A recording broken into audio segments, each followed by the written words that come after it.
Yo, what's up? Oh, if you hear a bunch of noise in the background, it's because the garbage truck is like right outside my window picking up all the trash. And I didn't notice somebody threw a whole like sofa away. Are they just gonna put that in the truck?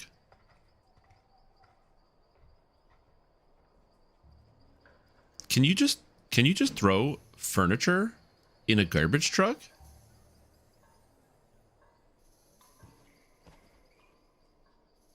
That's crazy. They literally just tossed like a whole sofa in the back of a garbage truck. It should just get crunched by the hydraulics. Damn, that's crazy. Anyway, speaking of crazy, what's up, everybody? You gotta haul that to the landfill yourself? Yeah. Well, it's just, I didn't think you could. That's what I've always done. It's like I've always like disposed of it properly. Also, the lighting is actually going to look really bright because my camera is auto adjusting. It's actually very dark. It's like a cold, rainy day outside, which is nice because it's been a stupid heat wave for the past several days. And I am not usually one to complain about heat, but in this specific circumstance, the heat has been very out of character. Usually, it's like 10 to like 13 degrees in October or less. Like sometimes it goes down to like even like 5. For American units, that's like anywhere from like 40 to 55 degrees is usually like the average temperature. And for the past like 3 days, it's been 90. You know, just a little outside of the regular temperature range. So a little bizarre. But yeah, it's actually cold and rainy today, which is nice. Well, it's not cold, but it is rainy. Yeah, I just didn't know you could just shove a whole sofa in the back of a garbage truck. I mean, I guess that makes sense. It's a big hydraulic machine, right? So it's basically like a hydraulic press where it just crunches all the garbage together. So I feel like that would work.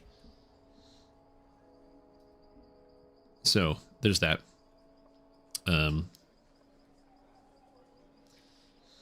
October temperature, yeah. Maybe for you in like Arizona, one of the hottest places on the planet. Not here. Anyways, hello everybody, welcome back to the stream. I'm your host, Tom, and today we're going to be looking more into playing some Dungeons and Dragons online with this fantastic fandangled character, the Dragon Lord Sacred Fist Monk, pure fire sword, fire blade, flame blades, fire sword build. The idea behind this character is to use all flame blades all the time and to do nothing else. It is a charisma based build. We use charisma for all of the different things that we do, with the exception of Sunder, which is powered by strength, which is a little unfortunate because I need to hit stuff with Sunder, so that's a thing. But the solution is we're just going to use Draconic Conviction to really bypass that issue and kind of keep going along. We got to Sunder things to make them vulnerable to elemental damage. And yeah, overall, it's pretty good. I don't know what the exact build is going to look like as of right now. I know Dragon Lord, like this, is not changing. And Sacred Fist, I kind of want to go like Light of Glory and pick up some of the Sacred Fist stuff to maybe get my imbue turned into light damage so I can actually hit things all the time. But like, there's a lot of options here. I get 2 levels a monk probably, so which means I have no reason why I can't take something like Quick Strike, which seems like it would be pretty good to get the extra double strike as a low investment. Basically having this up all the time seems really good. We do have Action Boost Haste already. I was originally using Exalted Whirlwind, but I decided to swap this out because I can just use Exalted Smite instead, and it's like Exalted Whirlwind, but Smite. So yeah, so we'll see. Climate change, we should have known about it before. Yeah, the problem is there's like, especially when it comes to like climate change, there's really no way to know about that before it happens, you know? The unfortunate reality is that nobody actually studies the weather at all, and no one has ever done so since time immemorial. There's actually been no one recording any amount of information about the weather patterns, weather changes, or even looking into what affects weather patterns and changes. You know, none of that has ever existed. So, you know, isn't Exalted Smite AoE? It is, which is exactly the reason why Exalted Whirlwind is something I'm not taking, because I'm going to use Exalted Smite instead. So I can just go, wah, and smite my foes before me, which is the idea here. Also, I get 100% offhand strike chance, which is kind of cool. I believe I have greater 2-weapon fighting. Yeah, so I have 100% offhand strike chance, so every time I click the mouse, it's actually 2 hits, which is kind of cool, as opposed to 1. And sometimes it gets even higher, depending on my double strike, which is currently 33. But what I might do is, because this is a 9% double strike versus I have Ancient Tactics, I believe, which I acquired 3 times, which is +6 to my tactical DCs. I may trade out my double strike for Ancient Tactics just so that I can actually ensure that my Sunder is in fact landing all the time, similar with Dragon's Roar, which will also be nice. Because again, the main problem with Sunder is that it's just exclusively strength. I can't get it to scale off of anything else. Now, a long time ago, I actually wanted these tactical abilities to be able to scale off of other things. Especially considering you have stuff like Sunder is a Paladin thing, Paladins are Charisma based. Sunder is a Artificer thing, Artificers are Intelligence based. There's no strength based Sunder builds, except for now the Dragon Lord, which makes sense. But before Dragon Lord came out, there was like 7 years where we didn't have Dragon Lord. So yeah. Stu, I probably can help you out. What do you need? What information can I help you search for? Oh, MD Secrets of the Wizards, Zulkirs. Oh, I need MD. They've been in this quest for 17 minutes? 18 minutes? That's crazy. Yo, on my way. Will a Dino Bone Runearm give a ton of extra damage per second with my Inquisitive Dino Crossbow? So you can craft beneficial effects on a Dinosaur Bone Runearm, but the Dinosaur Bone Arm, are you asking like, is it the best Runearm in the game? The answer is no, it's not the best Runearm in the game. There are better Runearms than a Dinosaur Bone one. One of the benefits of Dinosaur Bone is it lets you basically craft on it like it's a shield, which can be quite convenient. So if you want to have like the shield crafts and you don't have them, you can get that out of a Dinosaur Bone Runearm. But the actual Runearm shot from Dinosaur Bone is kind of mid. It's not really that good. I think I might have to close my window here because the rain is starting to come through. So I might have to close my window. But yeah, overall, the shots aren't that great. And they don't really have good secondary effects. So it just depends on what you're going to be using with the crafting. Which again, I believe are just the shield slots. Yeah, it counts as a shield basically. So you get a scale and a fang slot. The fang is a little bit of damage. It's not terrible, but it's not amazing. And then you get an armor scale and an armor fang, which does give you the armor slots so you can pick up a little bit of extra damage. But again, if you're using the Runearm as a damage tool, which is to say you are attacking the monsters and trying to deal damage, with the Runearm, so you want the Runearm to actually be doing the brunt of the main force of the damage. You want something that has repeated hits. So we're talking about things like the trash Runearm, I can't remember the name of it, or like any of the light spiral, like you're looking for like trash shot, light spirals, the force shot, anything where you're hitting multiple times, because those scale really, really hard. Gonna be like high damage, like 15d6. So the problem there, Stu, is that damage doesn't scale. So 15d6s is 15 to 90 damage added onto every attack, which sounds kind of good, but your main attack should be doing like 1,000 damage at a baseline and over 10,000 damage on a crit. And so now if we consider like the average damage there to be like 4,000, adding an extra 40 damage really doesn't matter that much in the grand scheme of things, which is one of the reasons why those effects to add the extra 15d whatever don't really matter too much generally.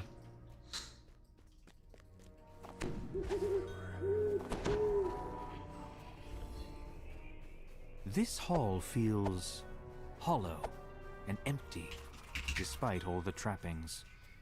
Good morning, Fairy. How you doing? Yeah, you can get the extra planar fragments. It's not terrible. But yeah, that's the other thing too, as How We Doing says. The like damage bypass, which would be the best part, unfortunately doesn't apply to your main hand weapon.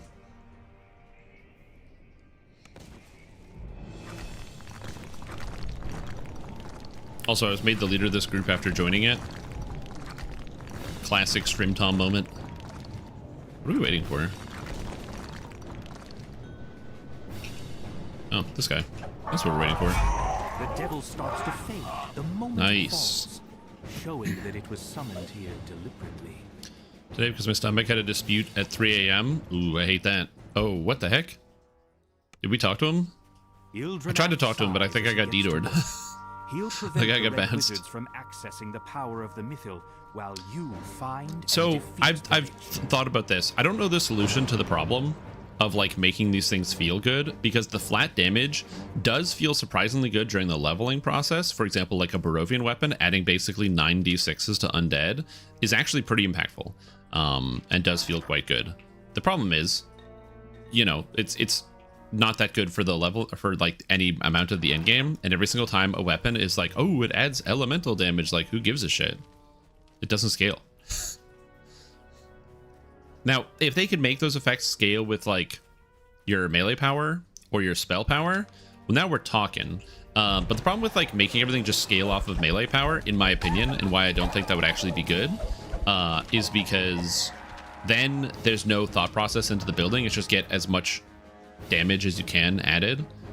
So I feel like instead of that, they should probably do like if the damage on weapons either had a different scaler. So imagine if there was like a weapon scaling stat or something, or like weapon mastery, and that increased like the damage of like your weapon effects. I think something like that would be kind of cool. What is happening? I'm like surrounded by these guys. So many guys, man. So many guys. And so many dots. Just character level? Character level would make a whole lot of sense. You'd want to... I like things when you can invest into it, and it feels good.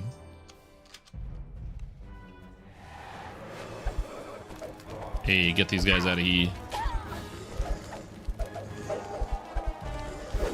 I do a lot of damage now. Except to fire immunes, which I can bypass. Whoa. Anyway.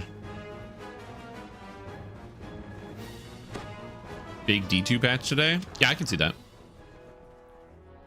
They need some big patches to make the game feel pretty good. Once the most honored guests in the castle relaxed. Yo, what's up, Julian? Oh, by the way, so today's going to be a bit of a split day. So I'm going to be... has the bad build gotten any better? It's a safe place to Oh, yeah.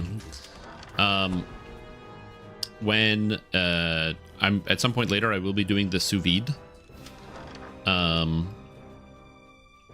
And so, and when I come back from sous vide, I'm going to be bringing my food with me. I'm going to be going to Pathfinder instead. And I'll be getting you guys to help me with some of my characters. And by help, I mean I'm going to be saying, this is kind of what I want to do, and then I'll let you guys vote on it. And then you can just determine how difficult my life is going to be.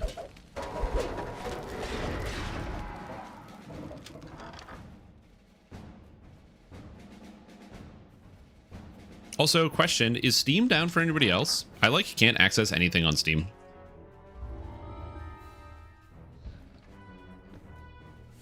Oh, the grenade change? Yeah. It's extra damage. Oh, the bot's also dead? That sucks. Let me fix that. I want the bot to be working. Oh yeah, it's literally turned off. Hello. It's back. Wait, Steam's working for you? Interesting. Because yeah, I tried to look up some stuff on Steam, and I got nowhere, and I wasn't sure what was happening. Like, I literally went on Steam, was looking up stuff, and I got nothing, so... Did I finish Pathfinder? I did. I finished Pathfinder Wrath of the Righteous. I then played the In Excess DLC, and the In Excess DLC was fine, I would say. I don't have any more things to say other than, like, it was fine.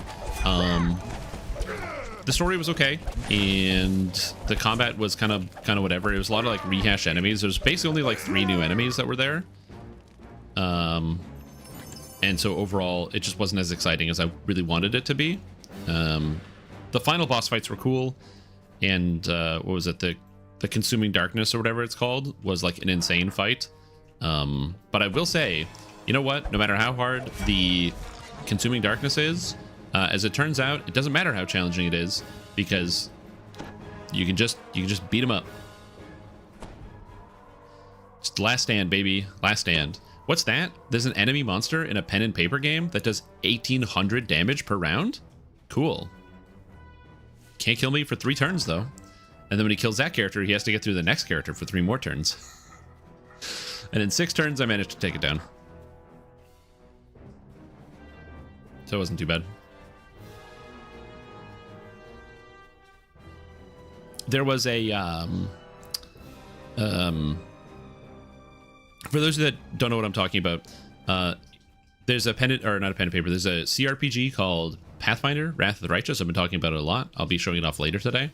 And in that game, they add optional boss fights to make the game like extra challenging for people that want to try to do hard fights that you don't have to do, but if you complete them, you get like big bonuses for doing it. And one of them was this boss. I think it is called like the Consuming Dark. And it's basically this like creature that is way stronger than it should be. Its armor class is so high you can't hit it. Its saves are so high you can't hit it with anything. It's like everything about it is like absolutely insane. It is an absurd monster and basically borderline impossible. Where did we miss a crest? I'm confused. Anyway, but it's like a borderline impossible to kill creature. So there's like nothing you can do about it. It just never dies. But if you beat it, you get a huge pile of rewards. But it's kind of like designed to be impossible. They added a DLC to the game, which basically takes place literally seconds before the final boss. You get like separated out of your body and have to go on a separate adventure. So you're like at endgame with all your best stuff. Oh,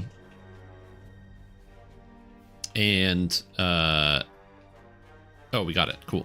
Oh, is it up there? Oh, the last one's up there. Oh, okay. But so you get to basically keep playing. It's like a post game basically, where it's like, oh, you're at the very end of the game. Here's more challenges for you to do. And so they added a version of the Consuming Dark called the Inevitable Dark, which is the same thing, but it's like pretty much like 10 times as strong. And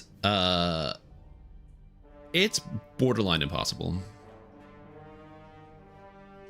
Till I wake up, no problem, Ghost Cat. I can do that. The third crest is placed. And the wall behind the throne slides aside, I'm talking like it's like what it had like 120 armor class, and its touch armor class was like 90 or something, which made it really difficult to deal with. It had like an infinite number of spells. They were all cast level 30, so they're really hard to dispel because to dispel magic on a creature, you need to beat its cast level, and your level cap is 20, so it's kind of hard to reach 30. So effectively, you couldn't really dispel any of the magic on it. Yeah, it was a really tough boss fight. That being said, I beat it. Dragon Fight in BG2 DLC, yes, exactly, but way harder than that. Way harder than that. It's really hard to explain how, and also it has an ability where if any of your casters cast a spell at it, it gets to teleport to the caster as a free action. So it keeps like, you can't even keep it in one place, it just keeps moving around as well, which makes it a difficult fight. But the solution that I ended up coming up with and how I beat it is Paladin get an ability called Smite Evil, and when they smite, they basically mark a target. So unlike here, what Smite does is you press a button and you add your Charisma bonus to your attack roll and your Paladin level to your damage. It actually doesn't add your Paladin level to your damage, but that's neither here nor there. It's what it's supposed to do anyway. In Pathfinder, it actually is a debuff. So it has that effect, but instead of it being like one attack, you debuff a evil target, and then all of your attacks add your charisma, and all of your attacks add your paladin level. And so, which is, in my opinion, actually a way better use of Smite Evil. But whatever. Anyway, so cool effect. Yeah, you can do that. You get an ability where you can like smite for the rest of your party, basically. So you can mark all the monsters and make it so that the monsters actually take or like count as being smited by your whole party instead of just the paladin. So the whole party gets to add the charisma bonus to their attack rolls as opposed to just the paladin. And so I used that in ability in conjunction with like infinity charisma, as well as with one of my characters that has the ability to ignore spell resistance, to basically just like burn the boss down over 6 turns. No, D2 is Destiny 2. Diablo 2 getting a patch in current day and age would be sick. I don't think it's going to happen, but that'd be super cool. Dude, I'd be stoked. If Diablo 2, if the Diablo 2 developers, or the people that are still like cranking the servers, were like, yo, what's up? And they like allowed us to continue playing new stuff in Diablo 2, even if they added like a new rune word every season, just like one rune word. You've found the Lich, leading the Red Wizard's expedition to the ruins. You're back. Earlier, I gave you an opportunity to save. They added something new in D2R last year? What did they add? I don't recall this. Don't think you're capable of stopping me. They in Ice Claw. And not just Azul here. Yeah. Soon the power of the Meatfield will be mine. What do you think you could do? Was that the Mosaic patch? Not that what you think matters. You'll be dead in a moment. The effects of the dead magic zone. I can't remember what the patch was last year.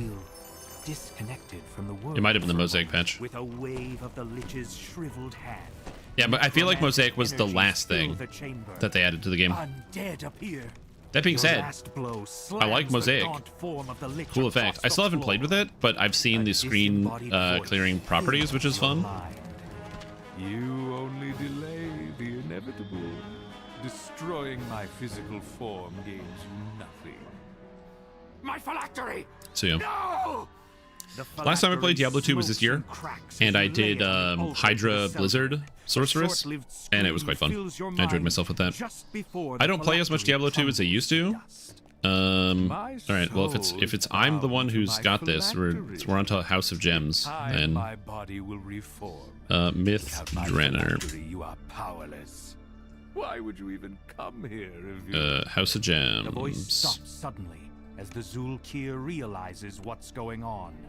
House of Gems next. The Red Wizard's plan, opening the way for the elves to rebuild. Oh yeah, that's what it was. They tried to add WASD movement and it like didn't work at all. Yeah, that's what it was. Did they ever fix it? I don't know if they ever actually fully added in WASD movement, but I do remember playing it and it felt really, really bad. Because the problem with WASD movement is that your character stops moving when you start taking actions. And so as a result, if you're using WASD movement in Diablo 2, it's like feels really janky. There was also issues with like targeting where like you couldn't target monsters, and there was like just a whole heap and hell of problems. Yeah, like I said, I don't want a whole lot. I just want like give me a new rune word every couple of years, you know? Nothing crazy. Now you just need to find. Yeah, I remember logging in to play around with it and being like unable to do anything. There's maybe why I blocked it out of my memory and I haven't thought about it since then.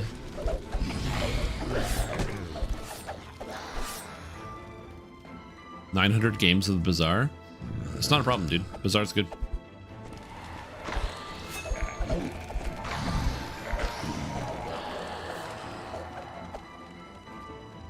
Although the fortunate thing is people still can mod the game, so there are people that are doing things. Obviously, you don't have like the big comprehensive mods like BDN XL and stuff like that, because those ones require like more than a lot of the developers are capable of doing with D2R, unfortunately.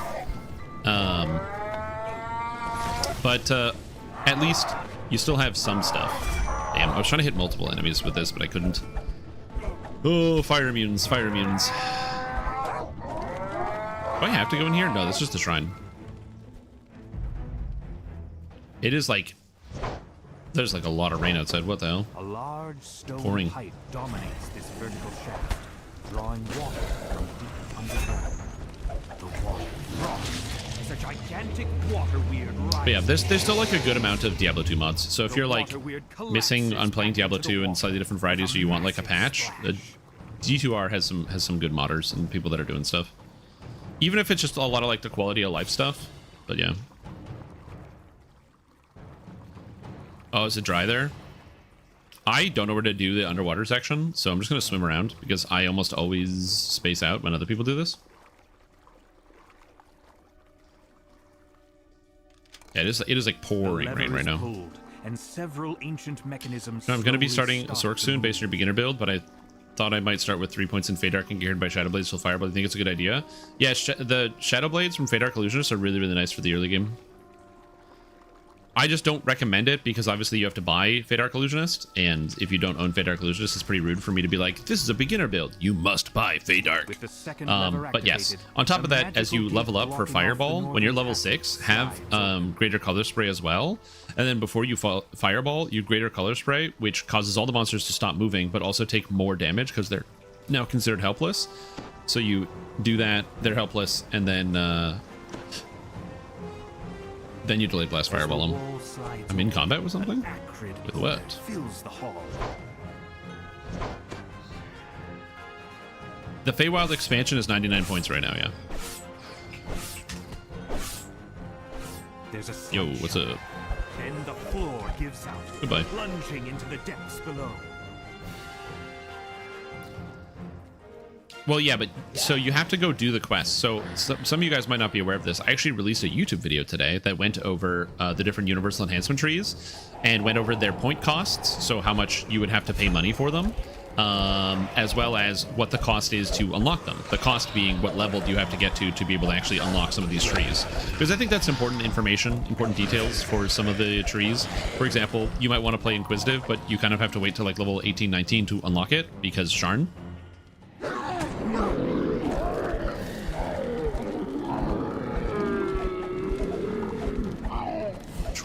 Get out of here. Yeah, it is like pouring rain. Oh my god, I can't even see out my window now.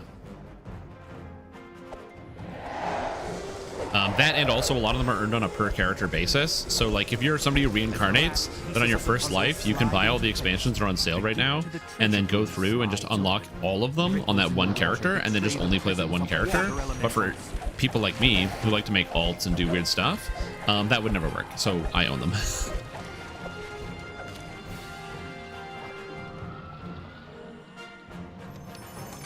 Yeah, Harper Agent's the weird one. It's not a bad thing. Are you going to post a build for that Divine Disciple you ran recently? No, because it's basically just a slightly juiced up version of the Divine Disciple beginner basics, so the beginner covers it just fine. The lever is pulled.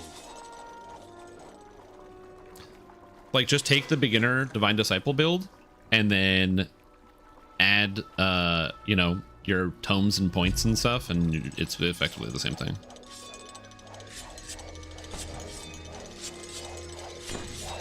The sound of metal dragging on stone reverberates throughout the water as the submerged... Oh yeah, again, that's really good, especially if you only have one character. Yeah, 100%. Again, the other thing about the video that I put together is I didn't want to... Oh shit, I didn't think I would aggro it. Did I? Hisses angrily. No, I didn't. Nice. I also didn't want to make the recommend in the video that people unlock Fade Dark Illusionist, because you might be like, oh, well, or not unlock, recommend you all like go buy it for the points.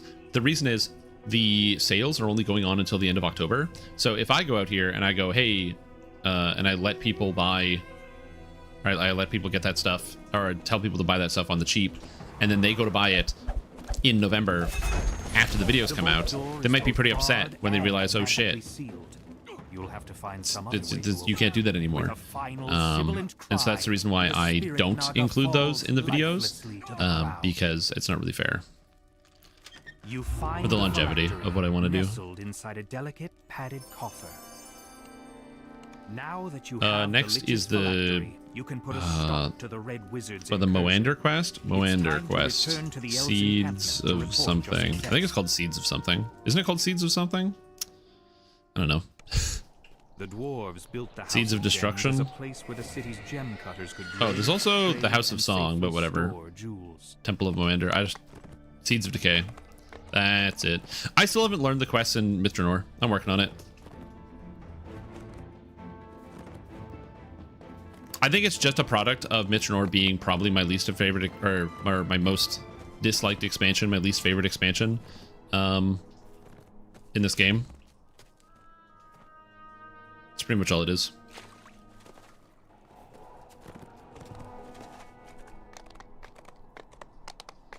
I wish I felt a different way, because this is like a newer expansion. The art and the music is really, really good, but I pretty much dislike almost every single other thing about it, other than like the art and the music. The art and the music is fantastic, and some elements of the story are interesting, but other than that, yeah, I don't know.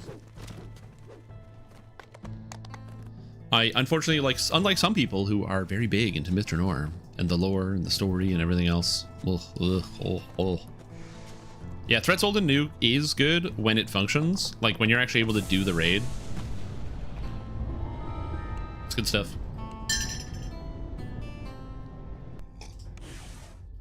For me, what killed it is the adventure zone. You've been teleported. I tie everything back to the adventure zone. I really hate the adventure zone. It's so like, in my opinion, it's so bad. It kind of ruins the whole thing. Rancid stench. You conclude that this place has something to do. Which, again, I know that might be like a little hyperbolic, but I can't divorce my thoughts about the adventure zone from my thoughts about Midjourney. You'll have to find another way around. This has a lot of health.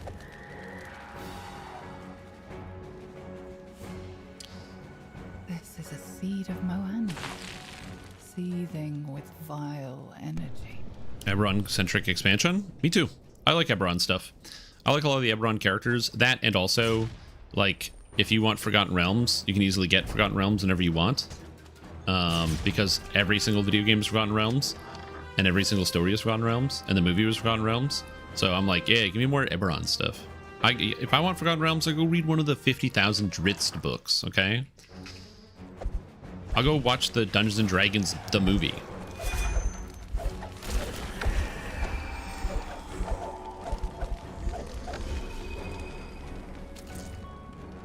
Running Giant Hold at some point? Oh, I do both.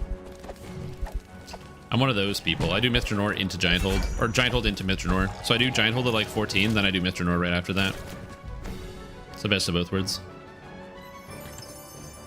Yeah, I didn't have a lot of expectations for the D&D movie. All I wanted from the D&D movie is that there was at no point where one of the characters goes, dang, we're really weak here, guys. We gotta work on our teamwork and our strategies. We really have to, and then they look in the camera, level up. I just didn't want that. That's all I didn't want. Just don't do that. Don't look at the camera. It's not a video game. Just pretend you're like in a real fantasy world and you're doing fantasy stuff. And they did that. There was no stupid jokes of like, oh, why don't you have Fireball? And say, I have not high enough level to earn Fireball yet or something. So for me, that was the shining jewel of the movie, is that it wasn't just like entirely a joke. Again, I didn't have high expectations. I've watched a lot of video game movies in my time. Would have enjoyed watching the party grinding. Yeah, grinding XP. Yeah. Didn't want Jumanji. Oh, Jumanji.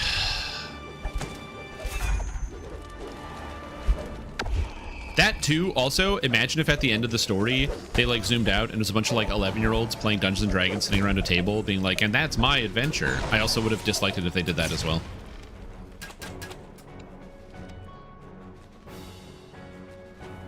Ours isn't to be a girlfriend. Yeah, I think that was probably just cut for time, if I had to guess. So the reason why I say the build is bad, where are we going? Oh, here. The reason why I say the build is bad is because I'm exclusively dealing fire damage. And the problem with exclusively dealing fire damage is that I'm exclusively dealing fire damage. So if there's a circumstance in which I fight a monster that is immune to fire damage, it's a really tedious pain in the ass to be able to overcome it.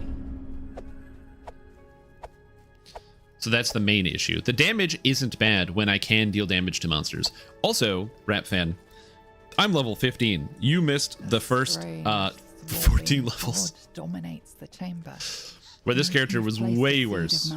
Way worse. Power into the strange pod. What is this? This is a Dragon Lord Sacred Fist Monk dual-wielding pure flame blades, which deal exclusively fire damage. So I can only deal fire damage with this character. I can't deal any other damage types. And because the weapons only deal fire, they don't do any physical damage. So I can't use the weapon, or I can't use these to like, if a monster's immune, I just do 0. I am Dragon Lord because Dragon Lord lets me bypass the immunity. I'm Sacred Fist because it lets me add my charisma and my armor class, because I've been playing Pathfinder, and armor class is really important in that game, so I wanted it. On top of that, it also gives me some cool stuff and smites. And I have a level of Monk for the stance, for the fast recalling, as well as for the portal below. I have that for the fast recalling, and as well it gives me access to Hench and Mystic and some other stuff which I'm going to be investing into.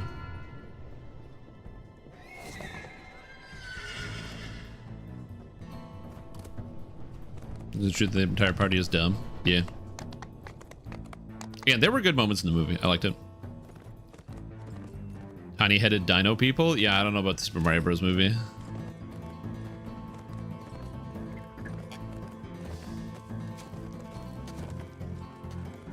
Correct. So it actually works well on a 2-weapon fighting character. Yo, what's up, Wrath? How you doing?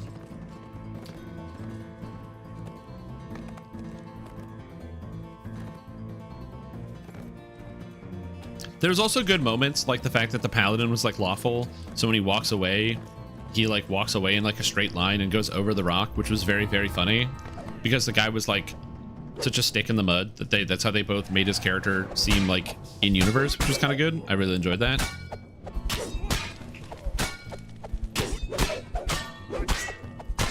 Got him. Jared Epics, how's my day going? It's going pretty good. It's pouring rain outside, which is nice because it's been like a stupid heat wave here for reasons I can't explain. And so actually having it cool down a little bit and having some rain just to have some like kind of refreshing breeze come through is nice. The path ends abruptly in a sheer drop-off.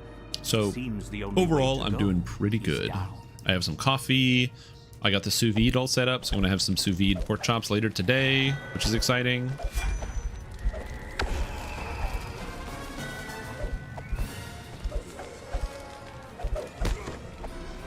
Ontario, that's me. You notice a small green leaf lying on the ground. One of the captives. The sorcerer was using hip attached rotary phone device. Oh, you're talking about the movie. I don't know.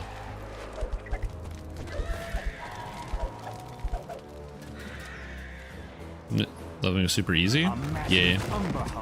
That's why I think Warlock is just relaxing, you know? You don't have to like, it just feels good, it just works. You can just kind of space out and fight the monsters and yeah, it just gets the job done. That's one of the things I like about playing Enlightened Spirit is it's just like very relaxing. Okay, this is what I was talking about. These guys are immune to fire, so anytime I fight devils, it's going to be annoying. Also, when I get to the pure fire quest, you're going to find out how horrible this is. For all the people who are like, but your character looks actually really good. Just you wait. The next quest is going to be horrible for this. Yeah, infinite life is really nice. I know there's traps around here. It's on the chest, I think. Come on, come at me, drow. Fight me. Yeah, book burning. That's not going to be good for this character. I'm just gonna say that right now, so we get that out of the way.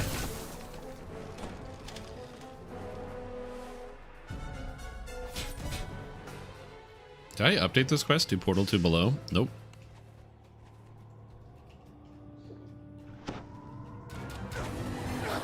Sous chef vide is vacuum.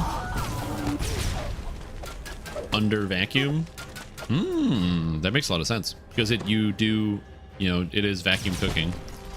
Granted, my vacuum's kind of shitty because the vacuum pump that I have sucks, and I just use like regular plastic bags because I don't do anything that requires too much heat, and so I've just been using like regular Ziploc bags for my sous vide, which has been working perfectly fine. Because again, it doesn't get so hot that the plastic melts or breaks. So the vacuum that I use is I put the water in like the little bin that I use for the sous vide, and then I put the bag of food in the water and I squish out all the air using the water pressure, and then I seal it at the top so there's no air inside. Do it yourself vacuum. Plus, then the upside is the water's now already in the tub, so when I go down later to actually like put the heat on, I don't have to wait to fill up the tub. I just toss it in and it's all done. Nerd cooking, that's right. Nerd cooking. We're cooking with vacuums. Do you think they could like do a space sous vide because they could use the vacuum of space? No, that wouldn't make sense. It wouldn't cook properly because it's too cold.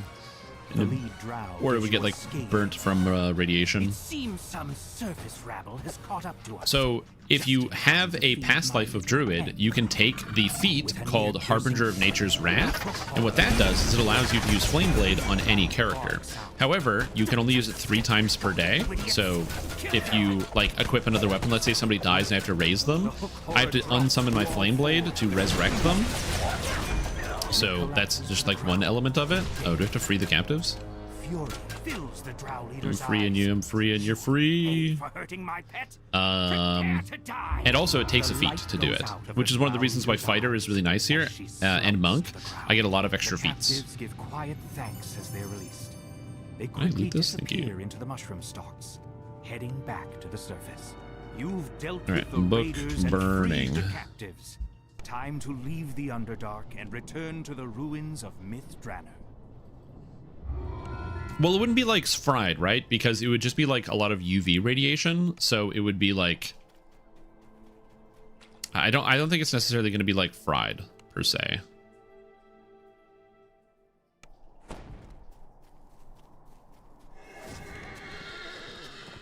But I don't know. I'm no Neil deGrasse Tyson over here. Yeah, more like microwaves probably. No, microwaves? Do microwaves travel that far through space? Yeah, because there's the microwave radiation in the background, cosmic background and all that. But I feel like microwaves, I guess they don't have to worry about the atmosphere. So yeah, so it would get microwaved. Yeah, that makes sense. Because there's no protection from the atmosphere.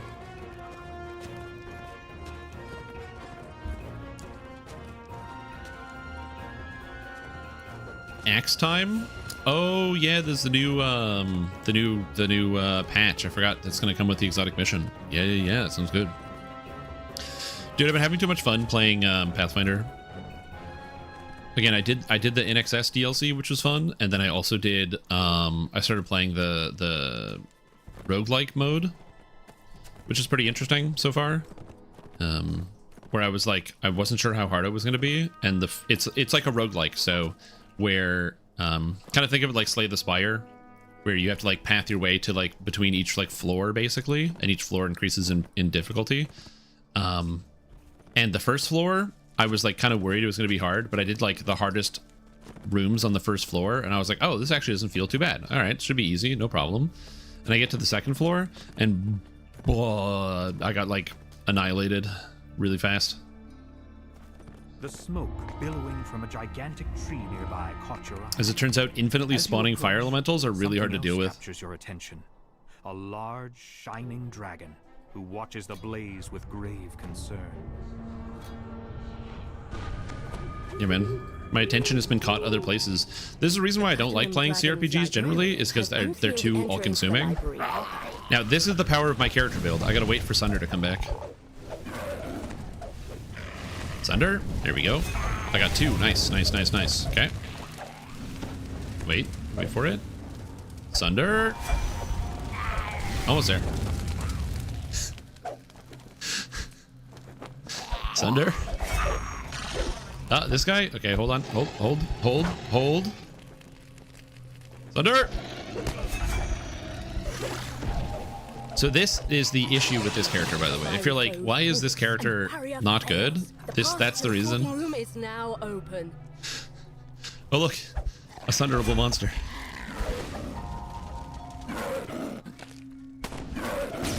Nice, thanks team.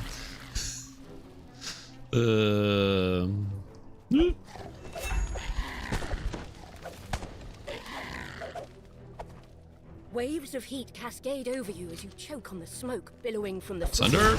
More smoldering creatures are inside. Extinguish them. Why does Sunder do damage? Because in DDO it's just a weapon attack, that's why. In pen and paper, a Sunder is a declared action where you attempt to sunder an enemy's armor or weapon for the desired effect. But in DDO, it's just a weapon attack. Similar to Trip, it's just a weapon attack. The reason I think they did it like that is because in pen and paper, attempting a Sunder or a Trip attempt, or pretty much any combat effect, incurs an attack of opportunity. So if you like if you try to Sunder a creature in pen and paper, because you're trying to do something that doesn't directly attack, you effectively just leave yourself open to attack. And so yeah, you're vulnerable to an attack of opportunity at that point. However, it can still be quite good. And there's also no limit on the number of attempts you can make in a turn. So I remember I played a game with a guy, and he played a monk, and his monk had like a whole bunch of strength on it, and because of monk flurry of blows and 2-weapon fighting, he could make, I think, like 5 attacks in a round. And so with 5 separate attacks, he would just literally go, okay, trip, it failed, okay, trip, it failed, okay, trip, and he would just trip until eventually he like was able to knock down anything he wanted. And then once it was trip, at that point it's like +4 armor class, and if a monster in 3-5, if you attempt to stand up, it invokes an attack of opportunity. So even if you know, waste some of your attacks per se, the monk didn't have a lot of damage. The monk, you know, is punching with their fists. They can't really do a whole lot. But when it comes to getting the knockdown, now all of a sudden all the other melees get +4, and if the target tries to stand up, everybody gets an attack of opportunity. So it was really strong. Trip is good. Some creatures, like wolves, can trip with their attacks, which is also interesting. Voices of the Dead. Voices of the Dead. Voices of the Dead. Hold on, I gotta find it. There it is. No, why is it working on fire creatures? Oh, I'm a Dragon Lord. Dragon Lords let you strip immunity to the element of your dragon soul, and in this case, it's fire. So I use this for fire, whereas some creatures, if you're doing a different build, you might choose a different element. Yeah, if there's a fire sork or a fire alchemist in my party, they can help me out. Yo, what's up, one from Mars? How you doing?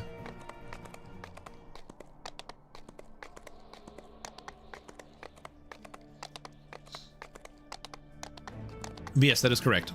There's also another thing I like about pork, or about the sous vide and sous videing pork specifically, is, in my opinion, pork chops suck major ass. And so the problem with pork chops, because they suck, I just find them like, they're not tender, they're not juicy, because, you know, I'm just buying some cheap ass pork chops at the store. But with the sous vide, they come out tender and juicy regardless, which is really nice. Huge upside in comparison to regular cooking, so it's good. Hold on. Voices of the Dead. Is there a trick to doing this one? Because I see people like basically instantly figure it out. I don't know if it's because they're smart and they know how to solve the puzzle instantaneously. But I'm sure there's a trick, probably. If you can find him. I'm up. Wasn't napping at all. Don't worry, we'll get him all into the ground, sure enough. Hold on, what's this? No, I was quite clear. I would work up to my death, and not 1 second longer. Once I put that spade How does this work? I can't click on it. Oh, there's the grave here. Oh, so I have to talk to this grave? Elven grave? Mouldering away peacefully. Wizard's around here somewhere. No doubt you'll find him. It's not likely he's run off. Okay. Aaron Spears Coffin, ritualist in the northeast, ritualist in the southeast. Isn't happy to be disturbed. She has no idea where this oh, I have to talk to them. Oh, okay. So if I talk to this guy, ritualist southeast. So northeast. All right, northeast. Gotcha.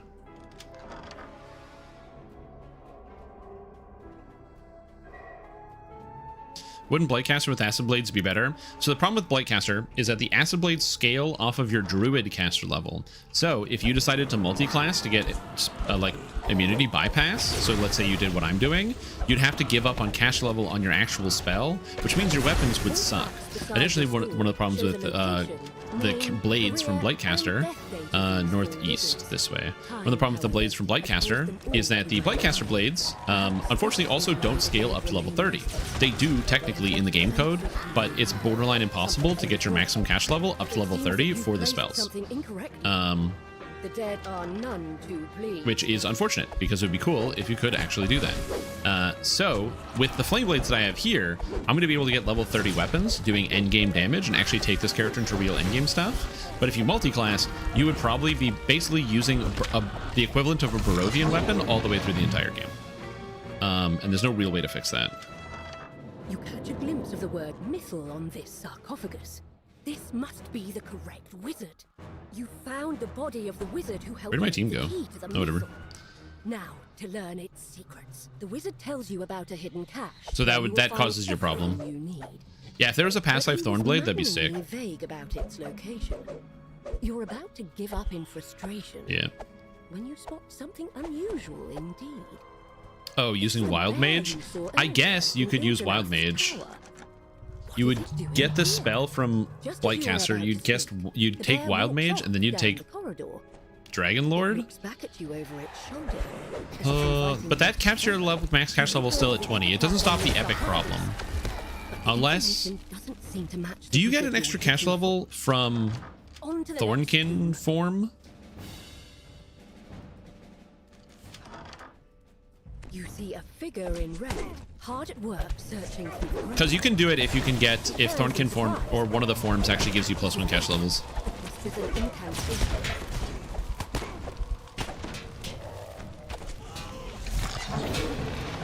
Yeah, no. I'm not saying it doesn't give you levels. I mean, does it work? The red wizard falls. Can we do it? The dead he That's the real commanded question. Finally rest in peace. Master of Druid Blade's Destiny feat to make them all viable? Yeah, it could work.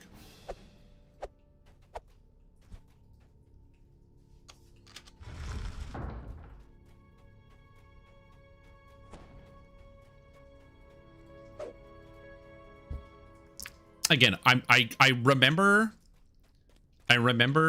trying this and finding that the blades don't scale with either form at some point, which might have been patched, but if I recall correctly, the blades actually just don't work at all.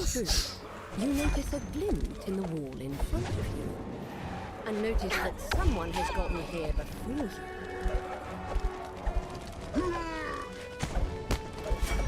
Draining mouth. Ugh. Oh my god, stop moving.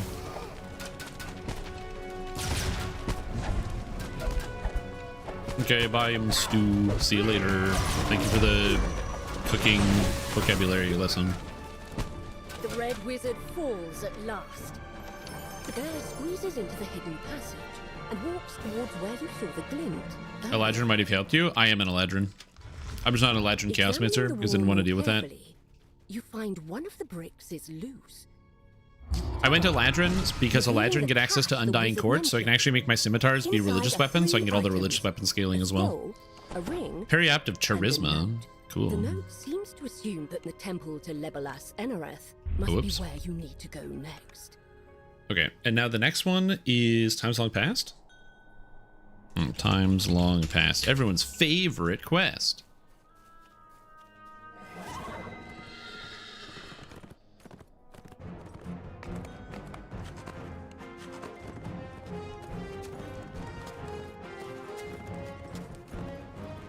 Eldritch Blast can't break the gargoyles you need to fiddle for, and behold, you can still destroy those gargoyles with Eldritch Blast. Yeah, it's DDO, buddy.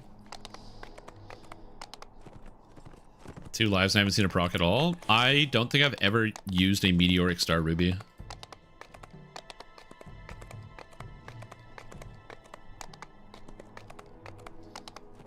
Wait, you can start a thread in the announcements folder? What? I'm like, how is there something buzzing for me for announcements? That doesn't make sense.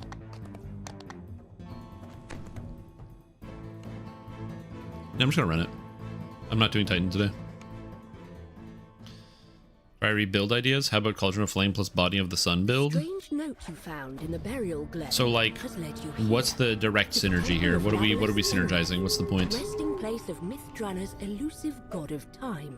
This Here, and this you should be able to and uncover the this. secret of the key to the There we go. missile. I'm like, You how do I see do a this? plaque against the wall.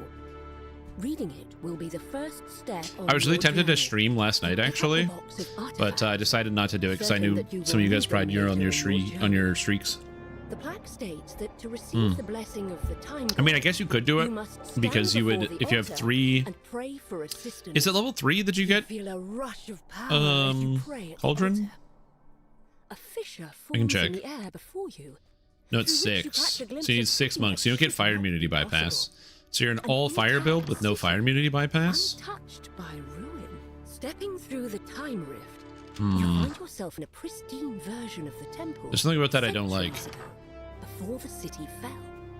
Now that you are in the past, you should be able to learn more from the mages themselves. Your destination is the Mythal Consortium, located across the street. Yeah, you could be a you could This is use the a city Ladrin in which Chaosmancer originals to get it done. Grand and serene, So that would be fine. without danger or decay. Your destination is straight ahead. The Mythal Consortium. You enter the Mythal Consortium. People gather in circles, talking in the lavishly decorated foyer. Someone might have the information you seek. So much This walking person around in this wasn't quest, oh able my to lord. help with your search. However, just as you finished talking, a rift appeared. After stepping through the rift, you find yourself back. Your points is a big dip. The Consortium has fallen into a state of decay. Crumbling walls, Oh, does it work? and echoing halls surround you. If it You works, see it doesn't the matter. remains of what must have been stairs up to the upper level of Because the you can get other stuff along the You way. need to find another way All that matters is upstairs. whether it works or Hear not. a If it works, grinding it of works. stones in the distance. The High Mages who lead the Mythal Consortium are involved in some sort of secret ritual. Yeah, 13 druid and 6 monk, Must be plus the reason why one you were told you should seek them one out in their tower. sorcerer to get it done. Explain this quest. Basically, do you remember playing Legend of Zelda: Link to the Past on Super Nintendo when you were a kid and getting hopelessly lost and being confused and having no idea where to go all the time? Oh, fuck me. I didn't realize that guy was beaming me for 200 a strike. Okay, well, that's cool. And there's no shrine yet in this quest. Oh, because the shrines in Mr. Nor are bad. All right, well, this is why we have Jibber's Blade.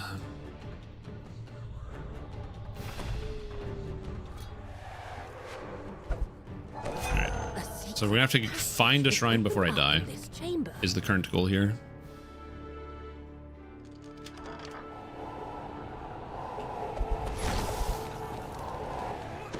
Okay, well, I got him.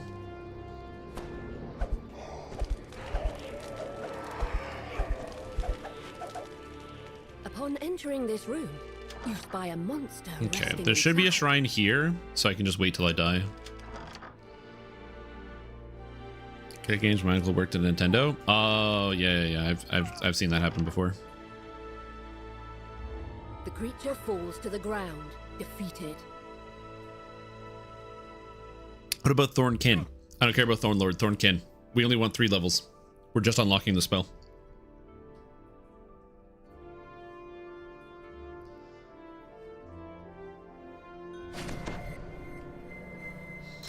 And then also, importantly, what about Hive?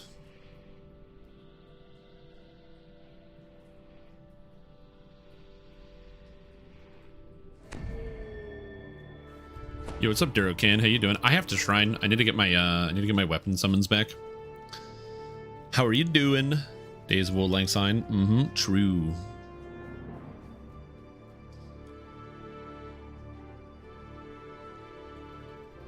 It's New Year's Eve all over again.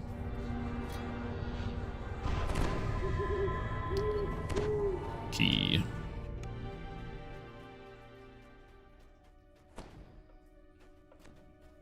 Hive, no. Thornkin, yes. Damn. So it means you're basically locked into poison. Wait. For which blade? Because you can. There's a poison. Is it just one blade? Is it just an acid blade, or does it do poison and acid damage? I can't remember. It's just an acid blade, right? It's not a poison blade. Like the blade does acid damage.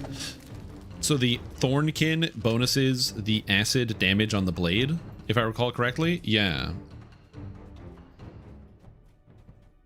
So that's actually fine, because you can just get acid bypass from Dragon Lord really easily. I'm not gonna lie, this sounds kind of good, actually.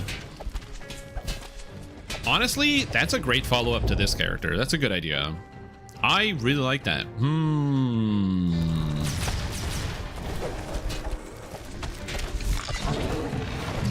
So it's what? 3? No, you need 4, right? For the form? So it's 4 oops, I forgot to go this way. I forgot to get the key. It's 4 Blightcaster. It's 4412. A silver key.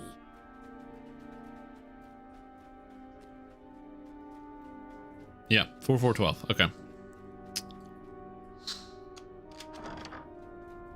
A portal has opened, allowing a horde of demons to enter. Oh, yeah. Yep. All right. Withers away.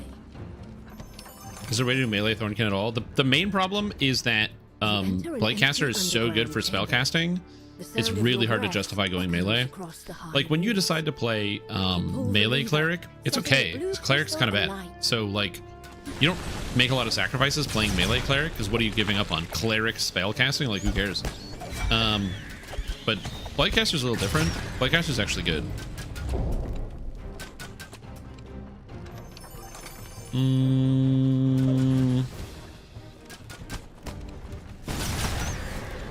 You could. Feels unnecessary though. But I don't know what else you would do. Because I think you're still charisma based, probably. Or you either charisma or strength based. Oh, maybe you just go strength based because you get the strength trance from Dragon Lord. Oh, but no, you need charisma because you can't go wisdom. Yeah, so you're still charisma based. Never mind. His Thornblades are still wisdom, so you have to go charisma. Yeah, a lot of people have wanted a universal tank and a universal healing tree, which personally I actually think are good ideas. I think a universal tank tree and a universal healing tree would both be very interesting. They're not light weapons, so they're scimitars, which means they count as regular weapons. You need Tempest, and Tempest allows you to count scimitars as light weapons. You unlock the door. In your present, there was nothing in this room but a jumble of bricks. But here, in the past, you find an intact stairwell leading to the upper floor. 2 guards stand in front of this door. There are 3 other locked doors in this hallway. One is marked with a yellow crystal. Another is the old marked Jedi Tempest Flame Blade. Forgot Tempest gave that. Yeah, I've done the same thing as well with the scimitar. It's a Tempest thing. Inflate tank survivability by quite a bit. Yeah, I mean people were using like tanks also, like they'll get like whatever they can get their hands on, they're fine with it. Like I remember back in the day when you'd see all the tank builds that were running like Artificer just to get their tank stats up. You swashbuckle with a thorn blade? It's a one-handed weapon, so probably. It's locked tight, but an iron key should open it. 4412. The question is, when do you take these levels? I guess nothing's really immune to acid. What's immune to acid? A mass of tiles sprawls over the floor in this room. Like...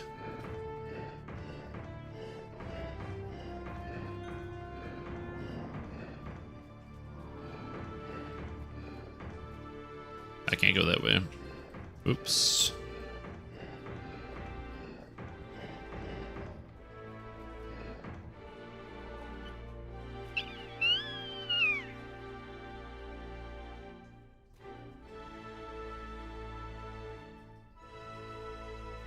Oh, turn it, brain. Holy, I'm like, why am I stuck here? I thought I had to get it to come up here. I saw the wrong side. I got confused. I was like, what? You pull the lever, this here. And the yellow crystal lights up. So certain oozes is correct. It's arcane oozes that absorb. But arcane oozes are not that big of a deal.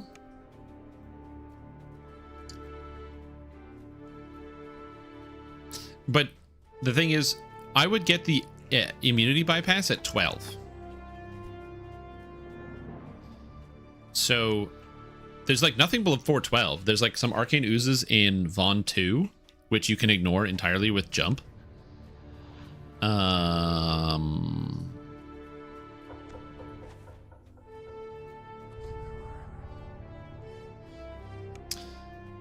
think you might literally be able to go 4, 4, and 4. Like go 4 Blightcaster into 4 Chaos or Wild Mage into 4. Yeah, I think you can just go straight up 4, 4, 4. Okay, this is an idea. We're cooking now. We're cooking now, team. You find some shield guardians. Okay, I like this idea. I might do this after that this character do that. Another Dragon Lord.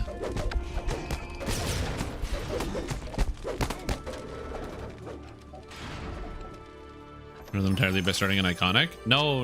I would never do that. You pull the lever marked with a green crystal. No, because you take the fighter levels later, and the benefit of the fighter levels later is it means you can use your fighter levels to catch up on all the feats you're missing. And also, it doesn't run into any problems because Blightcaster's a half melee, so you need 4 levels for 3 base attack bonus. And yeah, you actually don't have any dead base attack bonus either on the build. Where am I going? This way? This way. Yeah, there's no dead base attack bonus.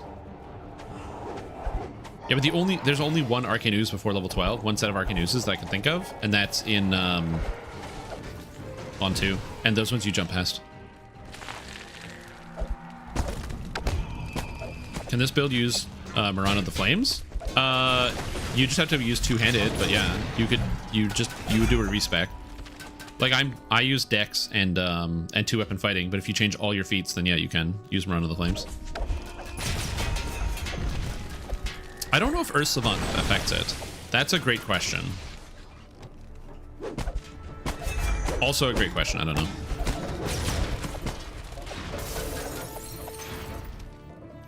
I just want to see you're raiding regularly with the guild. Do you ever feel bored, your main stuck and can't TRM due to the raiding? No. The reason I don't feel that way is because I don't leave my main at cap for raiding. This character is my main right now. That's why it's called Stream Tom. And I TR it. I don't use it for raiding. If I happen to be at the level for raiding, I will do that. But no, I made raiding alts. So I have a raiding DPS character who I'm going to be making a video about soon. I have a raiding bard. I have a raiding tank. So I have characters that in a raiding thrower build. So I literally just leave them at the level cap. You find yourself in a well-decorated bedchamber. And then you spot a small shining object. Just raid on those characters.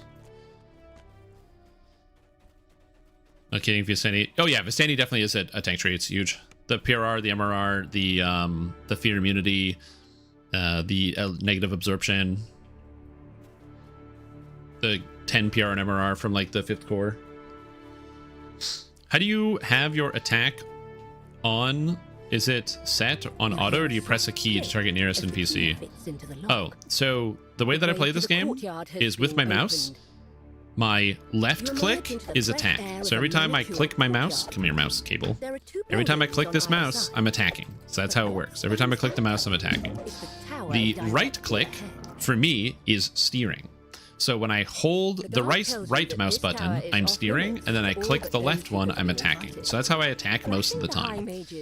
To target monsters, I can click on them. So for example, this person, that steer, right click is also target. So let's say I want to hit a specific target, I can right click on it, and then I can target it without having to actually like do anything else. If I'm playing a ranged character, I can do that. Or also, I can hit the tab key as well for tabbing through targets. Sense no malevolence from them. Tell me, why have you come here? It turns out that the key to the mythal was not an object. So there's that. But a man. I don't toggle mouse look? No, I hold right click to mouse look. Into a bear. That way it's very reactive. All to protect his Building Thornblade to end up not being tagged right and slows the fire tag from being cloned off Flameblades? That's a good question. An adventurer from a ruined future would find their way to us centuries before everything fell apart. If what you say is true, Push Guild, me rebirds every Saturday. It's a lot of fun. Saturday, the rest of my week, feel like zero motivation logging on my main character and strongest, and I end up TRing alts. Yeah, if you want to raid a lot, you have to leave your character at the end game. If I gave it to you myself. There is no other explanation. Very well. Hey, what's up? I shall believe your theory. Lady Ekhorn narrows her eyes. Is Thornkin a useful form for a melee though? No, we're using it for the blade. We have to make sacrifices for our art, okay? Play golems. She turns her attention to the other mages. Fellow casters, we have heard their tale. I don't care. What do you Whatever, say? fucking Should clay we let them golems. Clay stay? golems can go to hell. The other mages nod. She turns to you. We have urgent work Oh, to do. is it We a must create the key and seal his summer or power. winter spell? Because that can also be one extra What is cash it? level. The mages begin chanting in ancient Elvish. The Srinshi shouts, I don't have a druid, so I can't test this. Or a Blightcaster. Forge the key to the mythal. Let us weave his soul into the mythal's core. The Wild Mage has an ability in tier 4, which lets your caster level equal your character level instead. Sacrificing his freedom to keep the power safe through the years. So that way you can have 4 levels of druid, but still have a level 30 blade. He needs his help. Surprise! The Srinshi Yeah, you're as a weapon-based character, you need your weapon. Your weapon's really important. Here we are once again. Since because of the festering wounds they cause, true. Spent wandering this city, I never forget a promise. We don't have a lot of time. We must complete the reversal ritual now before the red wizards We did it! swallow this Yay! The door Yay! swings open, and in walks 17 minutes. This quest isn't that bad. Therefore, This he quest must is have basically followed like you Madstone through the Crater is a good way to ruins think of about the it. mythal consortium. I don't hate it that much. The floor trembles I understand why with some people do, shouts in but I don't ancient personally. Elvish. Let Mythanthor guide us once again. Ogma's song. Key to the mythal, return to us Ogma's once song. more. You and the Srinshi complete the reversal ritual, and Sir Ildranath returns to his human Nope. form. Key to the mythal. Now that Sir Ildranath has returned, I forgot to the his quest order. It's key to the original mythal. Sorry, form, that's he the next can one. use his power to help defeat the Red Wizards. Soon they will be driven from the city. A large and quite unusual dragon dozes in the center. Characters of the need ruined weapons? Yeah. courtyard. Like, if you try to just use the blades as a baseline, but don't actually max them out, you're gonna have a really bad time. Am I doing 2 skulls? Are we? I don't know.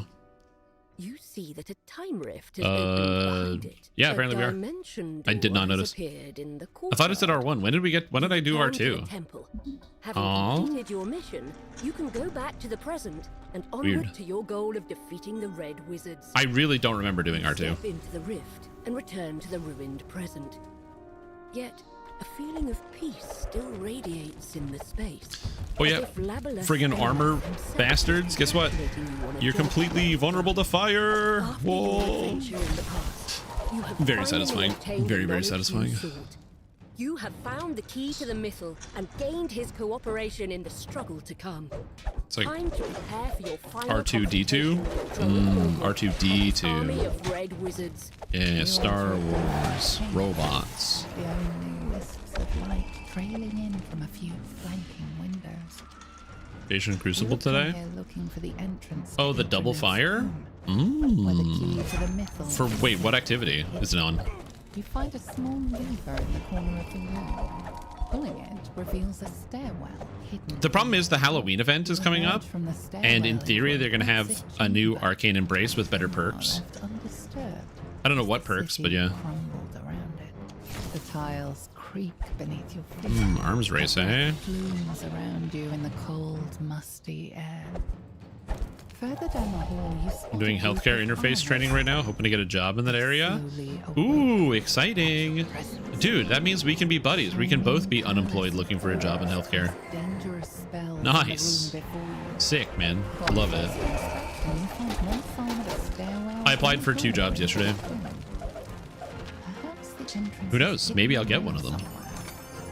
Sections of the floor in this chamber have crumbled, leaving only thin walkways for you to step across. Elegant elven figures dance Good level so we don't play some of these weird games. in this dim hallway. No, You that's, open the door. gotta do the science, room man. where more orbs float above pedestals. he'll change off of fire eventually. Beams of electricity that shoot up towards the Come on, change off of fire, The buddy. orbs cease their casting. Fine, don't change off of fire. Just die. To the side of the room, flames roar to life when you enter the room. In the back hall, you see a large purple crystal that matches the one on the door at the front of the tomb. You tell them you can make them a DDO build. I should use that on like my resume. I can make the best DDO characters for you. You should hire me. It's been some of the anxiety when I was unemployed. There were nights I couldn't sleep. It was so bad. Yeah. It does help in the interim. The mummy moans mournfully. Yeah, so I'm very grateful to all the people who are like continuing to subscribe and support the channel. I appreciate it. You guys are great. By a door on the side of this chamber. As you pull this As I said, I'm doing fine, but it is nice peace of mind glow. to know that there's still people that support the stuff that I do and are interested.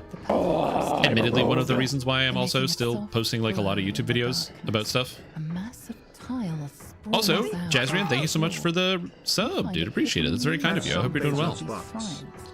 And also Turling Drome, again, also thank you very much. It's very, very kind. I hope both of you are having great days. That was also, I apologize, that I didn't mean that for that to be a call to action. I've said this before and I will continue to say it again. I think that people should just, if you support the people you can, if you want to. So like if you like other DDO content creators or even other smaller creators who are trying to get off the ground. Like, again, I'm not on my way out is that I'm trying to no longer create content or stream, but I am trying to get a full-time job so I can get a full-time pension because that's sick as fuck.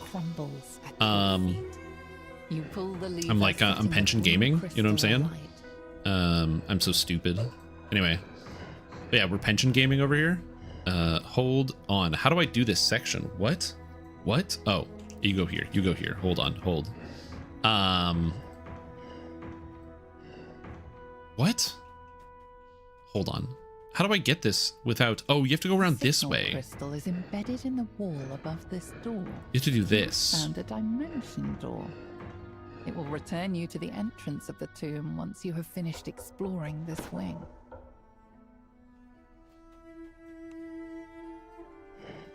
I guess you have to explode this. Is there any way to not do this? Hold on. I'm stupid. Give me a sec. Oh...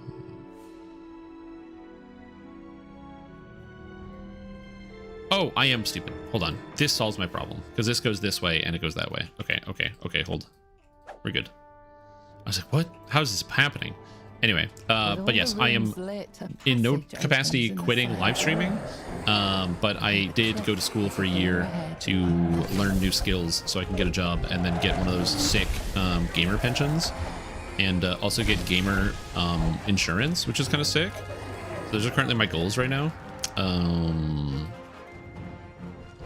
And yeah, just looking forward to the future. I'm excited about what's going to be coming, but in the interim, I am going to be streaming a lot more. Builds and the best beginner builds, yeah. Dude, Link working correctly? I'm pretty positive sent to the wrong address a few times. No, it should be working. The spectre vanishes in a sputtering of flames.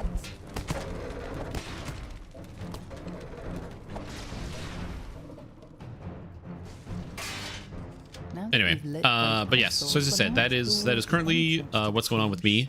I am just still, searching for that opportunity. But like I said, my goal is not to like stop live streaming or producing content or even DDO content or other things. I always want to be producing guides and other stuff for people to help people get excited and interested in video games and to continue streaming here to produce things for people and keep you guys in the loop if something about that ends up changing. Like, I don't know, what if I get like hit by a truck and the truck specifically hits my voice box and I get crunched and I literally can't I can't move my any of my throat muscles and I literally can never talk ever again because of the truck impact specifically. But yeah, you hungry? No, I am not hungry. I have lots of food. You have to understand also, I am currently living with my girlfriend who is successful in her career, and so she tolerates me being unemployed. I mean, I pay the bills, okay? We split everything right down the middle, 50-50. She's just got more left over at the end of the at the end of the month than I do. Notice a subtle light emanating from she's actually the person that inspired me to want to get into doing lab work because she already does medical work and stuff. So I was really inspired by that, and so I wanted to take after that with what she's doing.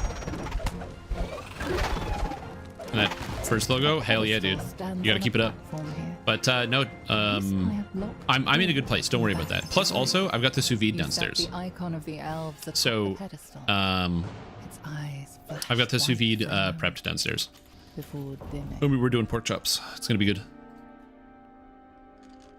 You open the door. Anime Dungeons and Dragons world? Is that how that works? When you die, you go to anime heaven? I guess that would be hell for some people, but the sous vide? Yes, I do. It's great. The sous vide was like $100 for the actual like device, and then outside of that, it's like so little work, and the food is literally perfect. I'm stupid, and I can't cook or do anything properly.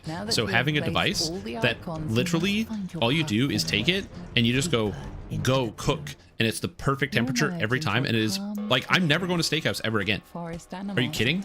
They take your money. They're like, hey, you want to come for like $100 meal? And get a steak that if you have a sous vide you can just do yourself? No way. To be fair, they make a better baked potato than I do, but that's because I don't really like making baked potatoes, because I don't really do potato that often. Before you is a strange magic device. So yeah. Must have been waiting here undiscovered for centuries. Where do I find a woman like that? My best piece of advice, especially when it comes to dating and finding people, is just be yourself, be kind, be compassionate, and be interesting. Ebbing from the artifact. Those things might sound difficult, but like, be kind and compassionate. So always be willing to be patient with other people, talk to the people, listen when people are talking to you. Just kind of take time to think about what people are saying and how you really feel about it. As opposed to don't listen to respond, just listen to understand is a big one. A lot of people don't do that well. And then another thing also is be interesting. And what I mean by be interesting, it doesn't mean like travel around the world or like, invent machines or something. What I mean by be interesting, it's be interested in things. Like, take an active interest in things, and then once you're interested in things, you will become interesting. That's how that works. Like, I can tell a story about or I can start to describe something like something that I might like to somebody that doesn't understand it, but because I'm passionate about it, they can pick up on that passion and then find their way into enjoying something. Then that's not something everybody is good at or skilled at, but that would be my, oh yeah, right, I forgot, you can waypoint, you can backspace it in. You were able to overcome the statue's power. Whoop. You saved us the trouble of defeating That's it. ourselves. Just to be interesting, you have to just like have interests and like those things. As if his voice has been worn down over centuries. Don't be ashamed to like stuff. I am Droic Orgul. When did we meet? We met on dating apps. So it's a funny story. So basically, I was just using a dating app because, admittedly, sometimes, like 10 minutes before bed, I would just be like on my phone, and then I got bored, so I was like, why don't I just like go on dating apps and just like look at people on the computer? So I did, and so I just didn't think anything of it. We matched on one of these dating apps. At the time, I was using the wait, hold on. Now it's Agama's song. I think now it's Agama's song. You think about what the Zulkir said. Agama's song now. But yeah, I was just chilling, just like going on the dating apps or whatever. At the time, the dating app I was using was, I didn't have a lot of like self-confidence, so I was using the dating app Bumble, which is where women have to message the men first, because it makes it easier, because I'm stupid and I don't know how to like make an opener. I'm not good at being like, hey, what's up? How are you? I gotta go. I don't know how to do that. So it's nice when I didn't have to do that, which was very convenient. Took out a lot of the pressure. Put the pressure on other people, which is great. Anyway, so we matched, and then after you match, the person has a day to send you a message, and then it disappears. So what happens is we unmatched because they didn't. She didn't respond after like a day. But apparently, according to her, she was like working night shifts at the time, and so she was just kind of like having a bad time with her work. And then she checked her phone and saw that we had matched, but she had missed the opportunity when she looked at me, and she was like, "Wow, this guy's cute and he looks interesting." I believe at the time, the only message on my dating profile was literally, "Let's Pokemon go on a date." That was it. The House of I'm a Song wizard was with a words, temple okay? devoted to Ogma, And the god of music and inspiration. shout out Hillary Clinton. It's said that at night, So more anyway, I was like, music yeah, sometimes can be heard from within. let's so that was it. Anyway, so she saw that and she was like, oh, I missed out on it. So she paid like the $10 to the app to be able to like rematch because we had. And so she paid like the $10 and then the rest is history. We started chatting and just kind of went from there. You only hope this icon of the humans hasn't already been crushed under a pile of rubble. You enter the temple's main hall. Natural 20 roll maneuver. I don't know, man. Union designers, one of the things to see is people like is they talk passionately about the things that they like. Yeah, that's what I said before. Like, so if you're somebody and you know you want to date and you want to meet people, my biggest pieces of advice is be compassionate to other people. If there's something, if you meet somebody and you don't know much about them, make sure you're like listening and being attentive. And then, yeah, listen to understand, don't listen to respond. So if somebody starts telling you a story, just listen to the story and be like, wow, that's interesting. Think about how you feel about what they're telling you. And then maybe if you're like, oh, like you want to know more about this topic and ask questions about what they're doing. It's a very, very fair thing to do. A lot of people don't do that, unfortunately. So they kind of run into those problems where they don't date well. And then lastly, as I said, just be interesting. And to be interesting, all you have to do is just be interested in something and don't be afraid to talk about it. Take interest. Just do stuff. I don't mean like climb mountains or anything like that. If you're like, you know what, I really like Warhammer, then just like it. Just be like, yeah, this is cool. This is something that I like. And just have fun with that. That's how we connected. Like, because my thing was like, let's Pokemon go on a date, and she played all the Pokemon games, so we connected over that, and then we just kept going from there. The empty halls. When the notes fade. Yeah, the easiest way to date is to be worth dating. Exactly. Yeah. Of satisfaction from the House of Song itself. My icebreaker of choice is, hey girl, are you a large spider? Mm-hmm. Because I'm really scared of you. Ah, yes, classic. Yep, that's a classic move. Yeah, horse. Yep. The nearby crystal lights up. Those are definitely the right notes. But yeah, so that's pretty much all you have to do. Also, bear in mind, the other thing is that not every date is going to work. Sometimes you're going to meet people who you and the other person, you're just not compatible together. It's not because you're bad or because they're bad. You just might not be compatible. So, for example, I remember I went on a date with somebody who was they were like we met up to like get coffee, and they were like a political science major is what the things they mentioned like in their profile, and we had chatted about like just like, oh, what are you doing? And not really conveniently, but there was a oh, we think we're good. Yeah, we're done. There was a it was like an election year, so not to like talk politics, but it was more just like I just wanted to be like, hey, how are you? Like, what do you think about your program? What do you think about this? And so we were just chatting. I was just trying to like chat about a bunch of stuff for 15 minutes, talking to a human being in person, looking them in the eyes. I couldn't get anything other than one-word answers the entire time. Literally, I was like, you know, hey, how's your day? Like, good. You know, what do you like to do? Do you like this? Do you like that? Like, yeah, whatever. Literally nothing. Just like stonewalled. I don't know if it's because they were nervous or because they were uncomfortable or something happened. Again, we were in like a public coffee shop, but I, after like 35 minutes, I did the like, check my phone. Oh my God, it's work calling. I have to go all of a sudden. I'm really sorry. It's kind of an emergency, but you know, well, maybe I'll see you again. You know, maybe I gotta go. Gotta go. It didn't work.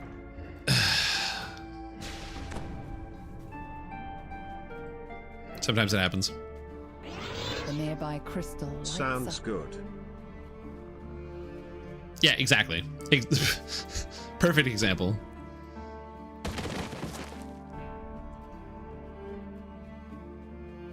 Okay, so is that it? Did we finish? I think we have all of them, right? Your point about being interesting. One of the most interesting stories are this taxi, leaving a small taxi, quite possibly the most mundane in the world, but so well with passion. Yeah. Well, also, not everybody's going to be a good storyteller. Oh my god, it's not this way. So again, not every single person is going to be a good storyteller, and I don't think being a good storyteller is necessarily like a requirement for finding love, because some people are just not good at that. But that's where you can just focus on being a better listener.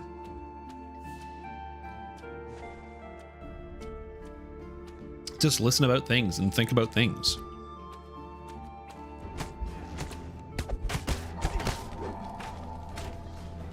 This is done. What did we not do? I feel like I'm losing my mind here. Like ghost listings need to throw your resume all over the place. Yeah, also that too. Also, don't get bummed out by like the people that you know, use these places like an open meat market, where like a lot of people will just like sit there and not really put a lot of effort in, or they're only interested in like certain things. That's gonna happen. That is part of the online dating process. It just kind of is what it is. But just don't let that get you down.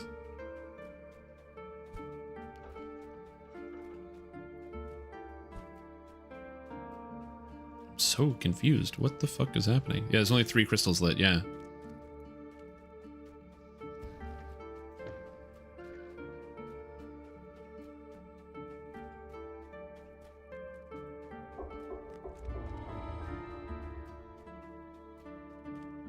You double solved? Oh, does this quest brick?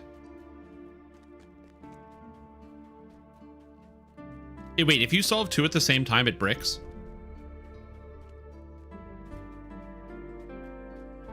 Oh, okay.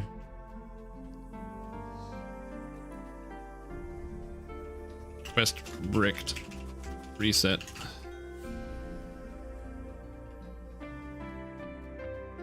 I didn't know that. Okay, good to know.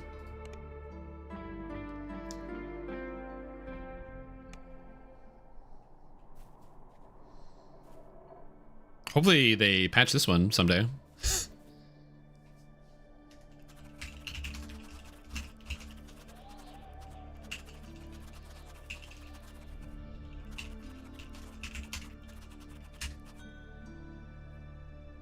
I feel like I've done this quest so fast and like haven't seen a brick.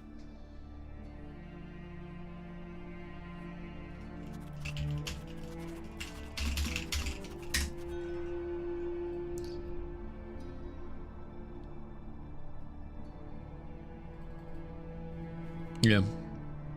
The more I hear about online dating, I suddenly really love my wife. Yeah. One of the things that we do as bonding is we watch a lot of the dating reality shows together, because man, there's nothing that makes you feel more confident in your significant other than watching how awful and bad people are in other relationships, especially when they have no idea what they're doing.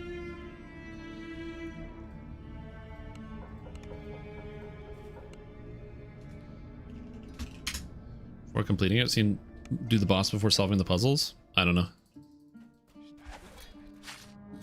You enter the House of Song, only to find Ogma's temple is in the same state. We'll get more dex races? Oh, wouldn't you like more dex races? Now, to pass the tests Alira mentioned in her note.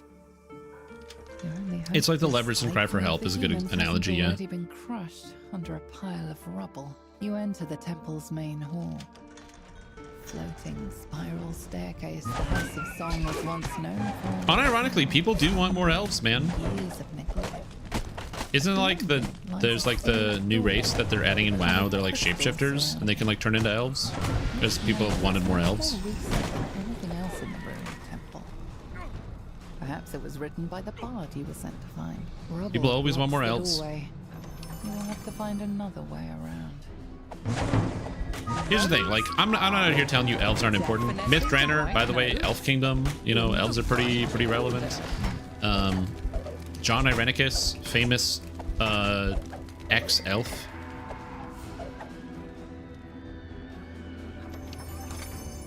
Keebler elves.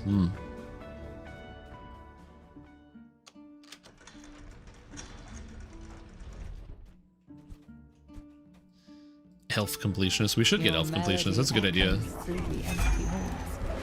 When the notes fade, you think you can feel an aura. Yeah, people like elves. From the house of Very like fantasy, Lord of the Rings and all that. Traditional fairy tales.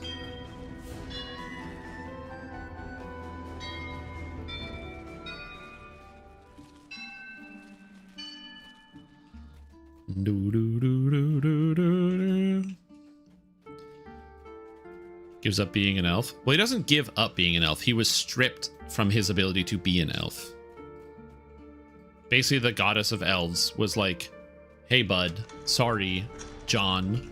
Because John basically tried to like take over the kingdom or whatever. And so the goddess of elves was like, yeah, by the way, for your crimes, we're not going to kill you. We're not going to lock you up. We're going to make it so you're not an elf and get rid of you. Yeah, but he wasn't like in essence an elf. Your melody echoes through At the same time, it doesn't count one of them. Yeah. When the notes fade, you think you can feel It's the same bug that has been plaguing song itself. What's that quest called? Cry for Help. There's a section where you have to like pull some lever, like a lever to lower a bridge, and both levers need to be pulled. But if you pull both of them within like the same 2-second window when the flag is going off, or like the flag is activated, it doesn't actually activate. So we basically had light the signal crystals on the temple door. This was complete, right? But we couldn't actually go in because on the door it didn't actually complete the signals. So the quest updated properly, but the door didn't update properly. So what's up, Gwen? How you doing?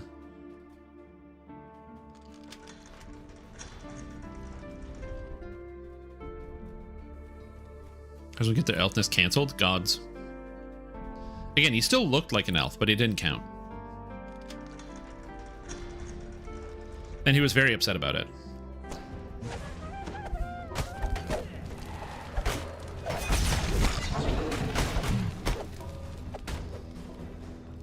Your melody echoes through the empty halls. When the notes fade, you think you can feel an aura of satisfaction from the House of Song itself.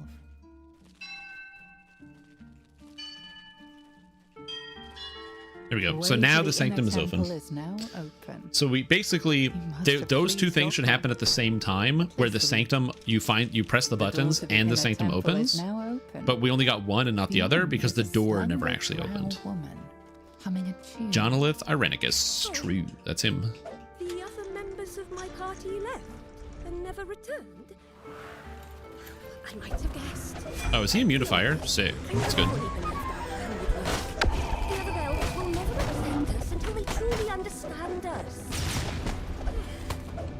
Maybe here.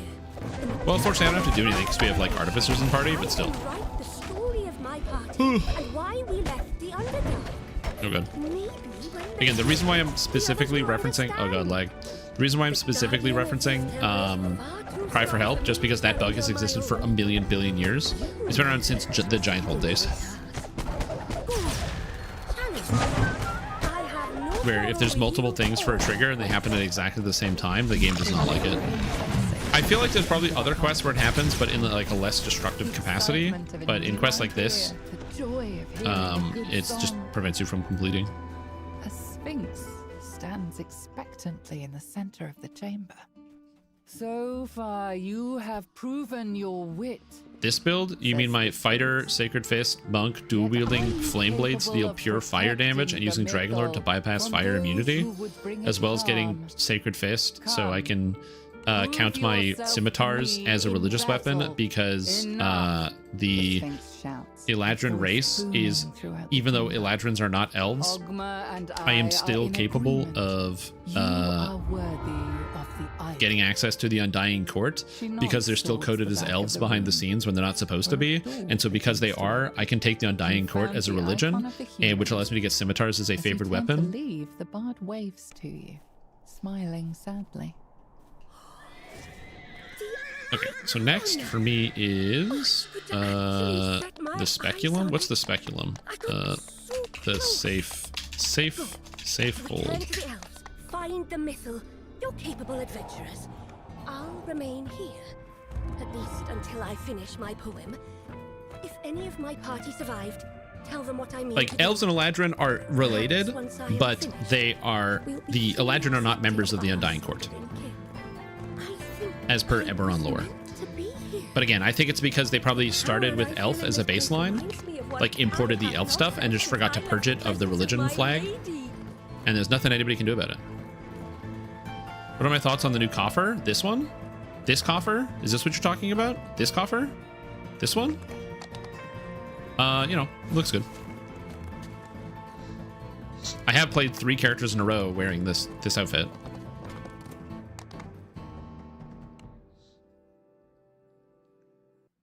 Drop crest? Yeah, if the puzzles drop crest, it would be fine. It's pulling levers. Gathered here to share new spells and discuss their latest. Yes, then that's the other reason why, because the Eladrins were able to take the Elven Dragon Mark, which is why I think there was some copy pasting that was going on. The fall of Myth-Draenor. And it's just a mistranslation of the copy pasting. Welcome. Which, by the way, I'm not even saying is necessarily a bad thing. I don't really care. Literally nobody gets hurt when you can just take a religion out of nowhere other than the lore. So together to keep the invaders out.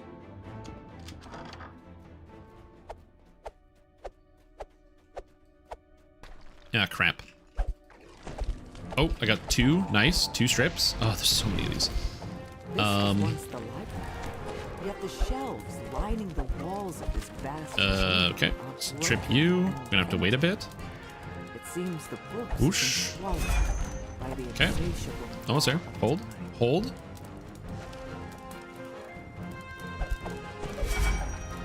Well, I disagree with like the premise of just like the tone in which you're writing that. I think being able to effectively copy and paste is a really, really important part of being a developer. Like, if you are doing something new every single time you create something, you're just wasting time. If you have existing code and the existing code is good, there's no reason not to use it. It's the same thing when it comes to like assets. A lot of people might be upset because they might look at something like the Umber Hulk, right? And be like, oh, Umber Hulks are like really cool monster. But then they might see like the Hook Horrors, which very obviously share the Umber Hulk like skeleton. They use the same animations and stuff. But like, that's just good reuse. They are, unless you're like paying like a really close attention, you might not realize that's exactly the same skeleton of monster with a couple different things. They don't have the head bite attack where they kind of like bob their head back and forth. They don't have that one. But still, they're really cool. So like for me, I think that like good reuse of assets and reuse of code is a very important part of developing, especially for video games, when you want to save time. Developing probably anywhere, but like when you want to save time, but also make things be consistent. Now, obviously, there's care that needs to go into it. So like when you copy paste stuff, you got to remember that like Eladrin are not elves and don't give them elf bonuses by accident. But yeah. So Eder caps, sorry. But yes, Hook Horrors are also the same model. I wanted to, I couldn't remember what Eder caps were called, so I went with Hook Horrors because they're also the same model. But they are distinct enough that you can't always tell. Our numbers dwindle. I have reconfigured the safe hold so it can be opened with these crests. But again, I'm not saying this is a bad thing. I actually don't think this is bad. If all of our senior wizards have fallen I am a big fan of like creative reuse of assets. I think it's good. That's why some people don't like reskins. Why not reskin some stuff? It's the same reason why like I don't need, like some people really want us to get like what, like spears. I don't really care. If SSG decided to add spears and just make weapons that deal piercing damage and use crossbow proficiency and work with everything crossbows, but they're just called spear in the title of the weapon, I don't care about that. It's a great way to add spears to the game, and to give people like a cool alternate weapon. It would also mean that if you're a quarterstaff user, you could have access to a piercing weapon instead of just a bludgeoning weapon as an alternative, which would be kind of cool. Monks would be able to use spears, and I think monks can use spears in pen and paper, so like it would just slot right in. Same thing if SSG said, hey, we want to add scythes to the game, and scythes just piggyback off of great axe proficiency, so anything that works with great axes also works with scythes, and they use the great axe animation model, but they just replace it with a scythe. That way it saves on game time, saves on development time, and it can like look cool. So again, these are things that this is like where my passion goes to, and not that like I don't want new things all the time, but like as a consumer of media, I consume media really quick, and I consume media way faster than video game developers are capable of making stuff. So if they can make stuff faster by cutting some corners, but those corners still feel good and are invisible to some, like why not? The safe hold is where the wizards Solar Gem get of their Wisdom. last defense. Yet, whatever that last defense might have been, it failed to keep the invaders out of the city. It seems the wizard's final defense was a powerful summon. Tyranter's Hall is Secrets of the Red Wizards? No. Not control. The summoning was a Oh, success. Death Now to proceed to hosts the bind. this banquet. I'm certain the spell holding the demon worked. It's by the gods. Death hosts this banquet. It's free. It's Now, will this This quest lag statue out and be unplayable? We'll find out. Of the elves. It's the object you were sent here to find. One of the 3 items. Yeah, it's just basically when you open the weapon, right? So let's just take a weapon here, like Maul.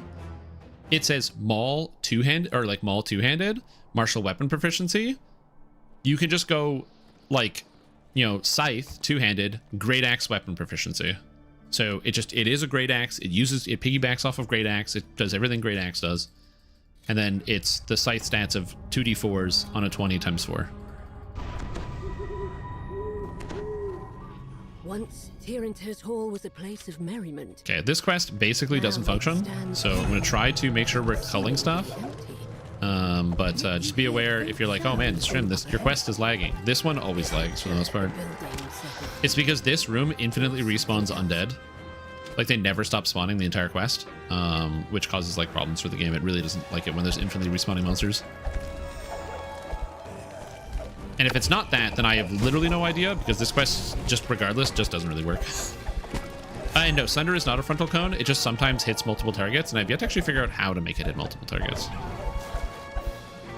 They change it. There's only one spawn at the moment. Oh, is there? Oh, okay, good. I'm happy to be wrong. I'm happy to be wrong.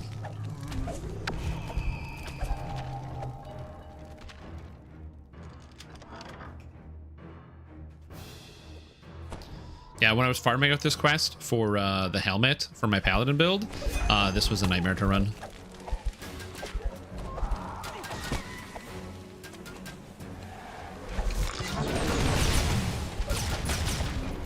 You hear someone calling out from behind a doorway. There we go. Blocked by a magical barrier. It doesn't sound like one of the undead. Yeah. Perhaps it's the drow elf you're searching for. You found the drow you're seeking, but it seems that he's trapped behind that barrier. And to remove it, you'll need a pair of door crests. That being said, I'm pretty happy with the way that the content is coming in DDO in terms of like we get new systems. Again, for me, I'm a systems guy. Dragon Lord, Dragon Disciple have added so much fun for me.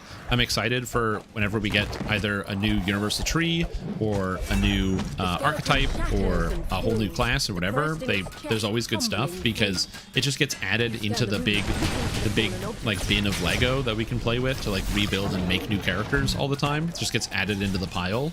And I kind of love it. So for me, I really enjoy the fact that there's always like new stuff that's going to be coming. It's one of the reasons why, like, for me, I'm personally excited about the new Lord of the Rings Online expansion that's coming out. I think the story has been just like ramping up and is like really, really, really fucking good.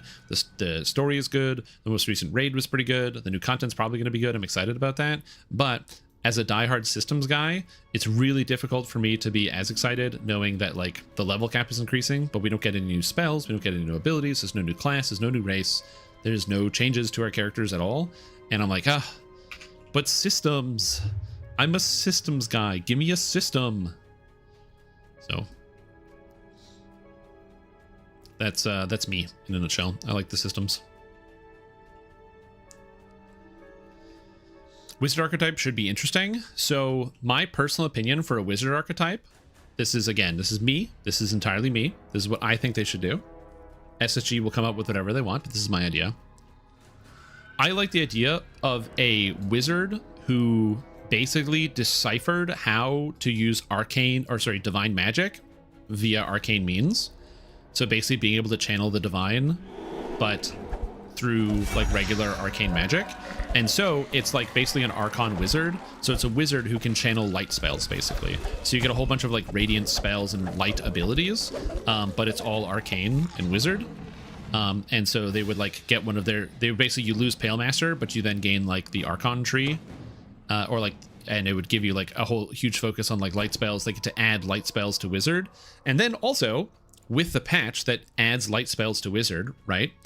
Well, they got to make some new light spells because there's not really enough light spells to facilitate a whole archetype, which is problematic because there's literally 2 whole classes based on light spells. So some of the new wizard-based light spells could then be added also to Cleric and Favorite Soul.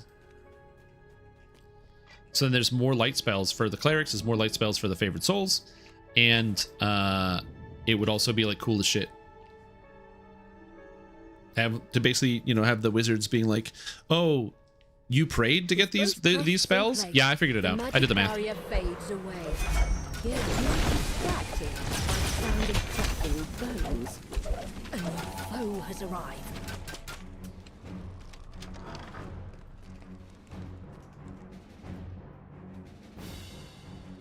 So yeah, something like that would be kind of cool. I'd like to see that. You found the icon of the dwarves, bringing you closer to unlocking the mystery of the key to the mythal. Now to return to the elfin. Yeah, Divine Sork is a little different, right? Because in 5, sorcerers get like bloodlines. So the idea is that like based on your bloodline, you get powers. And so because in 3.5, sorcerers were basically just descendant of dragons at some point in their line, right? That's the general idea. So a sorcerer would be descendant from a dragon. They have some type of dragon blood, and that's why they use charisma for their spellcasting. And they don't get dragon specific abilities, but they just get like spells that are just innate to their character. And then I don't know about 4th edition sorcerers. I'm going to be honest with you. I really don't know. But in Pathfinder in Pathfinder 1, sorcerers have tons of bloodlines to determine where their power comes from, which I actually personally don't have an issue with. We're on Secrets of the Red Wizards. And the bloodlines in Pathfinder are way more interesting than the bloodlines in 5th edition, in my opinion, because they add a lot more of an impact to your character. For example, in 5, you have like the Divine Soul Sorcerer, which is basically like, you know, a bloodline who is like part celestial, which gives you like a couple healing abilities you can cast, which is kind of whatever, and it's interesting, it's fine. Whereas the in Pathfinder 1, you can get the Phoenix bloodline, and the Phoenix bloodline allows you to convert fire spells into healing spells. The base here, and crumbling ruins of a school of arcane arts. Time to find out. It's broken. Restarting when I jump on it. What race are you, Zamek? Carrion crawlers burst out of the rubble. This is after this, it is the editor cap quest in town. Yep, that's why. Dragonborns can't ride carpets or the cloud. It's been like that forever.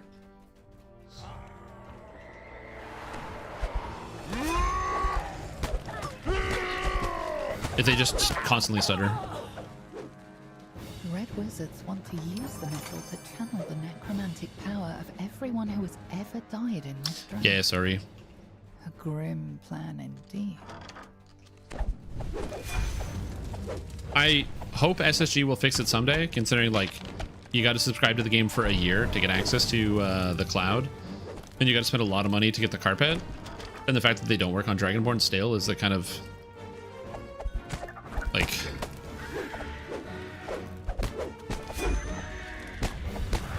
you know,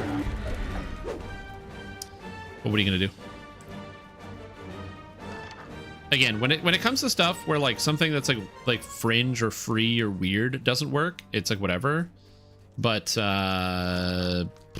venture down. When you spend like over $100 on a cosmetic and it doesn't work on a race and it's been over a year, it's kind of rough.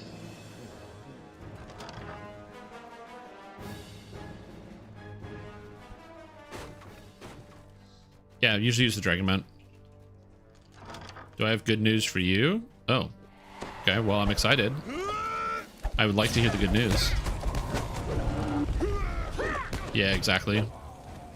Unfortunately, you can still use it on other characters, but if your main is a Dragonborn and you like playing Dragonborn, I don't know what to tell you.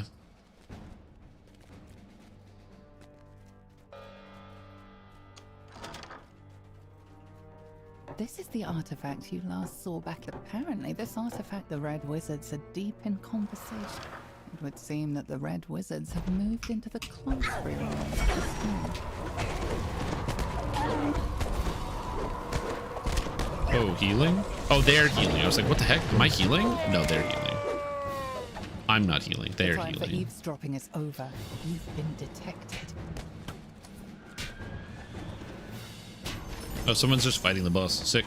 I didn't want to fight the boss. Makes that easy.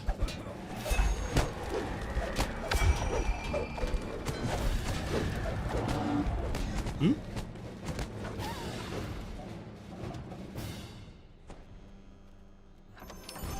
It's just the two, right? We don't have to do a third one, do we? I can't remember how many of these we have to do. Oh yeah, we do have to come in here. Yeah. Okay, I remember. It's in here as well.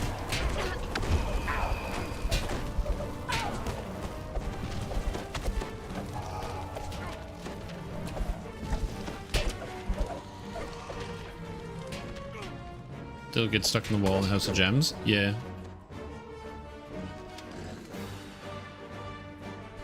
Man, it is like still raining outside. It's been raining all day. It's good. It's been really, really dry, so the rain is like very needed. It's unfortunately it's probably gonna flood, but what are you gonna do? This is why I live above ground. My house ain't flooding. Oh yeah, I am paladining these guys. I forgot. I have Exalted Smite. It's in here. The Red Wizard Lechasan to tap into the Mythal has his own secret plan. Divert part of the Mythal's wrong way. power into Too his far. own phylactery. His phylactery is apparently hidden away someplace. Where's it? called Where's the chest? the Honor Where's the Scroll. chest? There it is.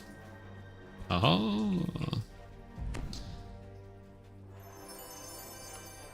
And I got another Night Revel's key. Alright. Header cap incursion. Also, there's like a fog now because there's so much rain because the ground is really warm.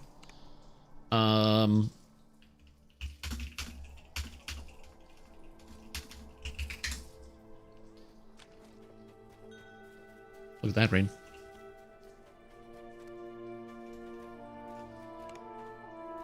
Header cap incursion.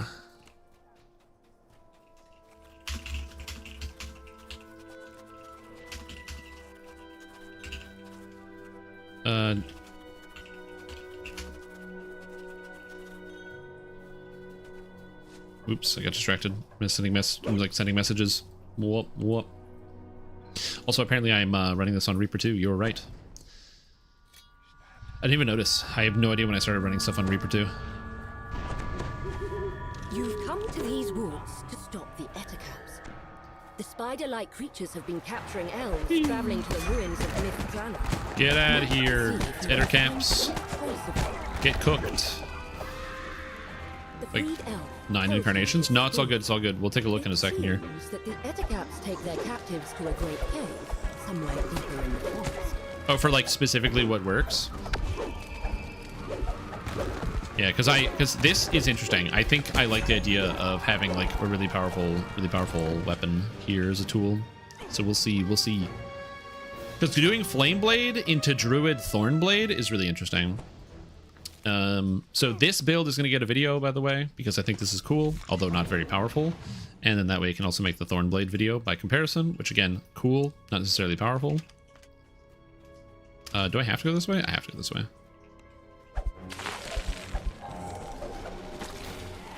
I like how I just see a Reaper and the Reaper just dies, man. It's so satisfying.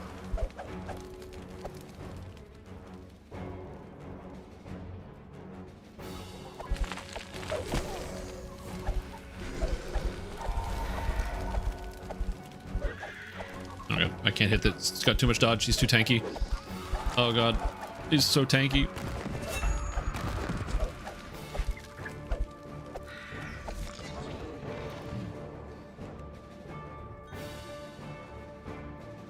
Jim, watch your videos on YouTube. You've done a good job at PAX West. Aw, thanks.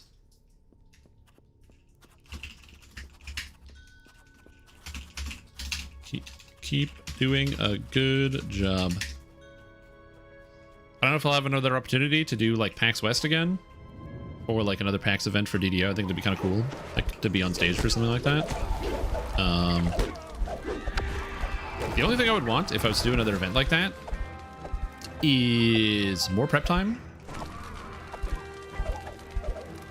Not more prep time, sorry, more prep direction. Because one of the issues is with what happened with PAX, I just feel like I didn't have a good understanding about what was actually happening before it all started happening. Which is not to say that the event wasn't organized. It was organized. I just wasn't kept in the loop very well. So like I was finding stuff out like the day of, which was not ideal. So I'm going to be more attentive to that in the future and kind of make that a bigger priority. It would seem that the Ettercats to appease something much more powerful. A large, hungry fan dragon. With the fan dragon dead, the elves will once again be able to walk these Nice. woods undisturbed.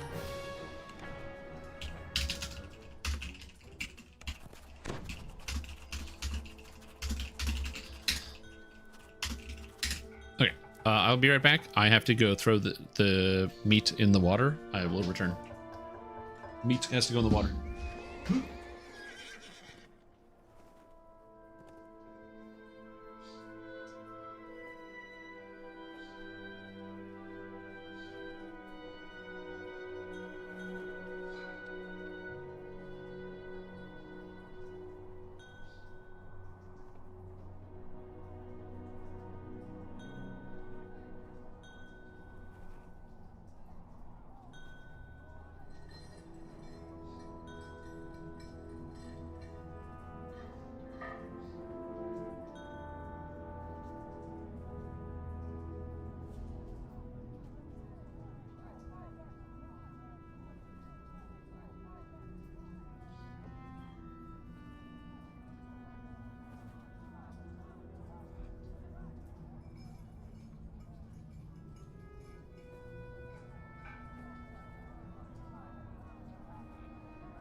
I have returned. Also, what's up, Unger Max? How you doing?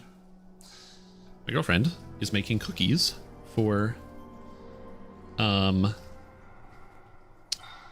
Thanksgiving, and so she's making them in different shapes, so they're fall shapes. So there's an acorn cookie. It's obviously it's not decorated yet because I just stole one, but she can't stop me. So it's like a sugar cookie, but it's got like a pumpkin spice in it.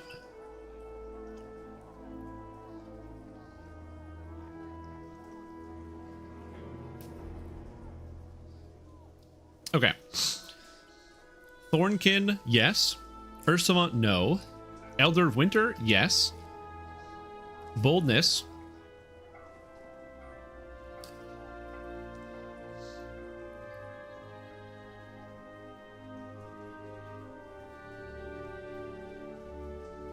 Chaosmancer Core 2? What's Chaosmancer Core 2? What's yes to boldness? What is boldness?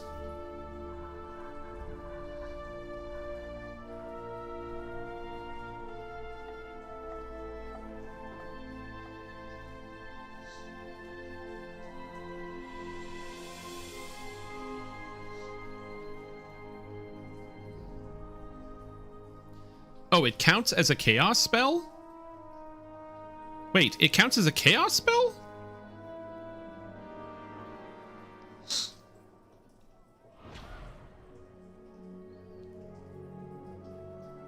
Interesting.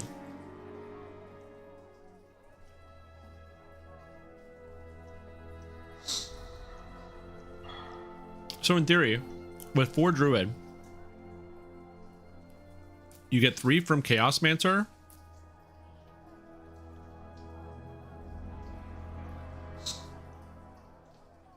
Yeah, and you're level 15, right? So cash level 20, so that gives you 1 Winter, 1 Thornkin form, 2 from the Power and Chaos. Yeah, so you get 5 extra levels. That is actually crazy. Wait, Fire Savant works? Quest received. Because it's a Flame Blade, so it works with Fire Savant. Interesting.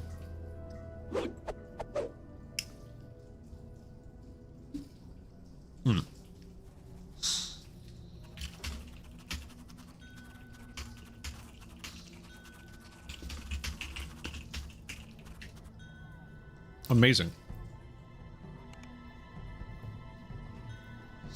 Amazing.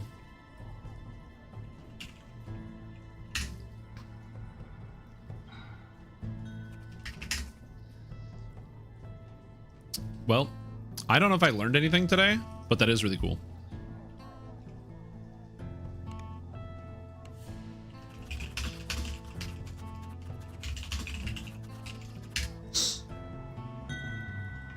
That's a photo for Fire Savant. Oh, it doesn't work with boldness. Okay, that's what I was figuring. Okay.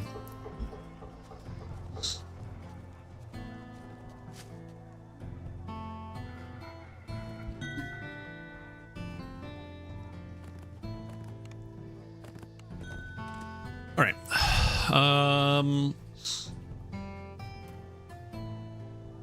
What am I taking here? Fighter? Doesn't really matter. Charisma. What do I need? I need Tumble. Actually, I can leave Tumble, go for UMD, grab Jump. I didn't get anything from that level other than enhancement points, and I don't know where to spend them. I do like Elven Accuracy, though. That's good. Yeah, I'm still thinking. Welcome. Well, we're learning something. The Blightcaster Blade is a Flame Blade.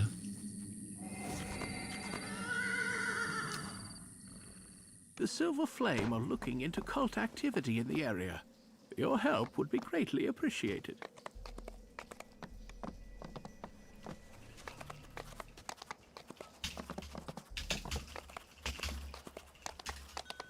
Gotta grab some wands for Inferno.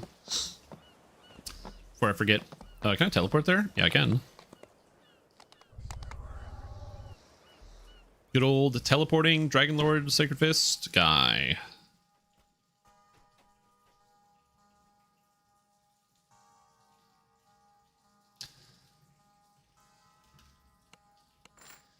Oh, it means I can't fight anything when I do that quest because I'm going to run out of spells to cast.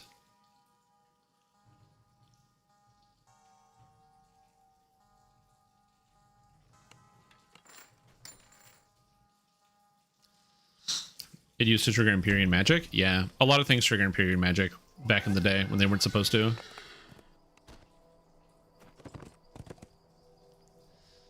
I think there needs to be some cleanup in that regard, but I don't see that happening anytime soon. Oh, I have no space in my inventory. Oh, shoot. I must sell. Boost Thorn Tag, which was added for just Thorn spells.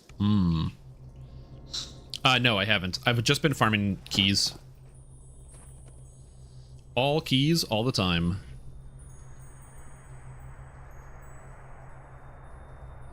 I'm going to keep the hand wraps of the Fallen Age because I need something for Inferno the Damned. Because I literally can't do Inferno because I unless I get like a wizard to join my party, I'm gonna unsummon all my stuff.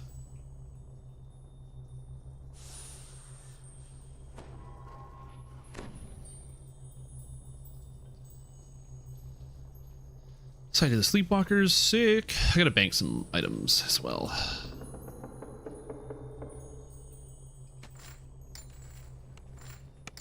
No wands. No. I have the wand, right? So we have I sold my wand because I'm stupid. Anyways, I got Ice Storm. Oh, yep. Wrong person. I need to buy back the wand. Yeah, show me what you got. I need to buy back the wand that I sold by accident. Shoot. I sold a lot of things. Shit, I gotta rebuy it. Whatever, it's fine. I gotta it's fine, it's fine, it's fine. It's all good.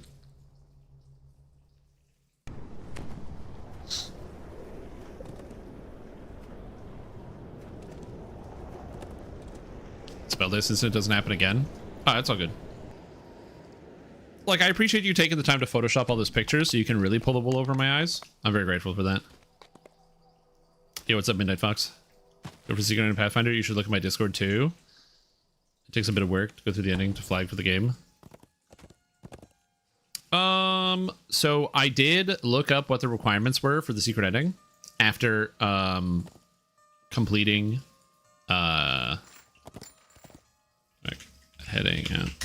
after completing the game. I was really close.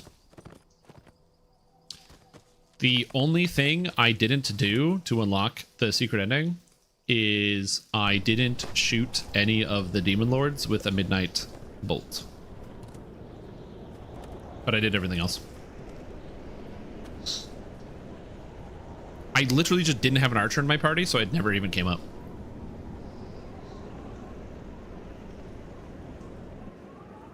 I was really close though.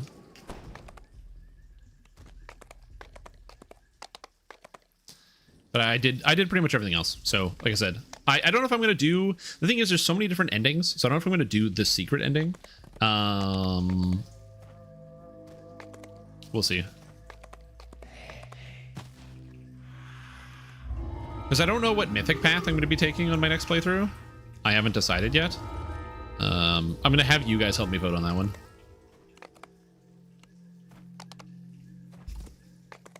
Because there's a lot of options, and I haven't chosen.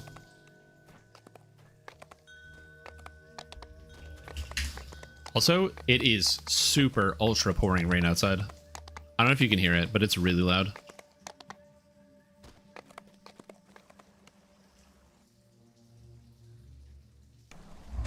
The way that I'm going to be doing the playthrough is I have a character build in mind for the main character because I have something I want to test. And then the other characters, I'm going to let you guys vote. So I'm going to pick the class and you guys will vote on the archetype. And then I will put it together and build it.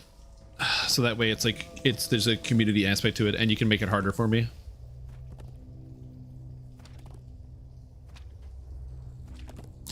Although I probably need like a quick description of what each one does before I have people vote on them. So, and I don't really have a full quick description of what each one does. So yeah. 5 Nenos? No. Yeah, it's really, really loud. It's like super pouring. I'm looking at the roofs nearby and all the roofs have like rivers of water running down them because of how much water's pooling. It's monsoon season. It's also been raining like this like all day entirely, which is kind of crazy.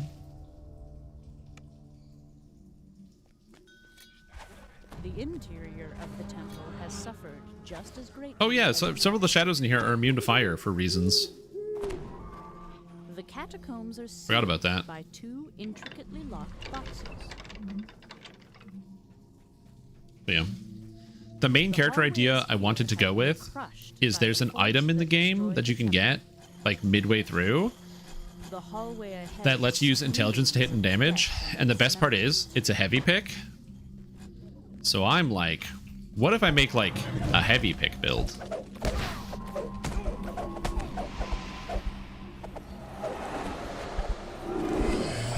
So I might make a heavy pick build that uses all intelligence and basically do a combination of like Sword Saint plus Duelist and I think it's called Strategic Defender or something, or Battle Strategist, that lets them use their intelligence instead of their dexterity for their armor class. And Sword Saints and Duelists also add their dexterity to their armor class, or their intelligence to their armor class, so you get to double dip. Vol's followers were sealed in. So I can basically have a character that gets like 100 armor or something. Roll a 1 versus a trap. No, and this is why I don't use evasion.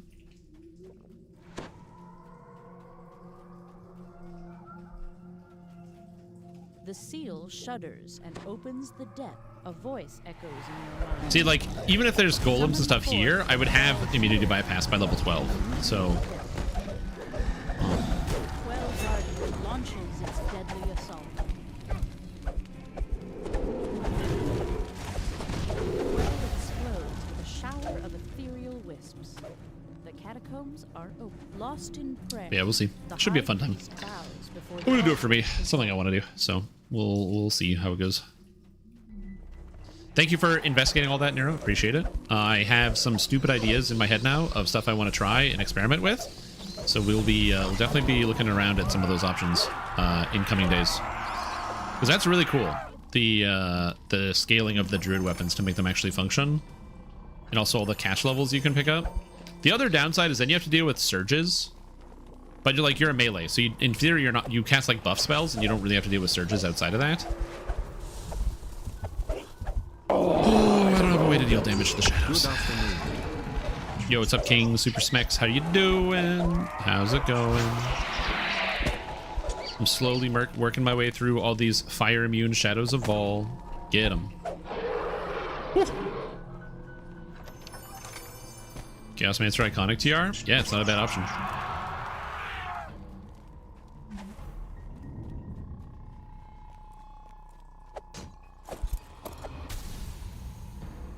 Again, for me, it's a weird set of interactions, and I'm glad there was like, that's one of the fun parts about like DDO for me. It's just the collaborative character building, where like we all come up with an idea together. Oh god, we're in Vol.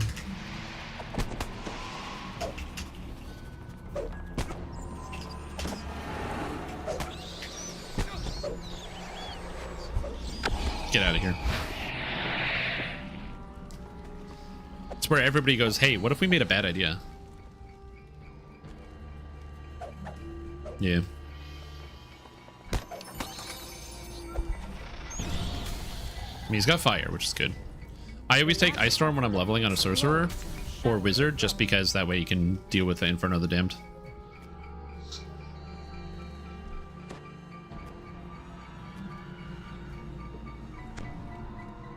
But I have the scrolls. I have it. I might just like walk around. I have the tools.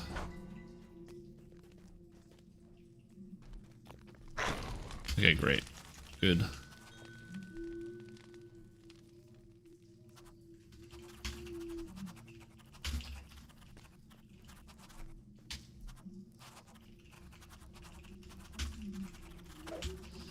Lunch and went to my son's college for a lecture. Ooh, that's exciting. Like, did you get lectured by your son?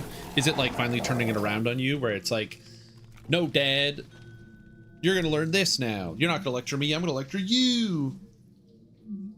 Armor, wielding 2 swords, also made of fire. Master Vampire? Yeah. You'd think fire would be like really powerful against vampires, but no, you need garlic.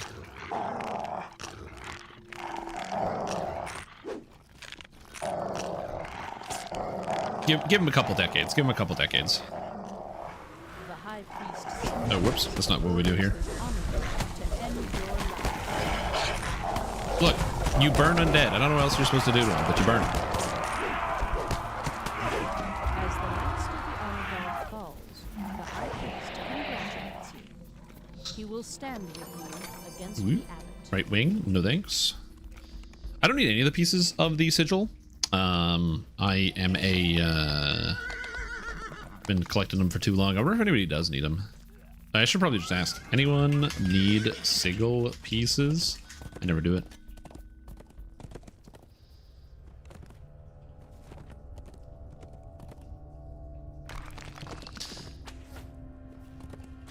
I still don't know where I'm going to spend my points. I kind of feel like going and grabbing Light of Glory, so I get at least the imbue damage on as light. But then I'm like, it kind of gets rid of the whole being pure fire part. I think I'm just going to take Monk 2 and then use Monk 2 to grab like some of the really good stuff. So like Iron Skin, Quick Strike, stuff like that, to make my character really tanky and strong. He left. Our fire character left. RIP, dude.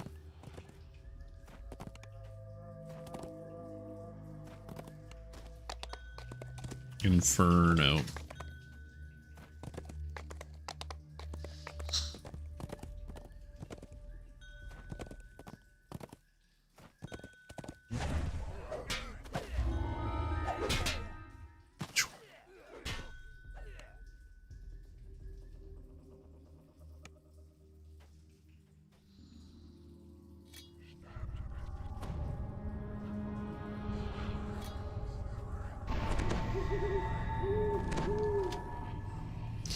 Yeah, I got the flame blade. So, oh, my flame blade leveled up because I'm level 16. So now it's +4 with fire blast and incineration and blinding embers.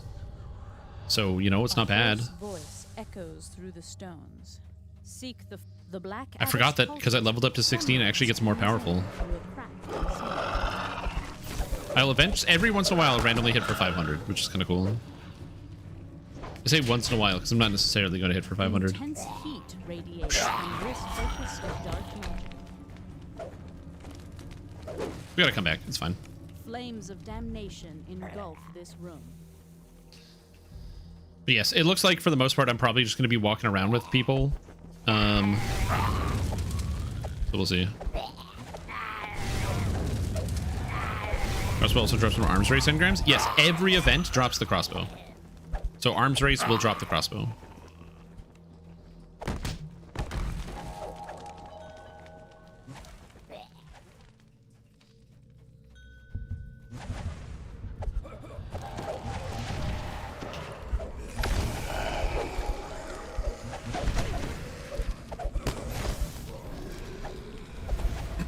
Anyway. Okay, we got this one. Oh, hinting at builds? Oh yeah. We got builds in the tank.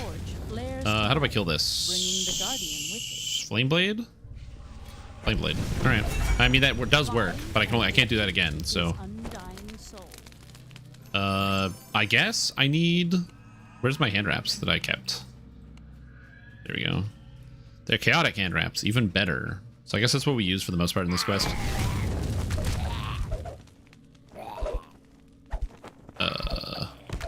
Hey stream, literally finished watching Universal Enhancement's video. The ending, bragging on Heartbreak made me laugh. Yeah.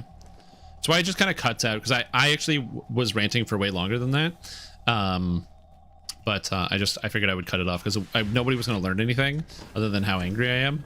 And so I figured, like, which, you know, can be good information, to be fair.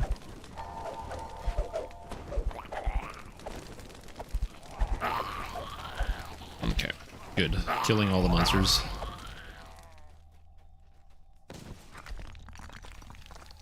Oh, we did Ice Storm here? Okay, good. Okay, good. Oh, and I'm gonna chill here.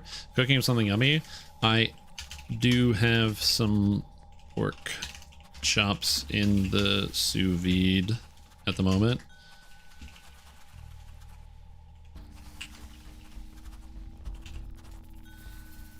I always gotta bring up the sous vide whenever I can. I gotta make it part of my identity, you know? It's like, you know how some people, their identity is like, I don't know, like the Lord of the Rings or something? Or like the video games that they play? For me, it's the sous vide.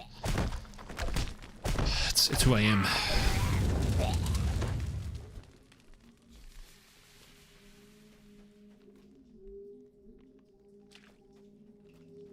Okay, so they're gonna light the torches, and then I'm going to turn them off. Oh, well, yeah, Vistani Knife Fighter is literally one of the best builds in the entire video game. and has been for a very, very long time. Die, bastard.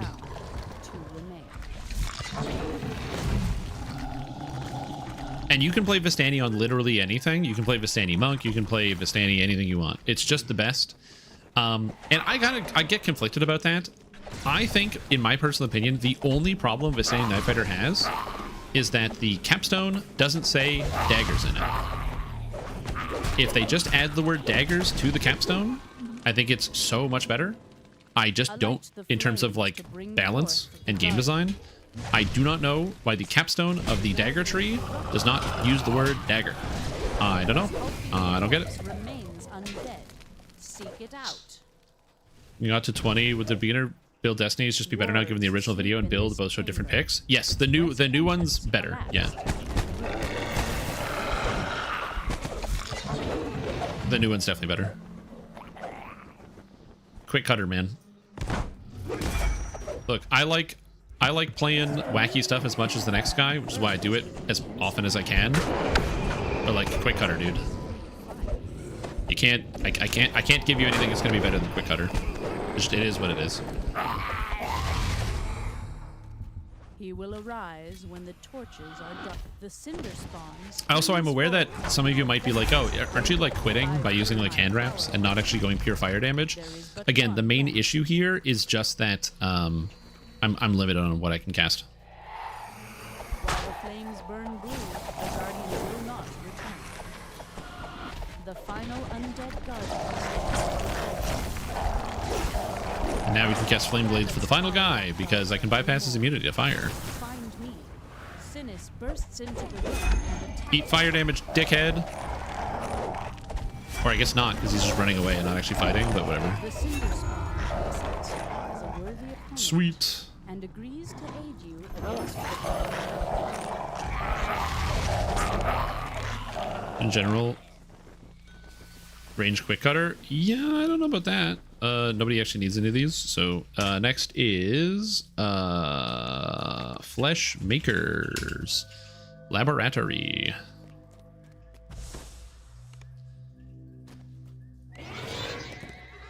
Hey, you, Brian here. Yo, what's up? So Vistani is good, huh?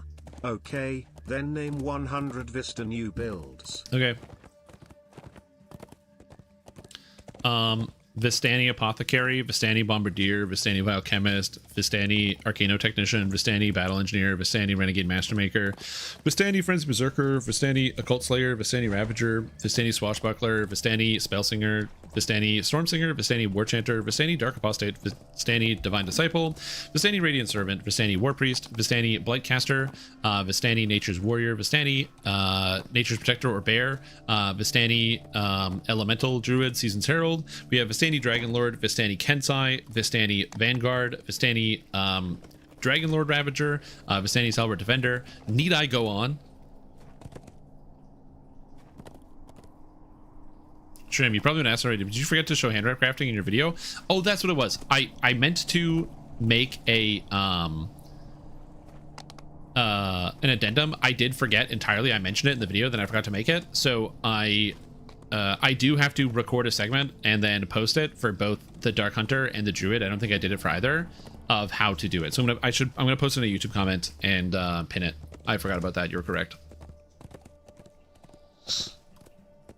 Turn into legendary feat, you fucked your build, don't worry about change of feat and put single button fighting and run Vistani. Yep, basically. I think Bo's problem is attack speed. That's the only problem that Bo has, and no other changes to Bo will solve that problem.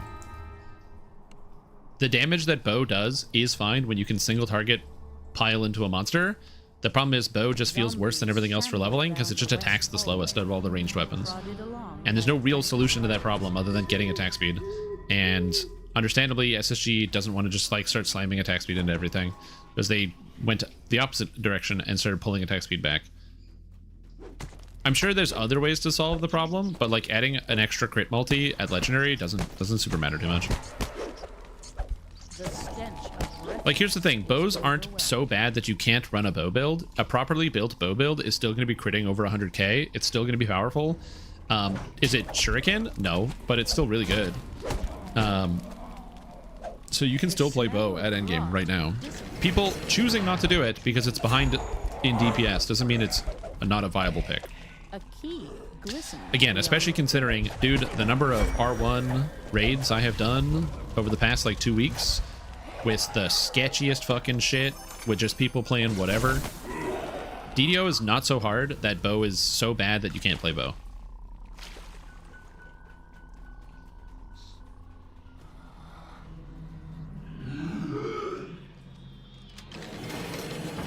Like, I understand where people like really want, they see like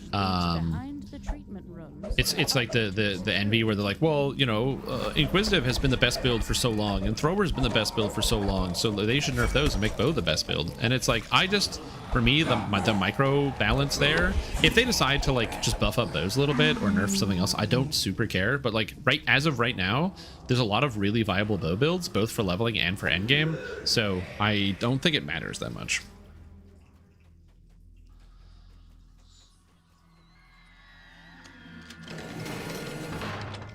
Wanted to make a bow build, what would I do if I was making a bow build? I really like Bow Paladin, actually. I think Bow Paladin's a lot of fun.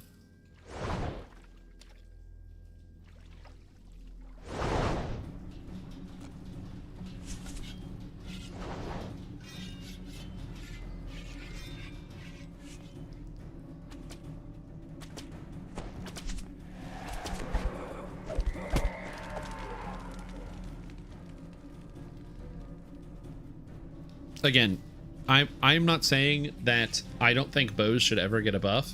I am saying that I don't think it's a critical emergency, because if you can still slam bows into R10s and into higher Reaper raids and still do well, your build's fine. Like, here's my personal opinion, and I'm going to anger some people with this one. I personally don't think every build should be viable in either R10 content in terms of dungeons or high Reaper rating. I think it is okay that some builds can't do those difficulties, because the whole point of doing high Reaper rating is for clout and nothing else. There is no reason to do high Reaper rating at all in the game. You don't farm Reaper XP from Reaper raids. That's not how that works. Okay. You can craft your Reaper bonuses onto your items. There's no reason to do high Reaper rating, okay?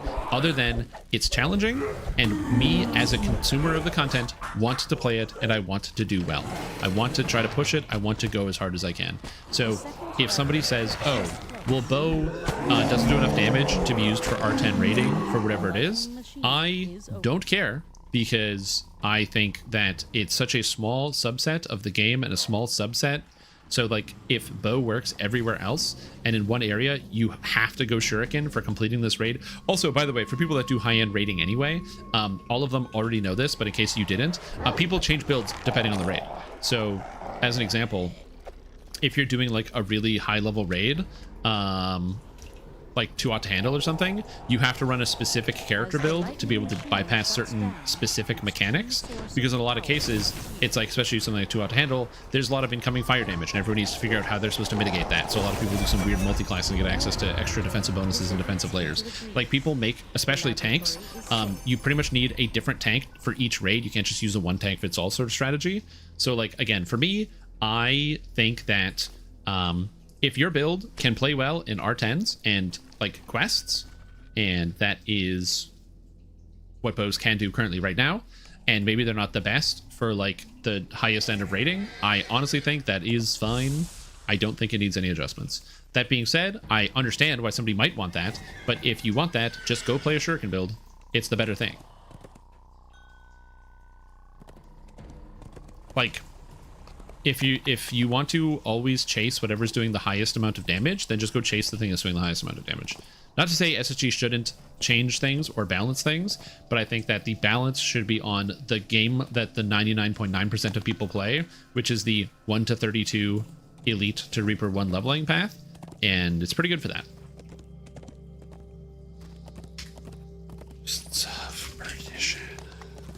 And that's my personal opinion.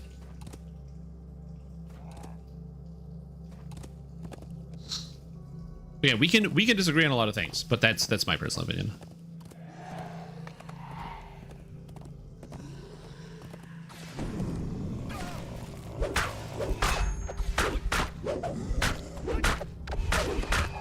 Die, please. There we go. Make them R10 quest viable. Bow builds are really good in R10 quests. I'm gonna be honest with you. If you're telling me right now, like if you typed in chat, I do 180,000 in R10 or in a regular quest, you crit that high, which means at 15% damage, you're still critting for like over 20k, which means you can one shot every non-boss monster with a crit on R10. It sounds fine to me. I don't see a problem.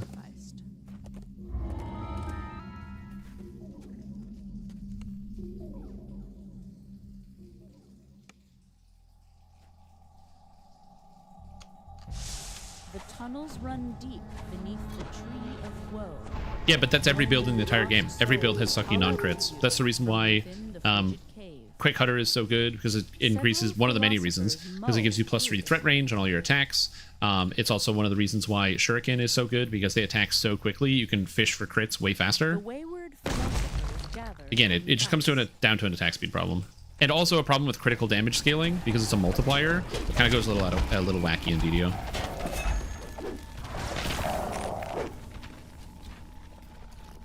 A thin layer of cracked ice. Again, if that's something that you personally feel, I encourage you to like post about it on the forums and let the devs know that that's something that you would like to see and a change you would like to see to bow characters. I just personally am not picking up this fight. I'm not going to be the flag bearer. I just don't really care. I'd rather SSG focus on stuff like making cleric and rogue feel better in the beginning of the game, as an example.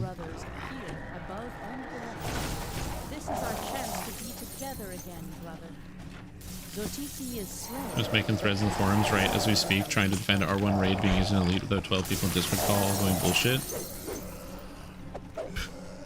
I don't think that's ever gonna happen, but your dreams can be exemplified.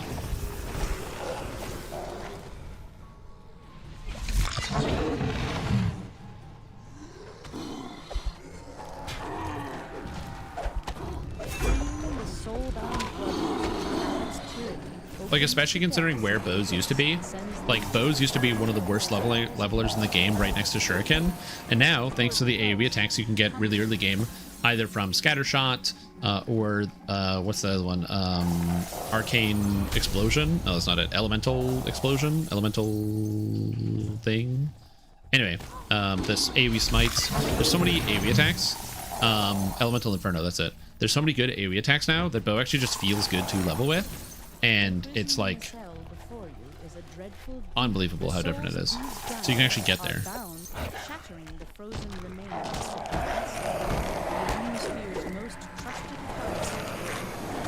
Yeah, I'm of the opinion that the game shouldn't be balanced around Reaper 10. I think that people that do Reaper 10 should figure out how to make their characters better and fit them in to do Reaper 10.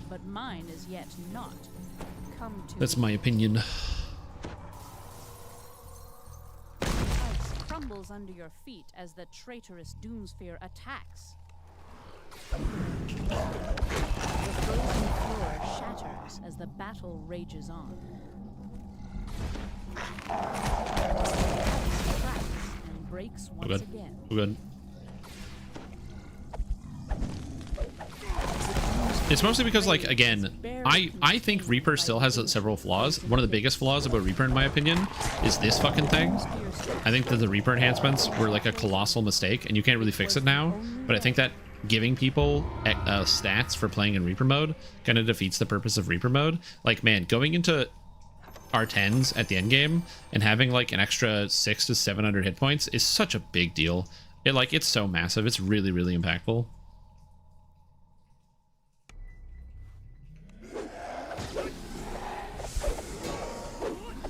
Like, even getting an extra 200 health from like 20 Reaper points, actually more than 200, because you get it's what, the 100 hit points. Yeah, 21 for 100 hit points. So it's like 300 health from having Grim Barricade alone for 21 points is like, it's so huge. Big pumpkin. Let's do what's that question called? Age of Rage Chain. Anyway, that being said, I am not against things in the video game getting buffed. I just don't have an opinion when it comes to generally a lot of endgame stuff, because it's like, you know, you can always change up your build and change up what it is you're going to be doing. But the other part too is if it works and it feels, or and it like if the reason why you want something buffed is because it feels bad to stand next to a different ranged character who is able to out DPS you, versus if you're playing in a group and like if you feel like you can never have an impact on the groups that you're in, then like I can understand where that comes from. It feels bad to feel like your character isn't really doing like a whole lot, but there's always going to be like scales to that, even in terms of like you're playing with a, like if you've ever had the chance to play with one of these insane Sork instant killers where when you walk into a room everything is already dead because they're just tabbing through and murdering everything instantaneously. Is it just Jurassico? I think it's just Jurassico. It falls from reach. You can have a similar experience, so it's tough. It's a tough place to balance. But it says R0 and is still Reaper mode for bonuses and to watch folks flock to it like seagulls to French fries in a McDonald's parking lot. True.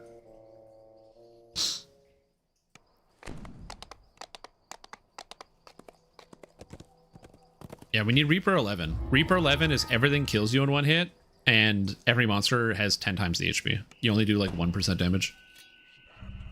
And every monster is immune to instant kills.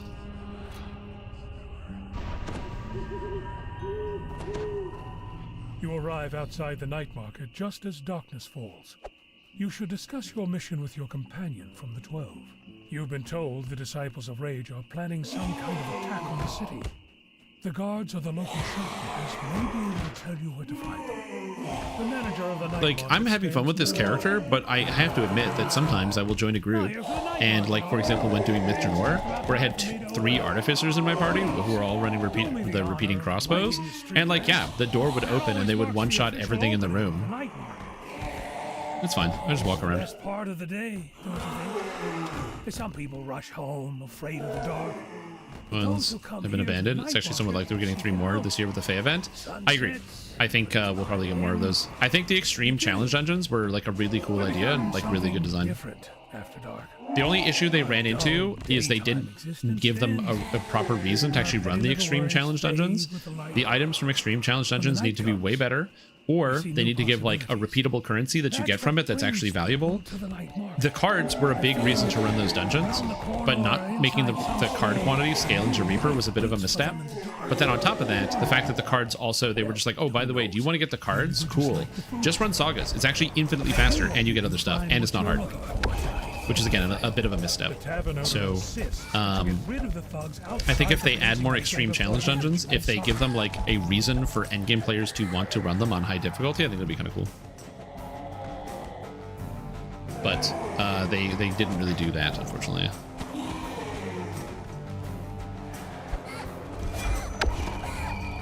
Like, Reapers, stop time? Nah, it's already in the game.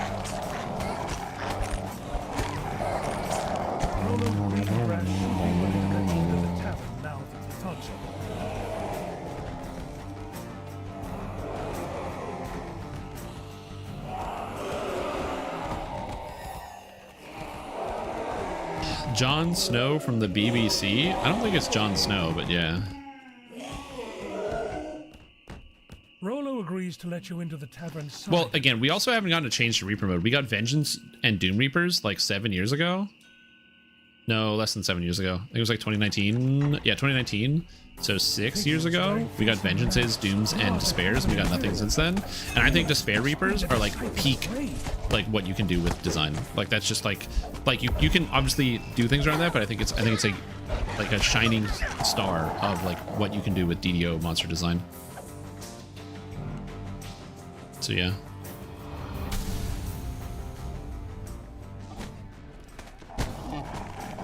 I just watch you get on the roof. Yeah, you did. We're up on the roof. Where can I see your build? Why? Dunno, but it's interesting. This build I haven't posted, and the reason I haven't posted it is because I am playing it. I'm building it as I go, so I haven't posted this yet. So you can infer what I'm doing, which is I'm using Flame Blades, the summon spell from Druid, from taking the Druid past life, allow me to summon Flame Blades, so I'm doing pure fire damage with my weapons. I'm 2-weapon fighting with Dragon Lord, so I can bypass fire immunities, Sacred Fist, because it lets me add my Charisma to my armor class, and Monk, because I get access to the stance and a bunch of extra feats, as well as some good enhancements. And yeah, we're also going Charisma based. The Sacred Fist also lets me use Charisma to hit and damage, because as long as I'm centered, I can use Charisma to hit and damage, so I don't have to use Wisdom, which is what the Flame Blades normally scale off of. I will post a build for it later. I just have not done that yet. You must stop the cultists before they can carry out their plan. The manager holds with David Attenborough? Who doesn't know David Attenborough? Probably like Wait, the dead, I guess. You really have no People that died 100 years ago don't know David Attenborough? We are the ones behind this. The disciples of rage. The card system? But that's what I'm saying. Like, instead of having the reward even be locked to that place, it was very quickly like given out to the masses, and nobody runs the extreme challenge dungeons anymore. It's all shown over the harbor flickers and goes out. The light that protected this city for centuries is gone. The curse that destroyed the giants has returned. You hear the cries of an angry mob. Why your name rang a bell? A riot has broken out on the streets of the city. Do you hear that? That's the sound of the future. That is the sound of the age of rage. The sounds of shattering glass and screaming crowds echo from the streets nearby. Is Flame Blade garbage? They're the only ones who can end the riots. Build even worse, server. Some stand in a place ranting to themselves. My next build is going to be even worse because it's the I'm definitely want to do that other build we were talking about. His psionic powers to pacify the enraged residents. Again, the other issue is that also all of the items that came out of that quest unfortunately don't have the Sun and Moon augments. I think they'd be well served going back and adding Sun and Moon augments to those quests. Because again, there's no reason to run them. The items themselves are really crazy. There's some really good items, but unfortunately there's no Sun and Moon augments.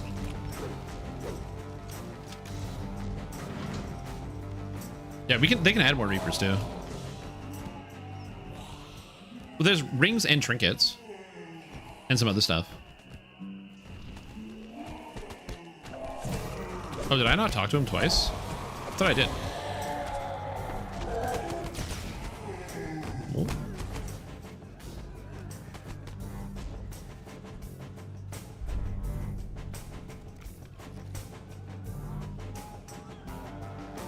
No, he's still there. Oh, God. I thought I did. Yep, like I said, I'm going to be posting a video for it once I have the ideas sorted out, but like, I made a lot of mistakes with this build. One of the things that I learned is that you don't need to be favored, so that's the reason why I'm an Eladrin, is because Eladrin can take Undying Court, so I can be favored with scimitars, because I thought I needed a favored weapon. Turns out, no, I don't need a favored weapon. The Divine Dream effect from Paladin, from the Religion's feat, is centered, not favored. So I actually don't need to be favored with the scimitars, which completely changed up my feat order and a bunch of things that I did.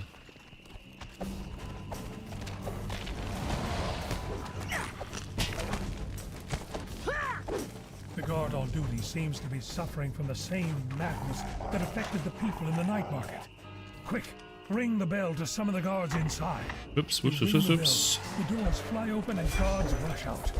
For a moment you're sure you'll follow help. But then you notice the fury in their eyes and the anger in their voices. The enraged guards attack.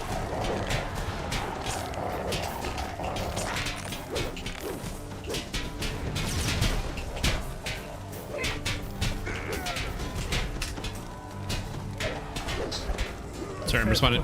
People are glazing me in my group chat, so I'm kind of I have to make sure I'm paying attention to the group chat. You have a barbarian build that centers around falchions? Yes. Technically. But also yes, so pretty much every barbarian build wants to use a falchion, because if you're a frenzied berserker, you get +2 critical threat multiplier added onto a falchion, and you do really, really good damage. So you just play Frenzied Berserker Barbarian and use a falchion. In fact, the beginner basics Barbarian build is a falchion Barbarian build. So it's one of the ones I posted recently. There's already the beginner basics Barbarian is out, and the whole build guide is there. So that is also a good there.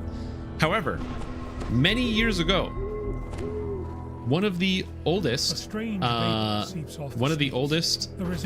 that I posted a long time ago is the dual wield Falconer build, which is where I wanted to play a Falconer but also use a falchion, but I said it wrong. I pronounced it wrong. I call it a falcon instead of a falchion, so I can have 2 of them.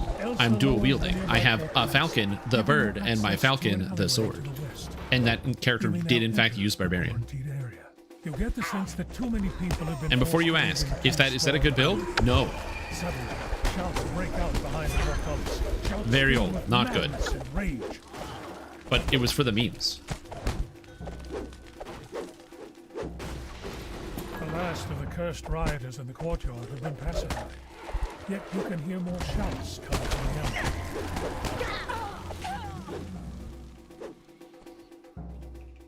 Yeah, me, I'm stupid. Says that he knows of several others who bore no hit damage from Sacred Fist and the Sacred Fist Imbue. Yeah, and also there's some stuff in Divine Crusader that you can get, and also the feats that can increase the damage while it's your favorite weapon, which I'm going to be using. I actually just have to go swap it out so I can get it as a favorite weapon, because I get a whole bunch of hit chance. Fighter, Rogue, Ranger, 2 Kopesh build? Yeah, Kopeshes are good. Dude, this is a friggin' meme build. Athlete of Skin on one of your videos. Haven't watched it yet, but discuss it. Do you need spell power, melee power, or both? Spell power. You're a spell build. Only spells. When you enter the demon form in the tier 5, you use a melee Eldritch Blast. It's not an attack. It's a melee Eldritch Blast. So it's still an Eldritch Blast. It's still a spell. It's just the range, the physical range on it is melee. You got to run up and you got to claw, dude. But it's not, you don't hit, you don't need hit chance, you don't need melee power. It is exclusively spells. All spells. But it just looks like a weapon attack. Because you get a big claw, and you go rawr. It seems there may be some sort of connection between the scorpion venom and the madness caused by the curse. With the help of the mist, just spell power. You've managed to subdue all the rioters in the plaza. The way is now open. I've mentioned this before, but when I first played Dungeons & Dragons Online, I was 14. Or was I 14? No, I was 13. I must have been 13. Hold on. How old was I in 2005? 13? I was 13. So I was 13. And I really enjoyed playing Morrowind. And one of the things I liked about Morrowind was the fact that even if you wore armor, so I was like wearing bone mold armor, which I thought was really cool. You could also like wear a robe, and the robe would go over top of your armor. So you could be fully armored, but still look like a wizard. And so I could have like kind of like a sword and shield with the robe on the full armor and kind of do like a battle wizard thing. And to 13-year-old me, that was the fucking coolest shit ever, man. That was sick. So when I started playing DDO, that is exactly the character that I made.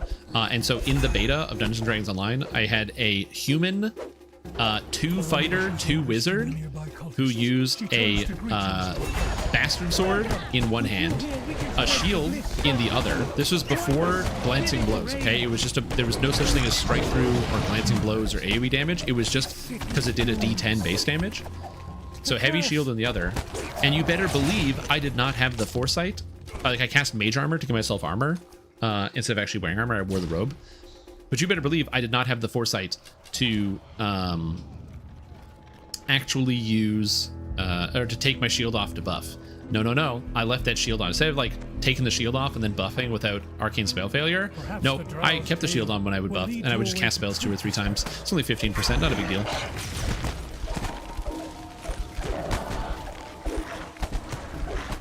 Would stuff enhance its fire spell power, increase its output? The demon form, it's just your Eldritch Blast. So whatever affects your base Eldritch Blast affects the demon form. The demon form is just an Eldritch Blast that scales harder.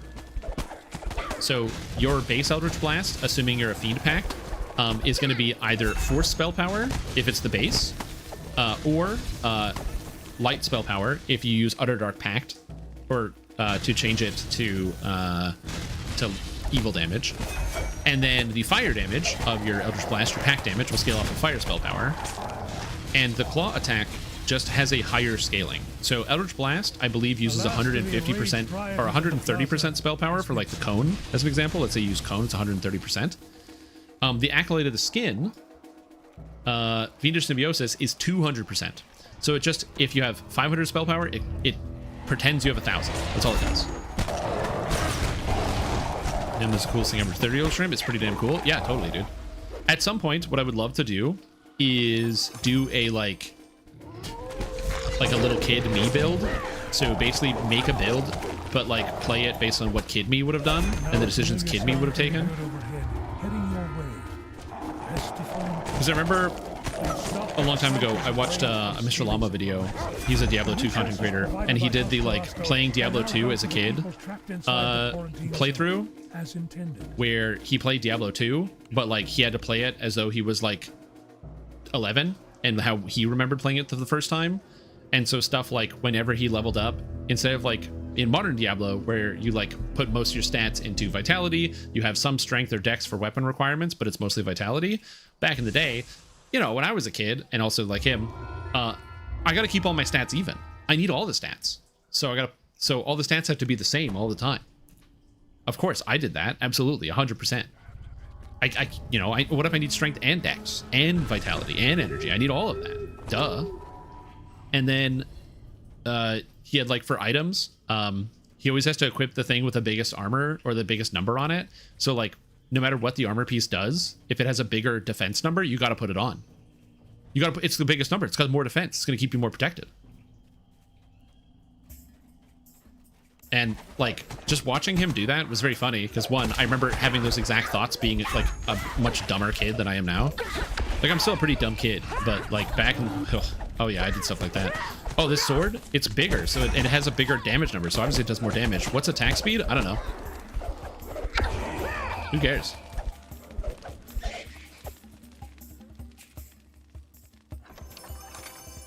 And buffing the heck out of that? Oh, yeah. In Asheron's Call, that was a big thing, where you would either do it yourself, or before the buff bots became super prevalent, I remember going hunting with like a patron. So you'd be like level 25 or something, and your patron would be like level 100.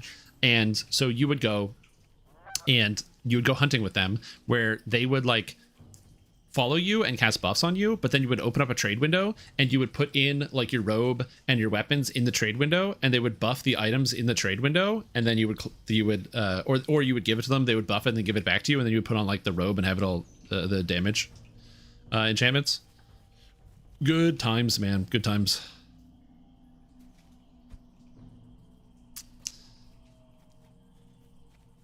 You still do that for the most part in AC1. If there was a way to play that game, if that was possible, you would still do that for the majority of the early game, because there would be like lots of bots on those servers if those servers were active. Like I don't know if that was a thing, but if there was a thing, there would be bots on those servers that would buff all your stuff, and you would just use a robe for that. Until eventually you get like actual real armor later when you start tinking. Good old tinking. Sometimes you increase the power of your gear. Other times you literally delete it.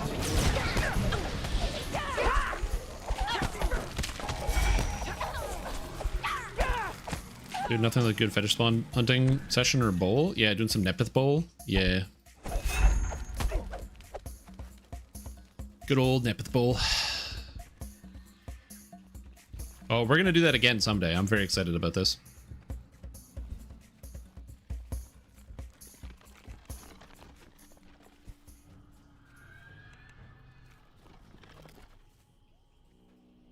You lay down on the bed of furs. Perhaps oblivion will take you for a spell, if you can just get past the anger that boils within.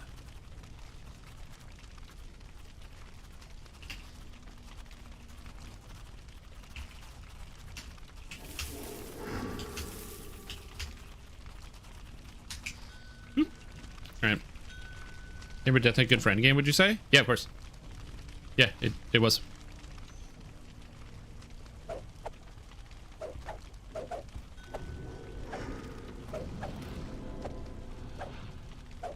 What's the Sacred Fist? AC to armor class, charisma to hit and damage without Feydark, By the forge, the fire giant and stammers as he exalted stares smite. in disbelief. What are you doing here?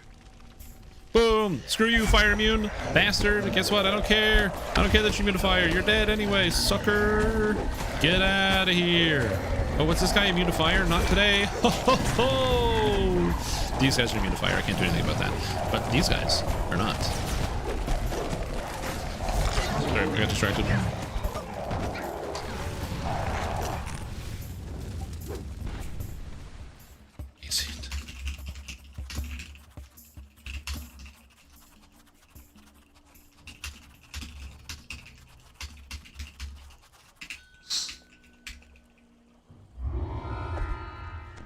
Is there a race in that game that can strip fire immunity or resistance off enemies? Yes. Tieflings can do it. They can do 5%. So it's max tier. So it is like this enhancement basically on the tree. So it takes 17 points in Tiefling. And you can strip fire immunity for 5 seconds by casting the spell-like ability Scorch that comes in the tree, which is a 10-second cooldown. So you can only get... so it only has a 50% uptime on it. But it is an AoE, so you can use it. Or you can be an Eladrin Chaosmancer, the iconic for level 15. And Eladrin Chaosmancers, their immunity strip is 20 seconds, I believe. Also on a 10-second cooldown. So it's pretty much just 4 times better than the Tiefling one. A way inside the building that's said to house the headquarters of the Disciples of Rage. Time to see if your informant was well informed. So yeah, what's cracking? What's cracking? Not much. We're just get a couple more colors for Reaper Wings. So the reason why we can't get a couple more colors for Reaper Wings Aggro Pro is because specifically us gamers don't deserve it. That's right. We're in trouble, and as a result, we were going to get Reaper Wings for Christmas, but unfortunately, Santa has decided no, he's going to take them back because we unfortunately were in trouble. We didn't do our homework for most of the year, and yeah, now we're just not going to get Reaper Wings in different colors. I couldn't tell you. I have no idea. I can't imagine it's that taxing on the art department to just flip a color. Maybe it is. I'm not an artist, okay? I just want to point this out. I make shitty thumbnails. That's the closest I get to art. So I do not know. But, yeah, that is something that I don't really have the capacity to fully grasp and understand.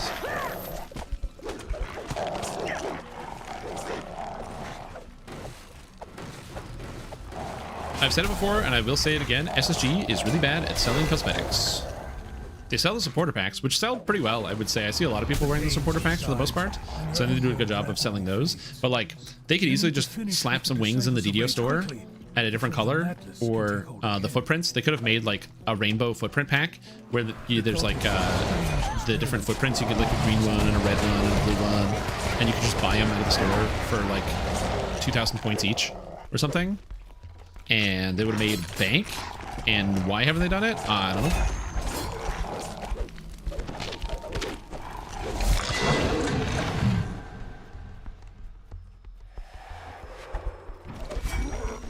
Yeah, SSG has been asked about Reaper Wing colors literally for years. I don't know why they haven't done it. I assume the reason, and I'll give you my best approximation as to why I think that this is the case. SSG has for a very long time been the never balance, only rework company. So what I mean by that is that they don't, or it's very rare for Sandstone games, historically, to do any amount of balancing in the game. They pretty much have historically only done reworks. So what I mean by that is, a strange volume floats over the instead of buffing a class, like going like, hey, let's just use an example. Swashbuckler kind of sucks. Instead of just going through and doing the easiest fucking change of just reducing the cost of the tree by like 5 points, just like change some of the 2 cost enhancements to 1 cost, you know, Or be like, oh, core 5 has 10 melee power, and the capstone now adds another 10 melee power, so you get an extra 20. So now your brain actually thinks like, oh, maybe I should use this. Instead of doing a change like that, which is very simple, not very invasive, the tree still sucks, so no one's going to use it. Instead of doing anything like that, which, again, I don't know how long it takes to add melee power to an enhancement, or to change an enhancement from 2 cost to 1 cost. I do not know how long that takes to do. But instead of doing that, which they could do in the next patch, they will go, oh, let's rework Swashbuckler, and then Swashbuckler gets reworked in like 6 years from now.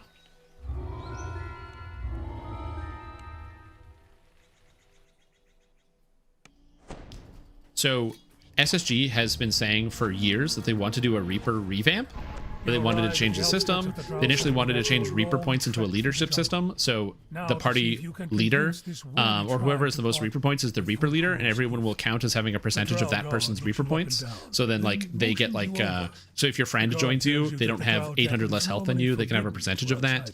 They talked about changing it into like a reward track, so Reaper would change to more like a battle pass sort of system, where you earn Reaper XP as a battle pass, and then you can unlock cosmetics and stuff along the way, which can then like reset. They've mentioned multiple times how they want to change Reaper, but as far as we know right now, there is no current plans to actually follow through on like a full Reaper rework or anything like that.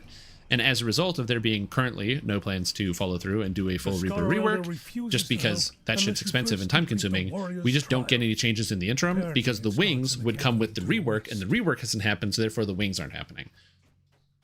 That's the reason why I think we haven't gotten blue Reaper wings or whatever. Is because they want the Reaper wings to come with a Reaper rework to give some people something to grind, and they haven't done the rework yet, so therefore we don't get the wings.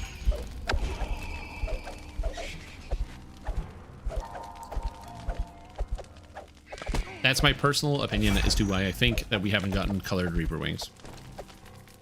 Because again, I do not know how long it takes to recolor a visual like that, right? Like, look at how Wall of Fire got recolored and turned into Wall of Healing as a good example as to like what they can do with recolors. I don't know how long it took the artist to like make the healing wall for Favorite Soul, but it looks great. It looks really good. They can make all sorts of different colored walls if they really wanted to. Is another range power nerf? Yeah, true.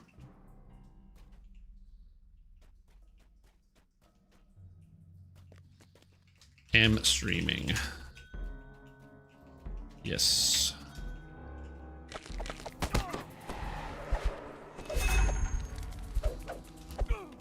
Yeah. Now, that being said, SSG splits their art team between Dungeons & Dragons Online and Lord of the Rings Online. And as much as I say, like, SSG is very bad at selling cosmetics, they are very good at giving cosmetics away. So, like, as an easy example, the armor pieces that we get in expansions usually look like pretty good. The raid items usually look like pretty good. They have unique like visuals a lot of the time. So like, even though we aren't necessarily getting like cool cosmetics being added to the DDO store, we do pretty often get like, you know, cool cosmetics just generally. They're just not good at selling them though.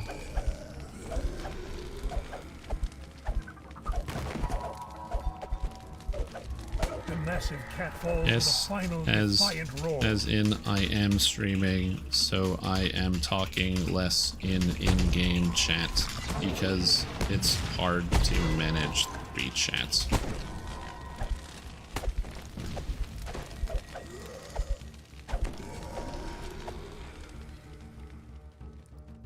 But yeah. Change the skin on, it's going to be a bit longer. But like I said, this is also not me saying that I think that the developers are lazy. I just want to make sure it's clear. I've never said that. Or that they're not interested in doing these things. I think that, especially when it comes to like recolors and Reaper wings, I think it's just a symptom of wanting to tie in a reward with a rework of a system, and the lever is pulled. And the gate the rework of the system not coming out for various reasons, so therefore the things that people have wanted haven't been there for a long time. Where do babies come from? The stork, I think. I'm pretty sure I remember that.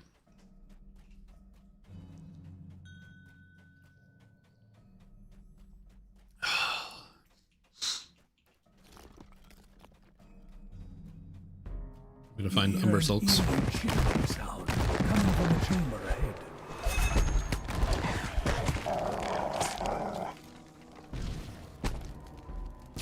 Honestly, bad person to ask. I don't have any, so couldn't tell you.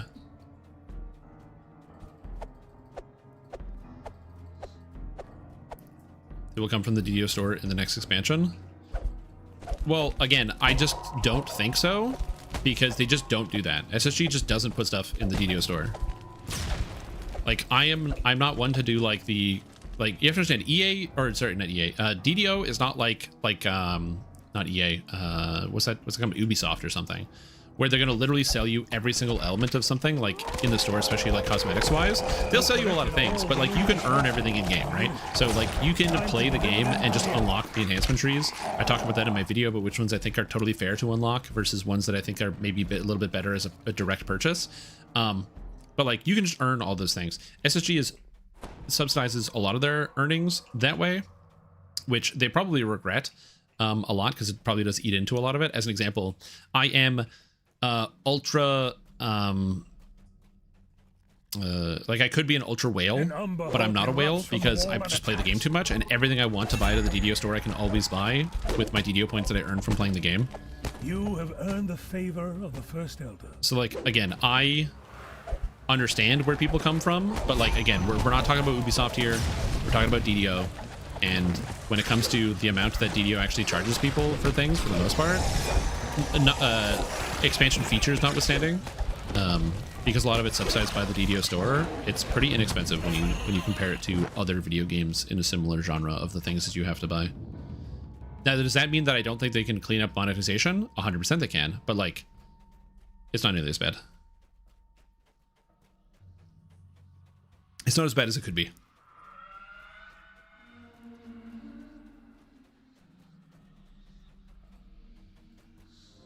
They'll be doing X because a lot of stuff EQ gets vice versa. The content creator presser, both games are almost exactly copy pasted. Well, yeah, but that makes sense. It's probably because they're the publisher and they're like, we want to squeeze more dollars out of our MMOs, because they from my perspective, there's basically no advertising that is done for Dungeons and Dragons Online at all. Like there's like no, you don't see any ads. Did we finish this? Are we still working on the puzzle? Oh my god. Coming to help puzzle.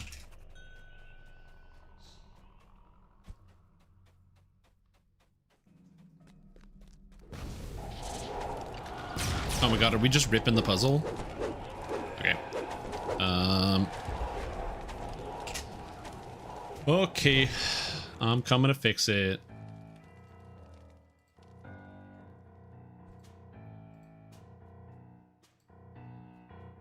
All right, monastery. Edit. So we have this. I'm just using the solver because I can't be bothered. Solve. Okay.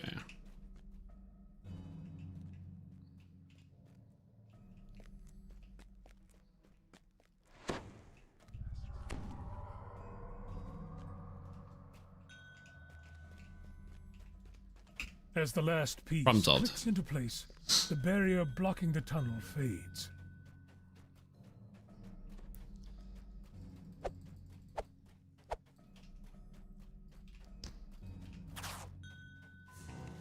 Just gonna post the solver in game chat.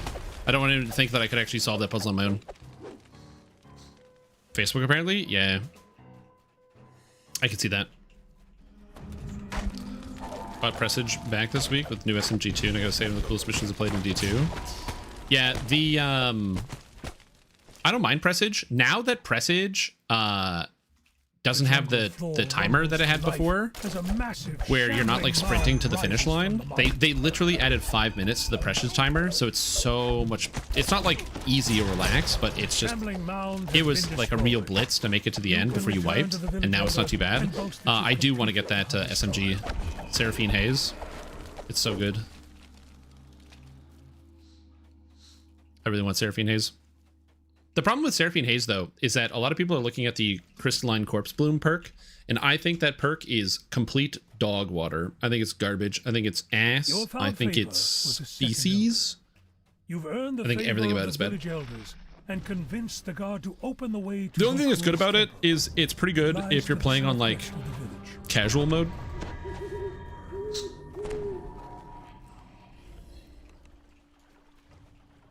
Let me see, D2 Foundry. Seraphine Haze. It's not on the main page. It's not on the main page. Seraphine Haze. If I got mine, I would probably want demo collective pugilism. Yeah, I want demo collective pugilism. Fills the air. Stasis perk is subpar. It's not that it's subpar, it's that I guess I've seen some people do some cool things with it. The problem is, it's just, the whole point is you have to get multiple kills on a primary. And I'm just not doing that in my Grandmasters. Like, the DDO planners to work on Linux. I mean, Matrim's builder. Matrim's a computer guy, and computer guys know Linux. You spot disciples of rage cultists in the room ahead. So I assume it probably functions.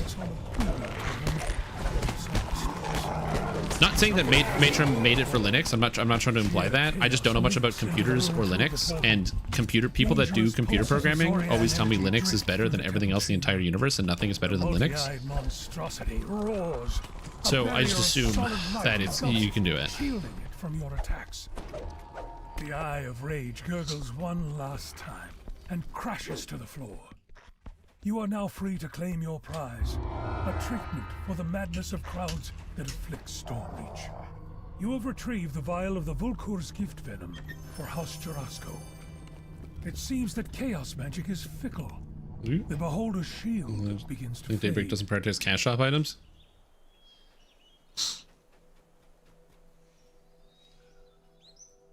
Yeah, it's tough. What does DDO do?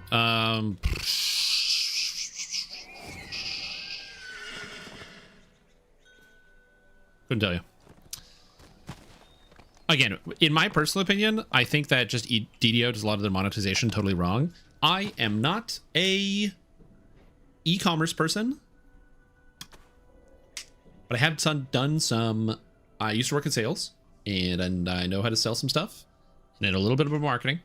And I think that the direction that SSG goes when it comes to advertising their product is like a big problem. And I think one of the biggest problems in DDO, other than the lag, which affects people the second they start up the game, if I could make 2 changes and just snap my fingers into the game, okay, I would do 2 things, or probably 3 things. Thing number 1 is I would change the login so that when you log in on a new account, your login screen looks like this. Hold on. I would make your login look like this. This is what I would make the login look like. Not quite, but I would change it so that way, instead of the races here, like WoW, I would make it if you're a brand new character and it's your first time playing DDO, I would make it so that instead of picking like your races, it has all the classes, and each class has a built-in race that you can play as. So it would be like fighter, rogue, warlock, whatever. You click it, and then it pulls up the character, and then you can customize the way that they look, and you can start playing with a little bit of description on the side about what they are. So that way, players are not customizing when they first start, and they're not overwhelmed by decisions. It's not, oh, do I want to play an arcane cannon sorcerer or a hand of power sorcerer or whatever? That shit means nothing. Those words mean nothing. Nobody understands it. So just click. When you click sorcerer, it puts you on a drow, and the drow has fire coming out of their hands, and you go, oh, cool. And then you customize the way your drow looks, and you log into game. Each class would have one pre-made build that uses one specific race, and that's it. And then on the top right corner here, there'd be a little gear. And when you click it, it goes access custom builder. And if you click it, it brings you to the regular DDO builder. And then as a result, people that are playing immediately have the ability to start playing the game. They have a character build. All the builds can always be kept up to date, because unlike in modern DDO, where every build has to be designed in the game to accommodate every race and accommodate 3 different playstyles, right? So like if you pick like sorcerer, there's 3 different types of sorcerer you can play. Each of those sorcerer builds have to accommodate 28-point builds, 32-point builds, and every race in the whole game. So they have to, so each character class needs to have like 100 builds built into it, and they have to do that for every class. It's way too much work. Just do literally 2, a 28 and a 32-point version for 1 class on 1 race. That's it. And it makes it so it's a lot less work on the creators, and everything is good. So that's one thing I would do. Number 1, I would completely revamp that whole thing. Change number 2 I would make is I would make it so that players, all of the base DDO content, and I mean all the stuff that came out in 2006 when the game launched, is free. So when you get in the market, a lot of the quests are free. Move around quests so that they're all free. We're talking Chanticleer is free. Tangle Root is free. We're talking Catacombs is free. Okay.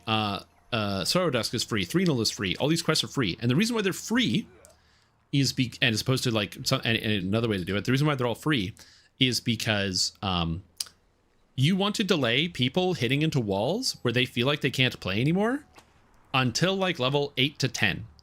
Right now, people hit play walls instantly. It's so hard to describe how bad of a fucking decision this was. So like, and this is just obviously my personal opinion, but I think this is so colossally, catastrophically bad. I think this immediately has turned people off of the game. Check this shit out. I'm going to show you guys something sick. So here we are. There's a lighthouse here. We just got off Korthos Island. Cool. Awesome. I'm about to explore DDO. I just finished the tutorial. I think this game is kind of sick. I walk up here, I see people standing in line, I talk to the guard, I do the initial intro thing of like, oh, I can bribe them to get a free reward. Oh my god, that's like so cool, dude. My game is lagging and I can't move, so I can't even show off what I wanted to show. Then I come over here. If I click on this door, everything here is paid. Everything. There's nothing free inside this door. Red flag number 1. The first quest giver you see is free and has a really horrible quest. The second quest giver you see is fucking paid, dude. You hit paywalls at level 2. Level 2, you hit paywalls. Not even level 5. Level 2. I think that is disastrous for the game. I think that turns off so many people immediately. Because you know what? There are a lot of paywalls in DDO. Why do we got to show it to them the second they start playing? Can't we go, hey, here's some stuff? So I would make all of the content in the base game free. No, it's not free. You got to buy it. You got to buy this shit. And this fucking guy, I would move him, I don't know, to another planet. Get him out of here. Put him in the Inspired Quarter. Okay? Move this guy somewhere else. Terrible, terrible, terrible, terrible, terrible. I don't even know where to start with that. Literally one of the first quests you see, you can't do. Ridiculous. Okay. Oh yeah, sure. And then the last thing I would do, ranting on stream, more quests in a sec. The last thing I would do, okay, as a change after doing that, I would change it so quests, the first time you enter them, on a free account, on a brand new character, normal and hard should be available right away. And then leave Elite and Reaper to later. And here's why. Normal mode, if you are incapable of playing video games for the most part, normal mode is a good difficulty for you. But if you play any MMOs, you're going to find normal mode to be a snore. You can go on Reddit. You can go on the forums. You can see people in the chat talking about how normal mode is a complete, like, boring slog because there's just nothing. You just one-shot all the monsters. What are you even doing?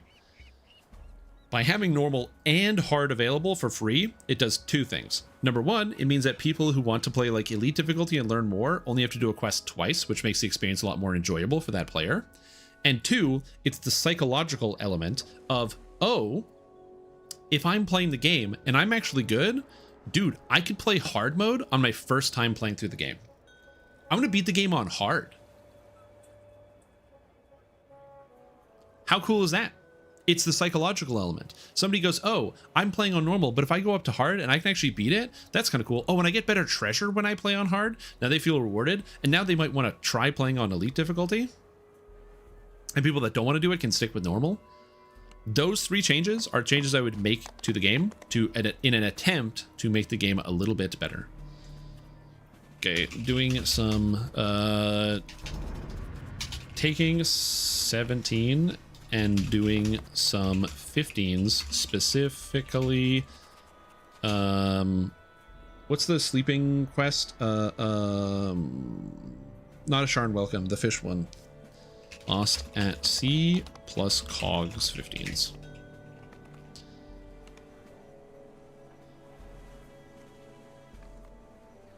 Lost at Sea. Anyway, thank you for coming to my TED Talk. Those are all the things I would make as changes in the game. I know I sound like a complete unhinged psychopath. I'm okay with that. That is truly how I feel about these things. Okay, so I can take dodge. I don't need precision because I took power attack.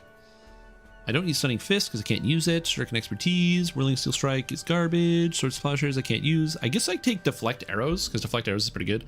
I don't terribly need dodge. Dodge is fine, but I don't terribly need it. I don't think I'm going to take mobility or whirlwind attack, so deflect arrows is good. I'm not putting points of Vistani. The reason why I took a second level of that is so now we can go here into Shintao and we can pick up the... I kind of want to get quick strike for the double strike because quick strike is really good. And I also want to get Iron Skin. So yeah, I think we do this. Say with fast hands for double strike. Oh, attack and damage while centered. Cool. Beautiful. Now we have more double strike. Woo.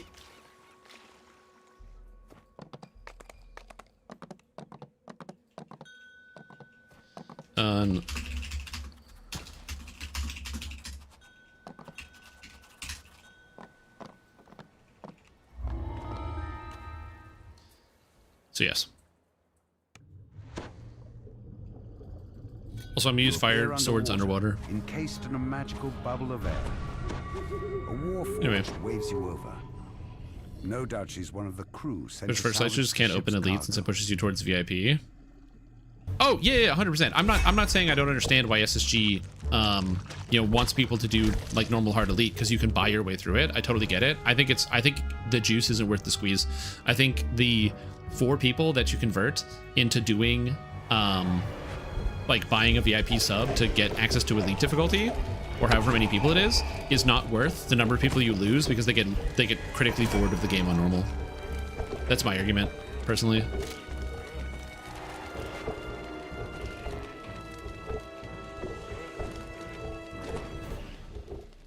Again, I could be wrong about that, but I think the amount you have to pay is not as good.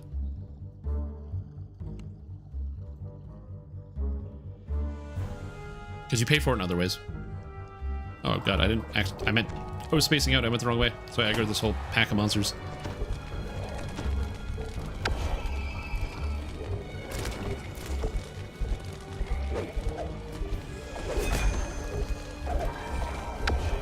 Being underwater is very annoying. Anyway. Times. Do you think that they have a plan for people to figure out VIP loot increase that you'd eventually do the math?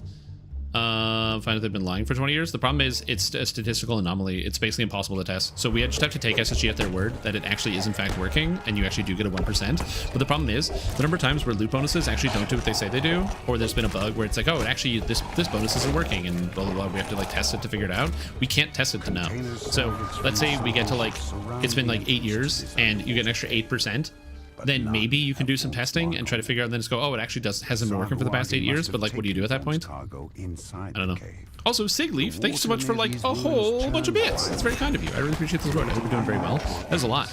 It's like 1,500 bits, dude. Thank you. I really appreciate it. I hope your day is going good. Thank you for the support, and I'm very, very grateful for you tuning in. Thank you. It seems that the Sahuagin have created some sort of magical barrier to keep the ocean at bay. 43% on our 10 is not the right number. Yeah, I believe that as well. I think it's just a decoy. It's just a distraction. Something shiny. Again, I'm not trying to be conspiracy man over here, okay? I'm not trying to be like, oh, game bad, or like the dev's bad, or they're trying to do bad things. In no capacity am I saying that at all. Again, I like the DDO team. I think they do a good job for the most part. I think that while there are things that we disagree on, I think overall, I know that people are very passionate about the game. They want the game to succeed. So I don't harbor negative feelings there. But there are some things I do disagree with, and I think it would be bad of me as a player to not voice my disagreements with some of the things that they do. So there's that. Character, easy access to forums when in character creation, or the trainer to access build info. I agree. I think it would be cool if they had like an actual building section of the website. They should hire a web developer to put an in-game or like an on-web builder, like how Path of Exile has, where you can access like the entire Path of Exile tree on the website, and all the items are accessible through the website.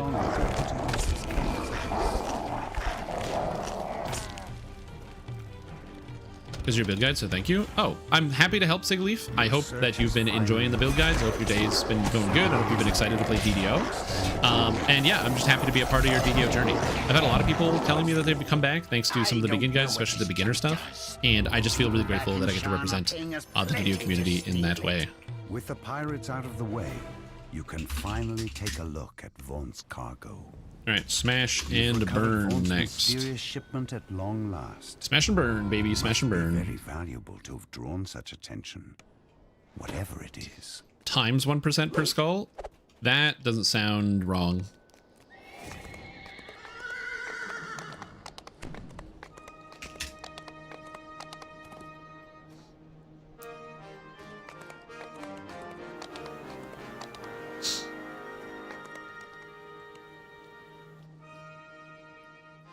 I joined a raid the other day, and the raid leader was like, no one loots a chest until I do my chest blessing.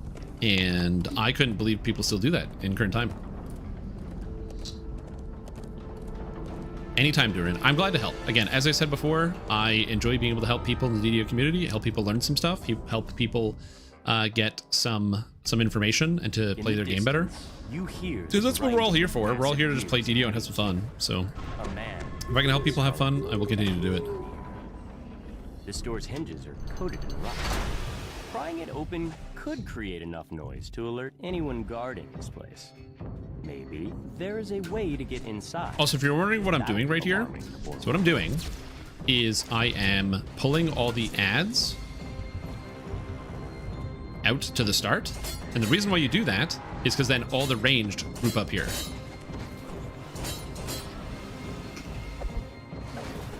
So that way you don't have to chase them all around. Because that is one of the more annoying parts about this quest, is having to chase everything. So this way we don't have to chase all the monsters. They all just start running towards you.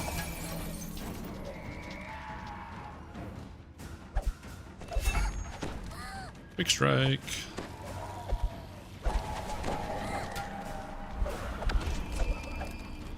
I do so much fucking damage now. Chest bless doesn't work. Well, it doesn't increase the odds that you get a named item from a chest. The point of chest blessing is it gives you an extra loot, a luck bonus. So the randomly generated items that you get have a higher chance to have higher numbers on the stats. So like, for example, let's say you pull an item that has strength on it and it's a level 10 item. The strength on that item can roll anywhere from 4, I believe it's 4, all the way up to 6. So the odds that it has a 6 on it just becomes higher when you bless a chest. The problem is, in a raid, you don't care about the randomly generated loot. In a raid, you care about, like, you know, the fucking raid loot. And chest blessing has no impact on the raid loot, so there's that, which is a big deal.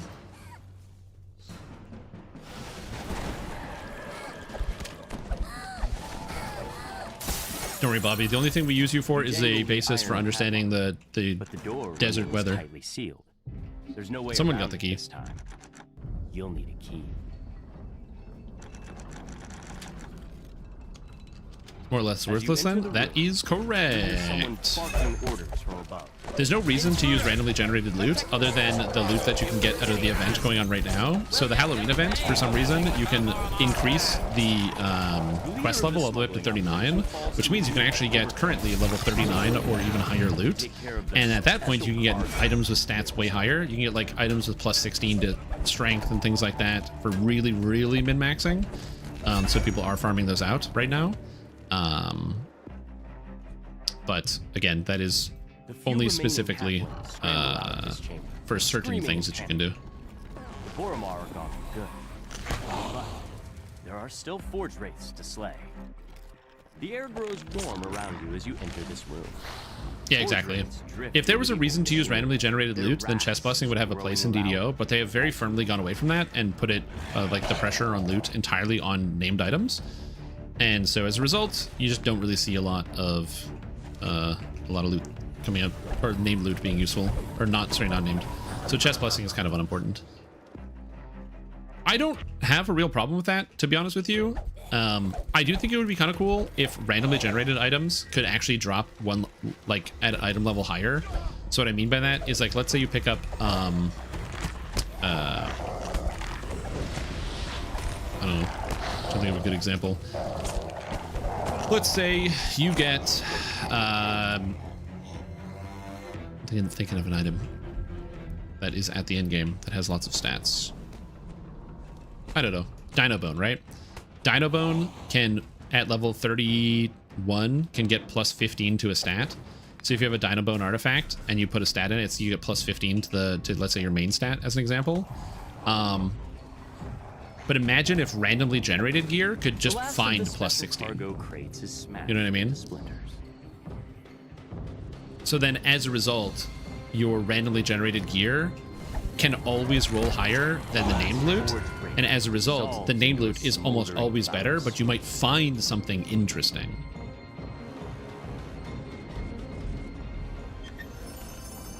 I think something like that would be kind of cool. Like if the stats on randomly generated gear had higher highs than named loot.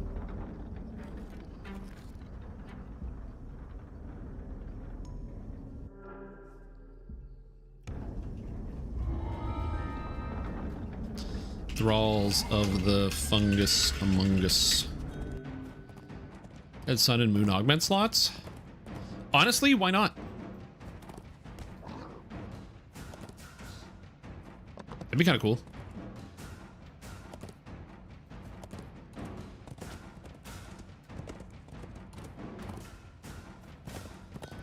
What they could do, and this is my personal opinion,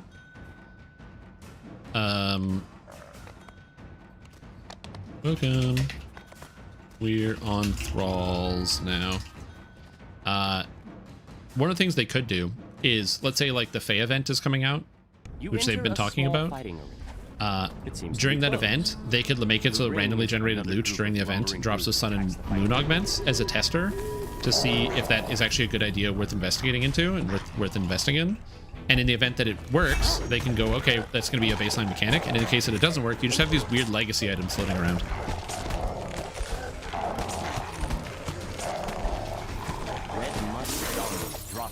Yeah, because it makes them so much worse. You must stop this. Also needs to have 4 stats, not 2 or 3. True. Again, I'm not saying that randomly generated loot just needs to be, like, amazing. But I do think it would be neat. Your ascension is kind of scary. Yeah, you get used to it after a while. No, the ledge stopped me.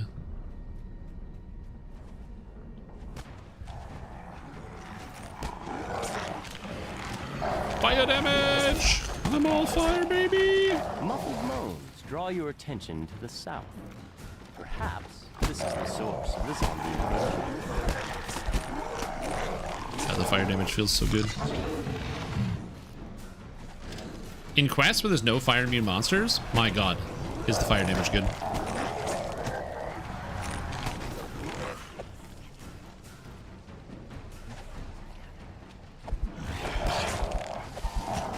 Everything just burns, man. Everything burns. Fire creeps through the sewer pipes that the Red Musk zombies use. the source of the creatures. Yeah, I think that'd be kind of cool. Again, they could even just literally just have the loot drop during the event, and then if they don't like it, they can just turn it off, and then you have these weird legacy items carrying around. You could have like just random legendary items that are trading for millions of plat, or you know, thousands of astral shards, where somebody's got a crazy statted item that has a sun and moon augment that you can't get anymore, and it becomes like a treasure that somebody hoards onto. And also, randomly generated loot items aren't bound to characters, so people would actually could be able to trade them, which would be also interesting, because you could find something really crazy and then trade it. But like, I'm gonna be honest, I don't see trading coming back into Dungeons & Dragons Online in any meaningful way. I just don't. Red musk zombie. And all of the spores responsible for creating these abominations have been destroyed.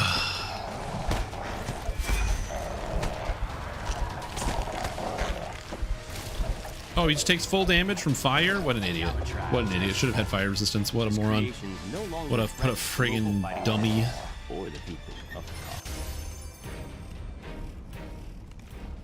Other than the Reaper Wings? Yes. So yeah, the idea of having trade in the game is not gonna work, but it'd be cool. Wraith Callers.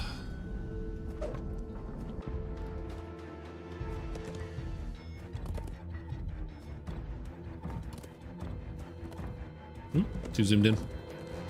I zoom in way too much sometimes.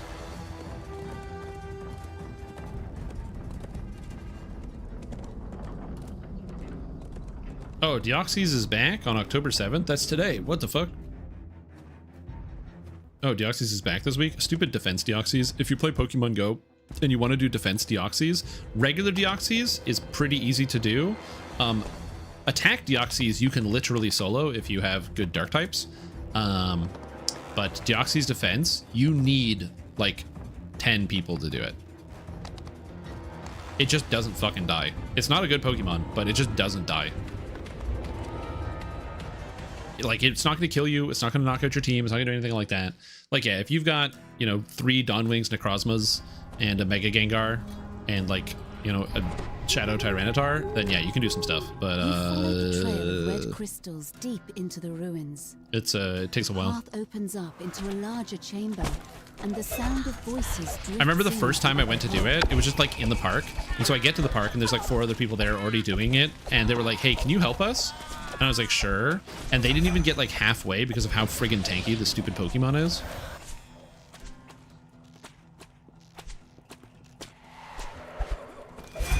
Granted, they weren't using like the best Pokemon for the job, but still, it was a tough one.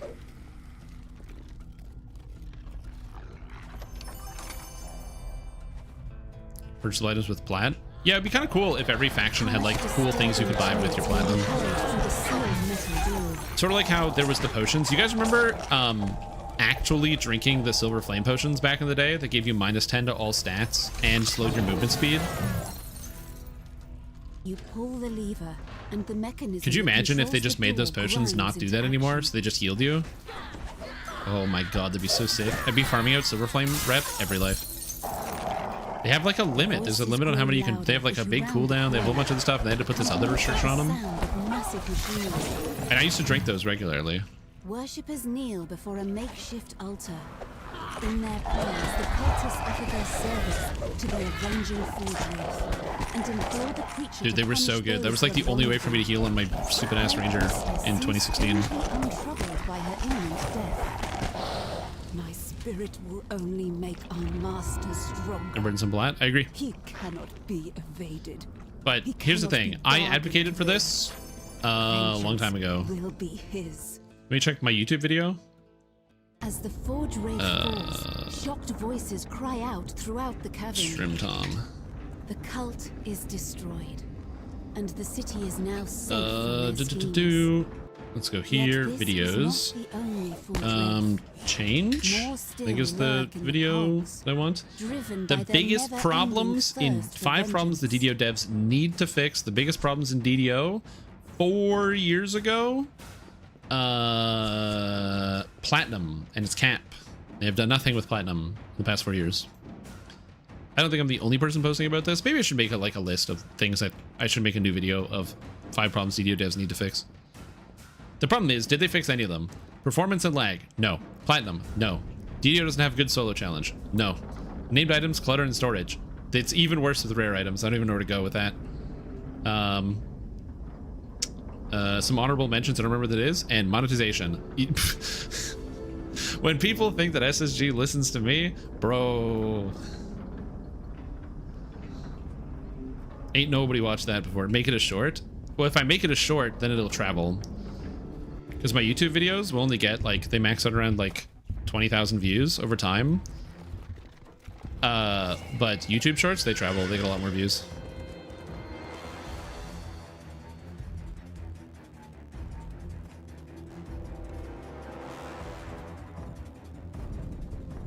It's really a piece of fucking garbage. I mean, I'm not wrong. I wasn't wrong then, and I'm still not wrong now. Guys, there's a reason I stop playing the game and streaming DDO after 8 o'clock, and I don't play the game or stream the game on weekends. I just don't, and I'm not going to. On the weekends, I look at my own Discord and the general DDO Discord, and I watch people complaining about the lag all day on the weekends. You find yourself in a dark chamber. I'm not gonna play, it's stupid. I'm gonna waste my time. If somebody asks me for help, if they're like, hey dude, can you help farm a thing? Then like, yeah, I'll help. I'll like log in to help somebody farm, but I'm not gonna log in to play DDO for fun on the weekends. It's a wild thing to do in like modern DDO times. They immediately attack.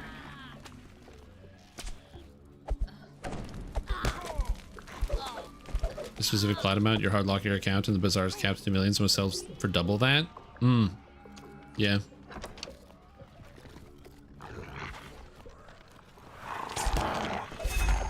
Yeah, I didn't play EverQuest directly. I played on one of those EverQuest private servers, but I didn't actually play like the regular EverQuest. I had fun though. It's fun to play around with EverQuest, but I'm not an expert.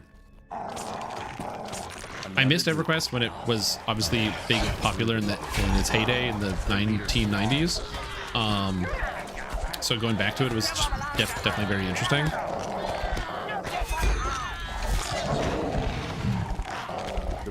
And when their special boy is handstanding against the production, hard stancing against the production at different times.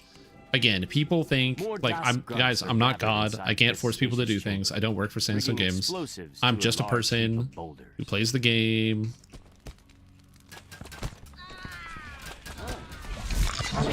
But again, that's also one of the reasons I just don't like making very negative videos for the most part, is because when you make a negative video, sometimes if it was something I really needed to draw attention to and I think it needs to be fixed because it's just like that's something that I think is easily fixable. Like I haven't made a video about the lag because what am I gonna say?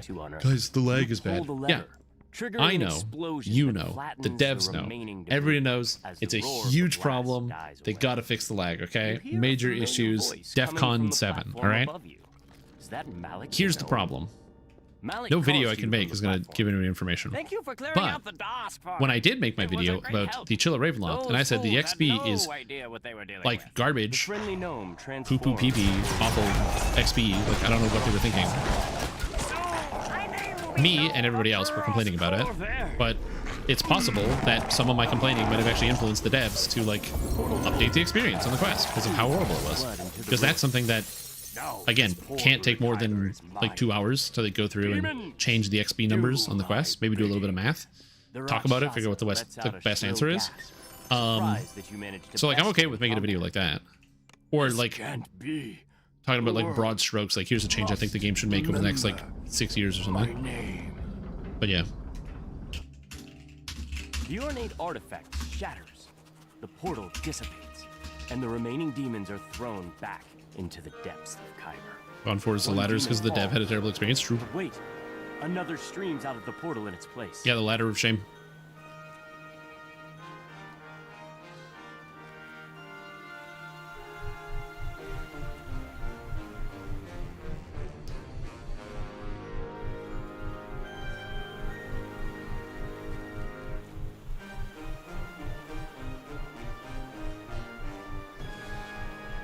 So the story goes, one of the Dungeons & Dragons Online developers was doing Vault of Von 4 and fell off at the end with no way to get back up and was incapable of completing the quest and needed to repeat the quest entirely again. And as a result of doing that and having that experience, the negative experience, was like, fuck this bullshit. This is some stupid, dumb bullshit. So now when the bridge goes down, a ladder now appears at the beginning, or appears. You can climb back up in case you fall. And it's the ladder of shame. Did you fall? Yeah. Should you feel bad? Yeah. Can you get your loot now? Yeah. Why can't I take this? Oh, I don't have any universal points. I don't know what I'm doing with my points here. I'm still thinking.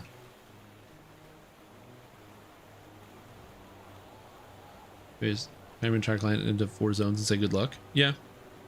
They are picking at it though. Like, that's the thing. I have noticed that they are making improvements for sure. And I'm not out here saying that there are no improvements or anything. In fact, I don't know if you guys heard about this. You probably didn't hear about this for like a million obvious reasons, but this is for Lord of the Rings Online. Special raid and PvMP focused Bull Roarer preview this week. So Bull Roarer is their Lemania server. We're hosting a special preview this weekend. Sorry, not this weekend. This Wednesday and Thursday on our public preview server Bull Roarer to determine the impact of some changes made to how the client communicates with the server in instances and raid groups. We've been doing analysis behind the scenes, and we believe we have identified ways to optimize how effects are communicated across the system. In order to determine the impact of this work, we are hoping to gather raid groups and PvMP players, that's the PvP, on Bull Roar this Wednesday and Thursday during 2 windows, from 2 to 4 and from 9 to 11. We are hopeful that many of you will be interested in potentially helping us identify work that will improve our game performance on the live game worlds. We also want to make a small gesture to encourage players to participate. During these preview windows, our community manager Cordovan, that's him, and or other developers will distribute coupon codes for a few new upcoming in-game title that has not been released. This title, called Fellow of the Bull Roarer, will be made available more widely in the future, but participants this week will be the first to get the title when it arrives in the game worlds later on. So the idea is they want to test the lag on the preview server, and they've made some changes. So they want people to like go in and raid and like rip the server to shreds doing PvP, because the PvP in Lord of the Rings, you'll literally have like 64 on 64 player battles. We're talking like mag levels, okay? You guys remember mag for PlayStation 3 massive action game? That's right. And you know what happens when you have that many players? It's a slideshow. You can't do anything. So hopefully this fixes some of these problems. Yeah, mag was so good, dude. Oh, the 128 versus 128 battles doing domination was so fun. Also, dude, I close my eyes and at night I can still hear that siren going off. The siren of like something is being taken, and so you have to like run and get it, and just that siren constantly going off, that like I'm not hitting the sound, but you know, it's like, oh, it's in my mind, dude. And then also you've got like your squad leader calling in airstrikes, who then has to like communicate with the platoon leader, who's also calling in airstrikes, who has to communicate with the officer in charge. And you'd have the huge like 256 player battle, and the officer, like sometimes you'd actually have the officers, they would be using the chat channels to communicate with people. So then all of a sudden you'd have like one round where you have a competent OIC who will literally take control of all the radios and just go like, okay guys, we're moving in, we're going to B, everybody, all players, we're heading to B, we're doing a push, we're pushing all the way through right now. We're gonna be pushing through in like 2 minutes when we have cooldowns, get ready, boom, and then you go through and you make a big push, and there's all these coordinated efforts, and people are trying to spy and get information. It was a good time. But then you had the exact opposite, where somebody would be OIC and they would just select that they want to be OIC so they could get access to the cool airstrikes, so they could get more kills, and do no communication, and your team would get bodied. Good times. Good times. Anyway, but yeah, so they're doing that in Lord of the Rings to address some of the problems, because fun fact, my guild in Lord of the Rings, we haven't been raiding because the lag's been so bad that we can't really play. So yeah, we can't copy stuff to Lemania right now. Yeah.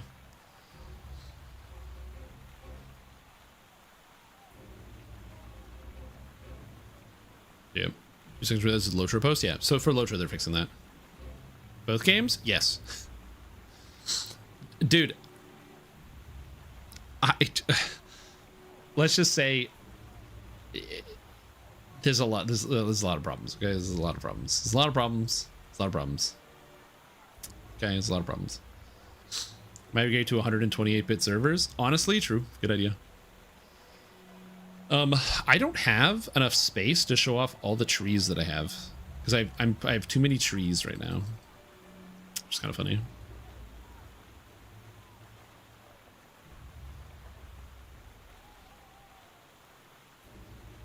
I don't know what I'm doing. But Iron Skin for 20 extra PRR, and then also being able to get Iron Skin for 15 extra PRR. Why does this give less than this one? Why? I have 2K players in the 64-bit servers. I mean, they probably can when they fix it. They just gotta fix it. Listen, like, you're right. You're like, oh, they can't have 2K players in the server. But if they fix all the bugs and make the game smooth, then they can. See?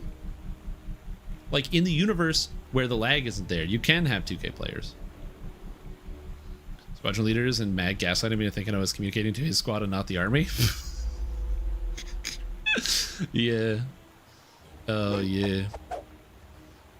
Back when I used to play with a buddy of mine, when he would get squad leader role, he would be like, okay, squad, no snipers. You're not allowed to snipe in my squad. We're going to make pushes. We're going to do this. We're going to go do whatever.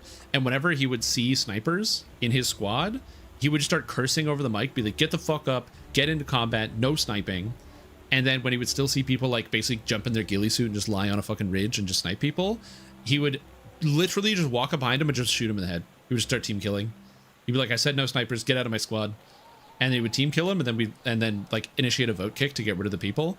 And the thing is, we won too many games for it to be like a bad strategy. It was so much like, it was like, yeah, look, you shouldn't team kill people and you shouldn't kick people out of your game for being a sniper. But when your squad leader says don't snipe, we're going to make a push, and then you ignore them, and we win when we make pushes. Sorry, dude, you're gone. Don't know what to tell you. Join the other squad. Because you can also change squad as well. You could if you were like a player, you didn't have to be in that squad. You could go to another one. But yeah. 800 seems to kill the servers at the moment. Yes, that is true. Opinion, if I may. So Chill Raven left some rune arms and Vic crafting tools. So would the stuff you put in those weapon slots proc on crossbow shots? The Fang slot, yes. The first slot, no. I don't know what they're called. The first slot does not work on your main hand weapon. The second slot does work on your main hand weapon. I don't know the names of the slots, so give me a second. DDO Chill of Ravenloft crafting. Victranium experiment crafting. So your melancholic and your Dolores slots, your melancholic slot does not work on your weapon. Okay?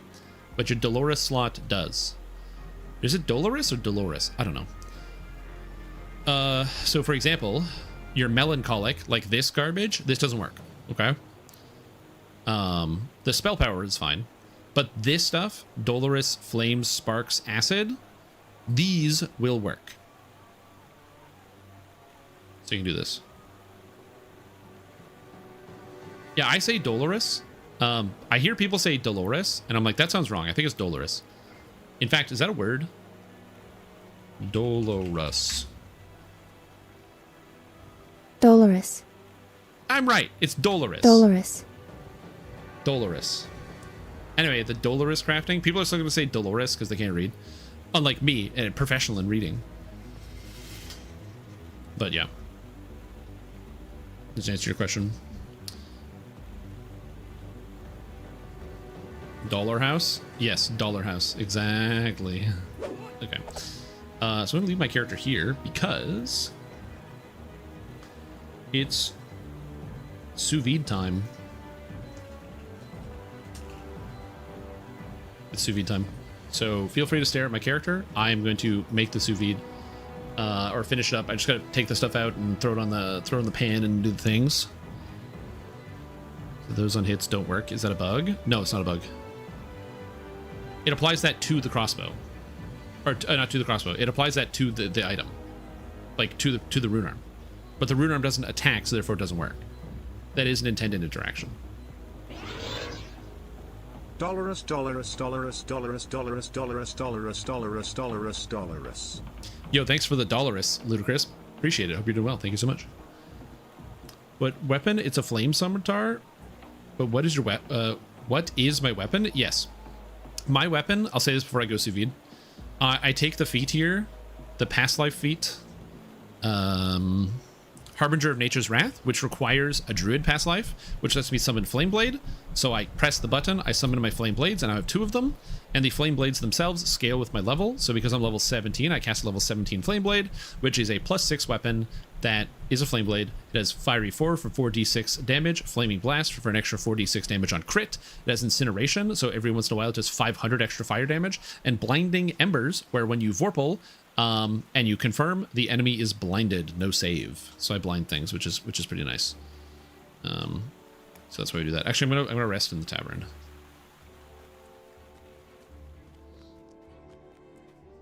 Just that. Yeah, it works. Yeah, it works on a crossbow. So like, if it's on the weapon, it's fine. But if you have a rune arms are just like shields. Like for example, if you had one of the damage effects on a shield, right? So one of the shields from the expansion, then when you shield bash, it will apply to the shield hit. But if you have a rune arm, you don't want to do that. But fortunately, there's spell power augments, and you need spell power for your rune arm, so it kind of fits. And yes, we will be doing Pathfinder when I get back. So I will return. So if I put the stacking acid damage on the rune arm, it will apply to the crossbow, meaning I put something else on the crossbow. That is correct. Yes, exactly. Because the stacking acid damage actually applies to your whole character. It actually applies to spells too, which I probably shouldn't, but whatever. Oh, good idea. I should leave that there. Hold on. You're a genius. You're a genius.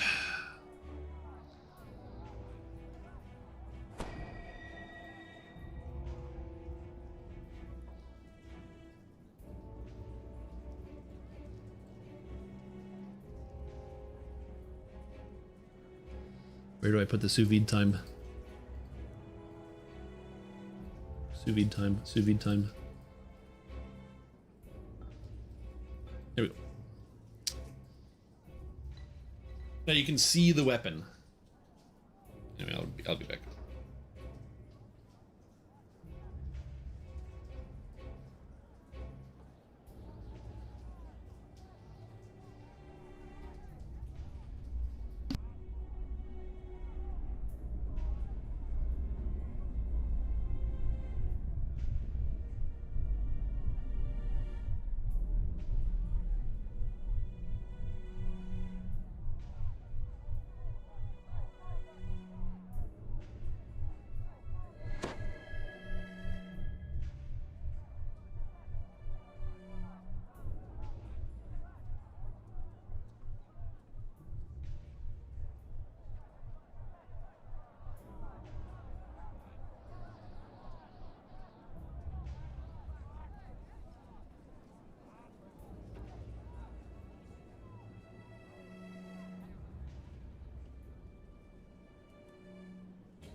I have returned. And I have my sous vide. Well, my pork chops that I sous vide. Made like a sauce for. Made like a pepper sauce. Oh, character feels good. 100 armor class. Oh baby. That's what's up, Dorn. How you doing? Okay, sous vide time over. Well, I have my sous vide food. Now, usually I don't like to eat and play games at the same time because DDO is a very, very active game. And so, instead I'm going to be playing a different game. So we're going to be changing games here to a video game called Pathfinder, which is a CRPG. So some of you might not know what that is, but we will check it out. Death Strikes. The problem with Death Strikes in Shintao Agro Pro, I missed your message, is that I already have 100% here, because Death Strikes, you can't have Death Strikes from both Shintao and Sacred Fist. So I could, in theory, like drop the Death Strikes here and then go with like Sacred Strike and then pick up this instead and maybe do a bit of a rearrange, but that's basically the same thing as picking up Shintao Studies. So like there's that. Yes, Sacred Fist gets it, and then so does Dragon Lord. And in theory I could drop it at a Dragon Lord, but like I don't want anything else in Dragon Lord. I literally don't want anything else. So it is unimportant. Yeah. Anyways, yeah, we're gonna do some game, and somebody load up the video games and all that.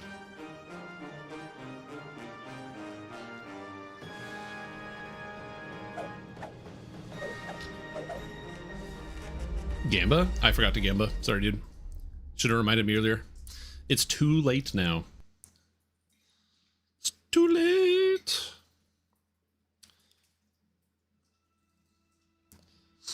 I have a button that says Baldur's Gate here. You don't want favorite enemy dragon? I did take favorite enemy dragon. I think that's the button. Yeah, we're going to move the position, but we'll get that sorted. Okay, so it's not showing on the screen. Can I just use my monitor? Probably. Okay, I can just use the monitor. That's probably fine. You don't. I don't think you need to see anything here. And I think the chat's probably fine to have there, but I might move chat, so we'll see. So let me just update this.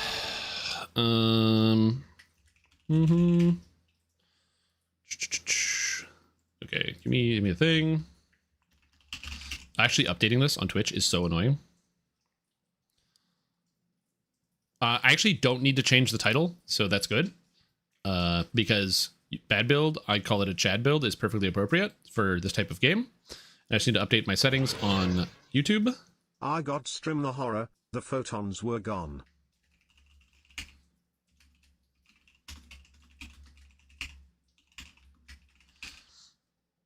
So hardcore broke your bones? No.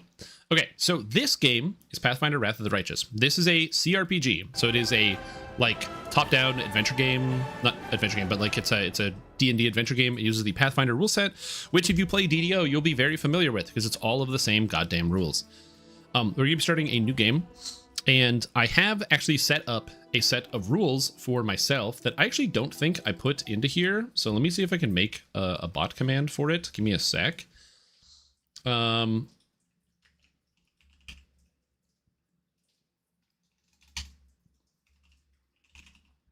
So it's going to be PF rules, I think, is the command, is what I'm going to make it. Yeah, it's D&D with guns, exactly. No, it's not D&D with guns. Okay, so I played the game and I had a lot of fun, and I wanted to replay the game with using every single character class and archetype at least once. And so I have made a list of all of the character classes and archetypes in the game. And I'm going to be recording the characters that I use and putting it together and doing this just like I did for Pokemon 100 million years ago.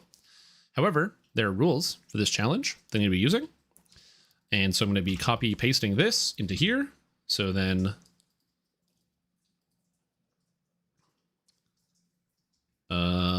here are the rules I am using for my Pathfinder playthroughs. Okay, so the idea here is I want to play through the game and having like like running through the game a million times and trying to use all the archetypes. So I set up a couple rules. Also, there's a link here in it. The main rules are as follows. I want to beat the game on core. I have not beaten the game on core difficulty, so I want to do it. So that's kind of the goal. If it's too hard, I will reduce it, but I'm going to try. That's going to be the goal here. For a character to have a character as its main class. No, it's not my first playthrough. I've beaten the game. The character of its main class, it has to have at least 10 levels in that class. You can only have one character of anything that I've played before. So let's say I played like, I don't know, a face speaker druid. I can only use one face speaker druid on my team because I've already done it, but I can't have two characters that I've already used. Only one character is allowed to be mounted because mounted combat is super giga broken. Okay. Mounted combat is insanely powerful. So I am not only going to allow one character to be mounted because this shit's broken. Also, Nortrix, welcome back to the stream team, or welcome to the stream team. Appreciate the support. Hope you're doing well. Also, only one character can splash each of the following. And I define a splash as basically taking as few levels as possible for the maximum benefit of each of the following things: Monk, Barbarian Instinctual Warrior, Alchemist Vivisectionist, Sorcerer Cross-Blooded, Fighter Mutation Warrior, and Ranger Demon Slayer. This list might get longer as I decide. The problem is it's really easy to take every melee in the game and throw a level of Monk and Alchemist and Ranger into them. So I want to try to prevent myself from doing that. Also, I'm going to be re-rolling all the companions. The reason why I'm going to do that is because I like doing the companion storylines. So I am, instead of using mercenaries, I'm just going to be re-rolling the companions. Also, for the weapon focus feats, I'm just going to have them apply to all weapons. And the reason why I'm going to do that is this game is I don't know all the loot in the game. And I hate when you play video games and you find items and you don't use them because, well, I took weapon focus elven curved swords and I found a Tachi and I can't use a Tachi because I don't have the thing. Like, that's stupid. So I'm just going to have it apply to all weapons. So if I can just use whatever I want. And also I'm currently going to be using combat relief for the crusade because I don't enjoy doing it. But yeah, so that's going to be the general idea. Also, to make this interactive with the chat, so we'll be playing on core difficulty. Are you sure you want to play on this? Because I beat it on daring. So for this, I'm going to be making my own character. So I will be making my own character. Hold on, let me just check something real quick. I think everything is good. Okay, yeah. Missing something here. Okay, I'm gonna be making my own character. However, my main character I'm making all the decisions for, but you guys will be choosing what the other characters are that I have in the party. So I'm going to be making the character, but you guys are going to be picking the rest of the party. But my character that I'm going to be playing, to get started with, there's an item in the game that lets you use intelligence to hit and damage. And there is a heavy pick or a bardish. Bardish, that's how you pronounce it. And I like the idea of using a heavy pick because we talked about heavy pick before, heavy pick gaming. And so I want to make a heavy pick using character with intelligence to hit and damage. So the idea behind the build is I want to make a character that uses both the Magus ability to apply intelligence to armor class, as well as the Duelist ability to apply intelligence to armor class, as well as the Student of War's ability to apply intelligence to armor class. Basically a character that is a really high armor class and goes into melee with a heavy pick using intelligence for their stats and intelligence for all their Magus abilities. This sounds really cool. The problem is it is going to be tremendously bad until the end game, or until like the mid game when I get this item, which I think I can't get until I'm like level 9 or 10. So I need to have a character that can get fully carried by other people.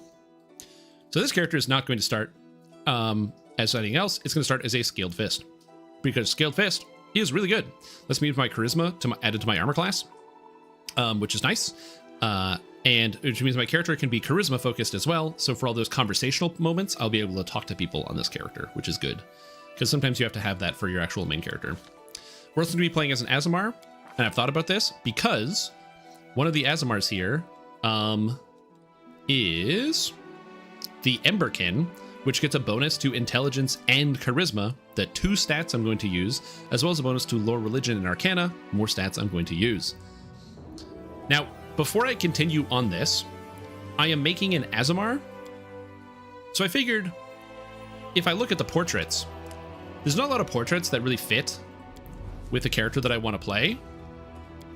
So I thought, hey, why don't I make my own portrait in DDO? So that's what we're going to do.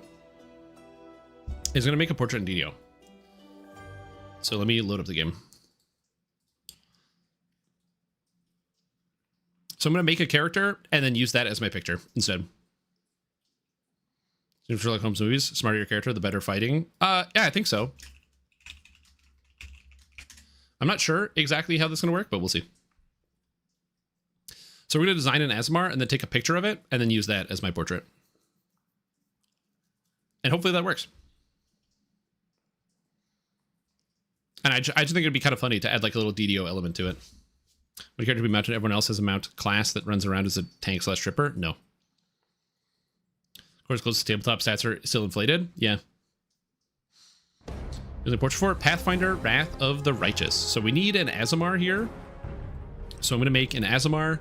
My character is going to be like lightly armored. So I'm probably going to be like a monk of some kind, maybe, for some of the starter gear. And we need to be an Azamar. And we're going to be Azamar male. Doesn't matter the stats. The stats don't matter. It's all about the visuals here. Who cares about these? So I want my character to fit in the game. It doesn't matter. Just give me the feats. Blah, blah, blah, blah, blah. On the protector and a class feat. Shuriken expertise. Let's go. Okay, so my Azamar here. I kind of want to have like cool hair. So we're going to be doing this. I don't know why I'm doing this. I just want to. The Azamar doesn't get cool hair. They just get human hair. Oh my lord. I thought Azamar got cool hair. They don't get cool hair? Oh, this is pre-hair? I'm so disappointed. Anyway, you gotta have like glowing hair when you're an Azamar. Also, can we fix the eyes? I don't want eyes. Yeah. That, now we're cooking. So we're gonna get something like this. This seems kind of good. And I kind of like being blue. I think blue is pretty sick, so we'll be blue. Lock the hair, probably. I want to lock the hair color. We're going to lock the eyes. I think the eyes are pretty good. We're going to do some randomizations. Ooh, that's not bad. I don't know about the purple on the metallic. Thinking maybe we change the metallic to... Oh, the metallic's the glow. I'm thinking about the facial detail here. Kind of like a yellow, maybe? Something like this. It's like the enlightenment, you know? My character, oh, I'm an Emberkin. True, I should be like orange. I'm in like an Emberkin is what they call it. So I should be like really orange. Yeah. I should be thinking about that. So maybe the hair color can't really be white. Maybe I got to do like red or something like that. Yeah. Okay, all right. I don't like the loads of facial hair, but I think this is okay. I don't like the facial detail here. No, not on the forehead, dude. Get the tattoos off your forehead. What are you doing? What are you doing? Come on, buddy. Come on. That's none of that. I like kind of the half face. Kind of like one of these. It's really distracting though. The Mike Tyson's not too bad. We go with the Mike Tyson. I could do that. Character looks not too bad. I like him. I don't like the facial hair though. Let's change that up. Let's change that up. Ooh, my boy. Oh. Can I get this facial detail on the other side of the face? No, you can't. Fuck. We got to hit him with a Mike Tyson. Yeah. There we go. All right, perfect. So this character is Mimort. Great. Thanks, Mimort. All right, we have Mimort. Oh, Mimort needs to equip armor, so he looks good. Just gonna load this up here. So we're actually looking at DDO here. Again, I know this seems really silly. I promise you, it is. All right, come on, Mimort. We gotta go to level 4 so I can get an outfit. I don't need to be high level. I just need to be level 4 so I can get an outfit. Monk. Because we're gonna use the login screen, I think. Melee, monk, dodge, and where's the other feat? Look, I don't get the opportunity all the time to like use DDO to make a portrait for a character in a game, so we're gonna do it. We're gonna make Mimort. I'd rather avoid AI if I can, so we're gonna avoid AI if we can.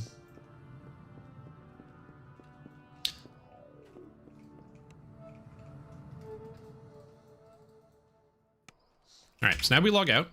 We got Mimort. He's got a cool outfit. Eventually, we'll be able to log out.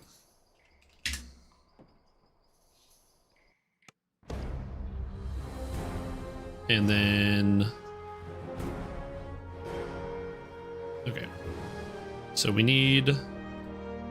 New... Okay, we're gonna be doing some pictures. So I gotta take a picture of Mimort now. And I gotta get him to fit. So... We're gonna take a picture of this. And we're gonna dump it into here. And then I need to figure out the specifications. So I gotta go back to Pathfinder. I'm gonna show you guys what I'm doing in a second here. I'm just covering up some stuff because I don't want to show too many things. Okay. So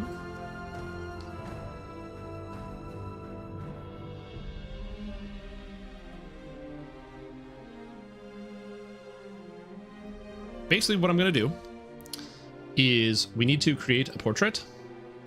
So I'm trying to like have everything be loaded here at the same time, without giving away too much. Okay, so what we need to do is we need to get a portrait that fills these spaces. So we basically need to make these 3 sizes of pictures of Mimort here, and so we're going to shop these in. Okay. Yeah, we're gonna shop these in and put it together, and then Mimort is going to be existing in our game shortly. I'm just going to move these over here. So we have Mimort. So first we're going to change the canvas size to the picture, so that is 692 by 1024.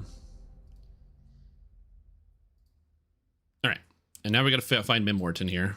So I could zoom in a lot more on Mimort. You know, I could really give him a lot more space to look to be in here, because he doesn't really take up enough of the frame. He doesn't take up enough of the frame. So we can get a better picture. So we can kind of zoom in on Mimort. So he's kind of like, he's like a little bit bigger, you know? So we can kind of do one of these. So let's try that again. But this time, oh, it's still tough, because even with just this, I can't really get a good picture, and it's hard to get a zoom in. I might be able to do it in game. So we're gonna log Mimort back in and see if we can get it in game. Is that an MMO to play? EverQuest? Oh, hell yeah, dude. Can we get a better picture of Mimort? And not really. The problem is the camera is right here, so I can't really get a good picture of Mimort. So we're gonna have to do some adjustments here to Mimort to make him fit. So what we're gonna do is first we're going to the dark of eternal night. We're probably just gonna stretch it a little bit to make it look kind of. It's gonna be kind of shitty. So we're gonna use the old selection tool here, and we are going to take. This is kind of the right proportions. And we're gonna make a new layer here, and then we're gonna kind of resize the layer to kind of fit better. So we're gonna just kind of like do one of these. Oh yeah. Probably stretch that out a bit. Oh yeah, baby. Look how awful that looks. Oh. Now we got Mimort. Look how bad Mimort looks. Awesome. Okay, great. So this is good. So we can use this. We need this as a new layer. I'm not good at cleaning my layers, you guys. If you're like, bro, your layers are so unclean. I know. I don't want to see any of this. Okay. There's our layer here. Another account. No, this is fine. Mimort's gonna be good. Sorry, I'm just saving some stuff here, and I want to go through some of my documents. Okay, so pictures. Okay, and this is Mimort. I'm calling this Mimort, and I am going to confuse myself almost immediately. Okay, so now what we do is we have the picture. Everything is sorted. So now we want to I think this is the right button. Just want to make sure. Yeah, so we want to export it. So we're going to go here, and we have Mimort. We don't want it to be a PNG. We actually have to rename this. So this is going to be full length.png. Sure, we're going to export there. So we're going to take that, and now we have to resize it again. So we're going to make the size slightly smaller, And we're going to go to canvas size. And now our canvas is 330 by 432. And we still got to fit Mimort in here. So now Mimort, he's looking a little bit better. You know, he's looking a little bit better. He's looking okay. So we're gonna export as, and this one is called medium.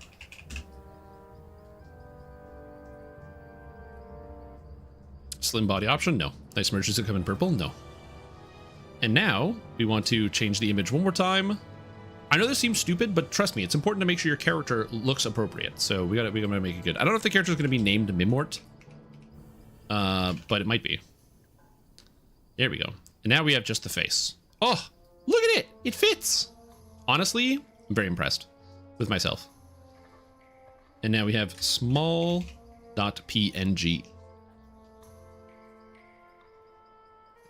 Okay, and now I'm just going to show you DDO for a second while I do some things behind the scenes. But I need to do some editing here. I'm just doing some wizard shit, okay? Don't worry about it. I'm just doing some wizard shit. Portraits, Mimort. Copy. We go here.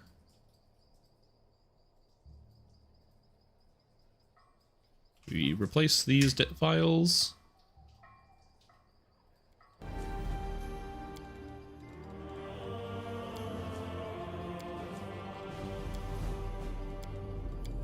All right, and there we go. We now have Mimort. My beautiful Azamar. All that work was just for a portrait. But now, look at him. Look at it, Gabe. Look at his face. Look at his face. Again, was that worth all that work? I don't know, but it was. So yeah, so perfect. Anyway, we're gonna be at Emberkin with this character, and as far as my background selection, we're gonna go with the pickpocket because it gives you a bonus on initiative rolls, which is just nice because going faster is really good. As far as my base stats go, so this character I want to have as high intelligence and charisma as possible. So how do I do that? I don't need wisdom at all. We can just dump wisdom. That's useless stat. But I need some con. I need some strength. I need some dex. I'm not gonna be wearing armor. Mimort is not wearing armor. I actually don't know his name, but I'm not wearing armor, so I don't care about that. My hit chance is gonna be horrendous. So I need to solve this problem. This is a problem to solve. But this is an intelligence and charisma build. So this is a scaled fist, and scaled fists are monks that use their charisma for everything. It's literally just monk but charisma. And the reason why I'm doing monk but charisma is that way because this is the main character, it'll allow me to have persuasion so I can talk to motherfuckers, which is really important. Because now I can have persuasion and it's good. I also don't get knowledge arcana, which is really funny. But I'm going to put a point into it anyway. I think this is fine. This is probably not fine. And don't worry, you're going to find problems. One of the biggest issues with this character is my saves are going to be all really horrible, and I will have to find a way around that, and I don't currently have one. Other than that, UMD seems good. I don't know who gets UMD as a class skill. And I'm bad with the lures. You know what's actually probably a better idea than this? My heritage, instead of going pickpocket, I think I might go with the healer heritage, which lets me use my intelligence for my lore skills. So then I can take the lores on this character. So I have all the knowledge and lore skills, and it's all scaling off of intelligence, so I don't need wisdom. Knowledge world is so beautiful. Yeah. Knowledge world is so this seems good. This seems good. This seems good. Yeah, we'll do that. Okay, now we get some feats. Oh, I need dex. I can't take dodge. I need dexterity to take dodge, dude. My brain gets 7 points back, but not starting with a 20 really hurts. But the dex is going to be really helpful. This is probably a way better start. Which means I have to give up on a skill. So I'm gonna give up on UMD, I guess. It's probably fine. Yeah, seems fine. I need dodge. Because we take dodge. And then you also take crane style, which basically makes it so that, oh, I need mobility. Oh, I need mobility as well. Ooh. I need 3 points of mobility. I guess we're just going to drop Knowledge Arcana for a second. I don't know. Barricade Knowledge and Pathfinder, you know, busted abilities at 3.5. Barricade Knowledge? I don't know what that is. Oh, Bardic Knowledge. Yes, it is. But I'm not Bardic. So the idea of dodge gives +1 to armor class, and then crane style makes it so when you're using defensive fighting, you only take a -2 penalty instead of -4, and you get +1 armor class. So basically it makes it so defensive fighting ends up being +4 armor class, -2 to hit, which is really, really good. So we're gonna do that. Oh, I forgot. I get a deity. It doesn't matter too much. I'm not a paladin. I don't know what my alignment's gonna be. I have to be lawful, so I'll probably end up being lawful good because I do make good decisions all the time, and it's just easy to do that. So we'll probably go with lawful good. Although, actually, I'm only taking 1 level of monk, so I actually don't need to be lawful later. So I can start lawful good and go wherever I want. So I think we're going to stick with lawful good. We're going to go with Seren Ray, because favorite weapon is scimitar, and that's cool. I don't think Asmodeus lets me be good. I'm going to be honest with you. I could be lawful neutral and then worship Asmodeus, but that seems kind of bad. So I don't necessarily want to do that.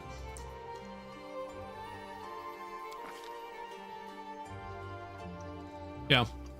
I could do Iomde for flavor. I could be an angel. My guy could be an angel. Yeah, why not? Let's do it. That seems fun. Okay. So now, oh shit, I forgot to make my character a guy. There we go. There we go. All right. So what do we need here? Honestly, the hair's not too bad. I wish I had the picture. There's my picture. So I need kind of long hair. So we need longer hair. I need the goatee. I don't think I can get the Mike Tyson, and I need red hair. So let's get longer hair on my guy. Oh, yeah, buddy. Their hair literally looks like metal. Yeah, we could...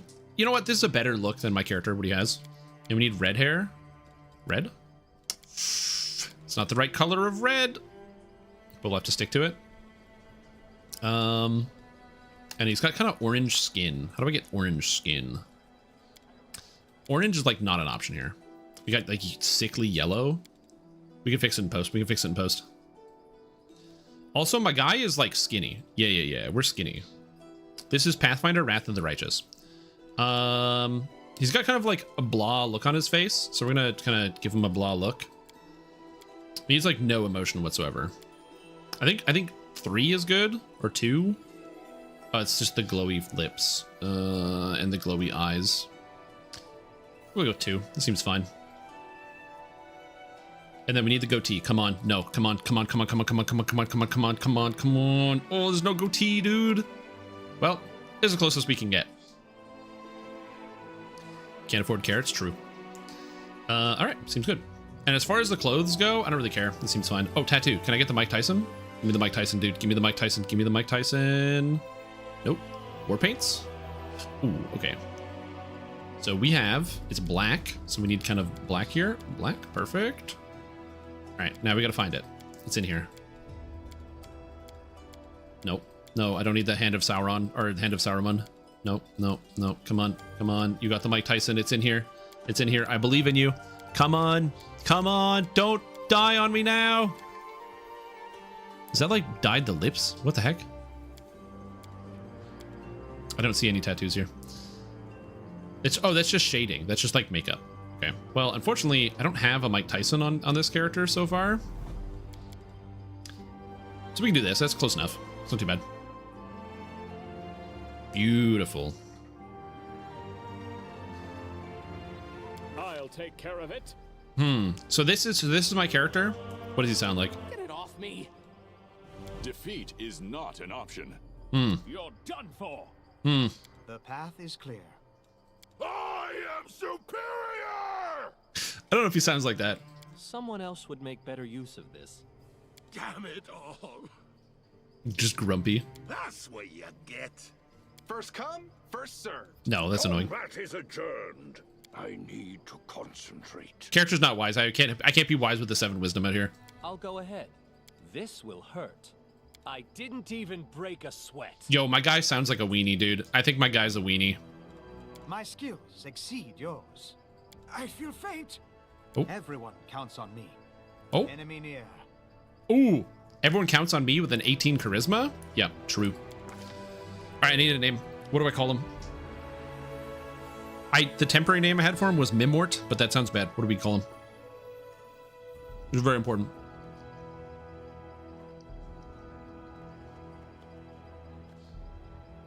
As I eat. Mr. Tweedums and Joe-Jack. Joestar? I never watched JoJo's Bizarre Adventure.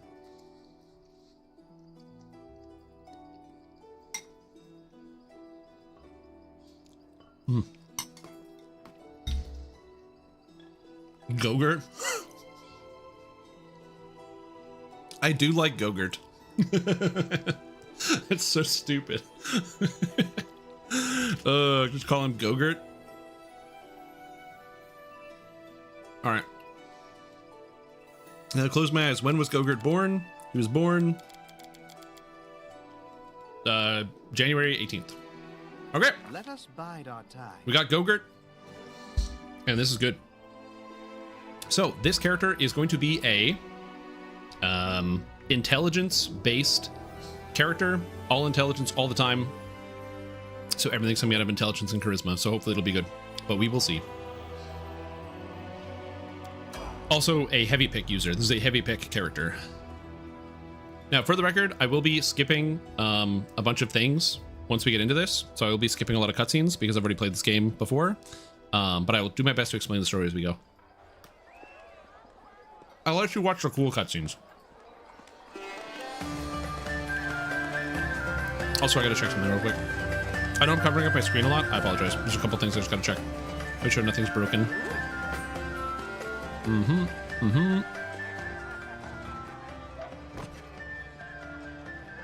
Okay. Hey, somebody! We got a wounded fighter. Can we get a healer? Again, I'm just making sure I didn't screw anything up. Real quick. Oh, sorry. Actually, I can show this. This is in the mod manager is a thing called Toy Box. I just want to make sure everything is turned off. Oh, turn that off. I had this just running for fun to let my characters keep leveling up. I might leave it on. I just hate when you stop gaining XP. I find like capping on an XP not fun. So I might leave that on. We'll see. Know that everything looks good. I just want to make sure. I just have like this lets you give some quality of life stuff. So like I can have all the companions show up even if they're not there. Or like making the pop-ups bigger, just like convenience things. Anyway, we're gonna go through the opening. They find me unconscious outside the city, and a bunch of people want to help me. Now, what's the matter? What happened to him? Mm-hmm.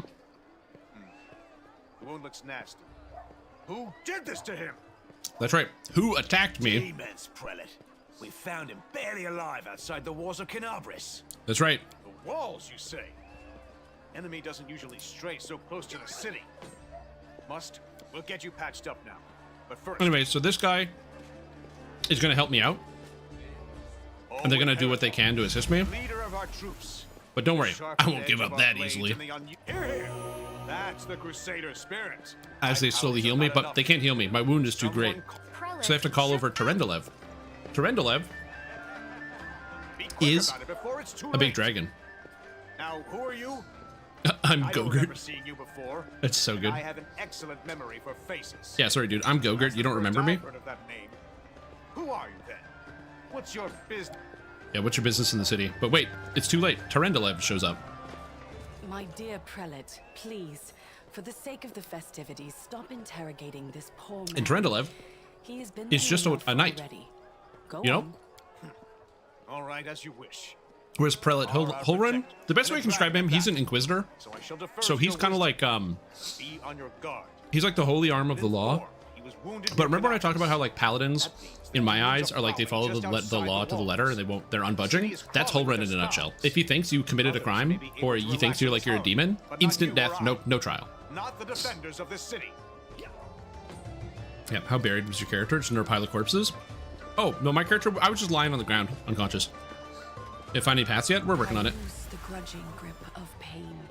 Cast off the veil of suffering. Anyway, Trendilf helps me out, so I can be like, yo, thanks for helping me, but Life go forth in triumph to repel the skulking shade of death. There. Alright. Yeah, I can thank you for helping me. And she's like, I'm Trendilf. Are you a dragon? You don't believe me? Perhaps I can flirt with Trendilf? Oh, I downloaded an extra romance mod. Apparently I can flirt with Trendilf now. That's funny. I was wondering why she had a portrait. She doesn't usually have a portrait in the base game. To my current guise. I appear this way when I walk among the people. I'm not gonna flirt with Trendilf for a real reason, which you're gonna see very soon. I do not know yet. And certainly This game is just Expedition 33. Anyway, so I've recovered. I also don't have a shirt on. I like that no one cares that I don't have a shirt on. They're like, yeah, you don't have a shirt, who cares? Don't worry, Gogurt.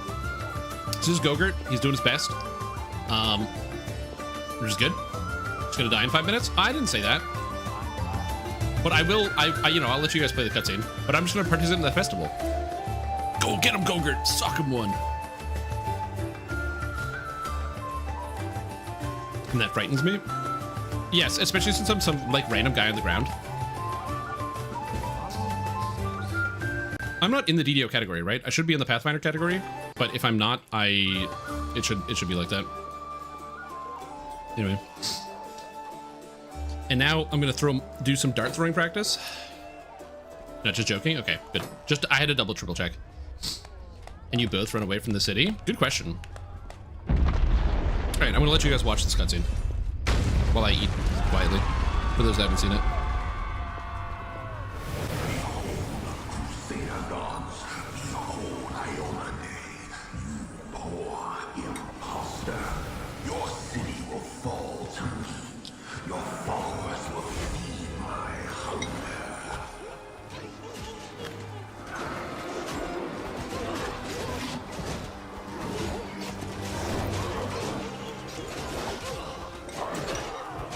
Also, these guys are losing. It's okay. Trendilev's got it. Get him, Trendilef. Yeah. Discari, Lord of Locusts, leave my city. That's the Demon Lord Discari.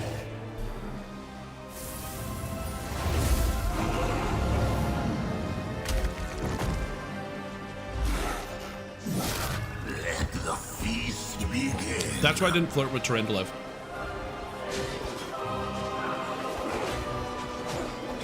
Discari's here.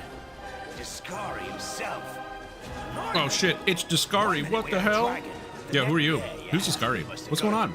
Can you give me a weapon? Sure thing. Thanks, bud. Good luck. She gets strong. Come on, Dragon Lady, move your head. Discari is very, very strong. Spoiler alert, you fight him later. A mortal gnat snaps its jaws at the Lord of Locusts.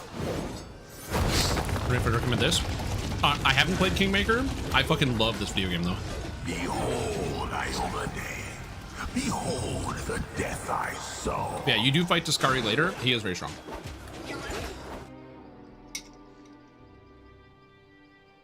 To be fair, the reason why I want to play on core difficulty is when I got to Discari, Discari did not get a single turn. He died before his turn came up. The silver dragon Terendelev, the I'll let this play out while I eat. Canabras, fell in battle. Hardly surprising, as she had to fight the demon lord Discari himself.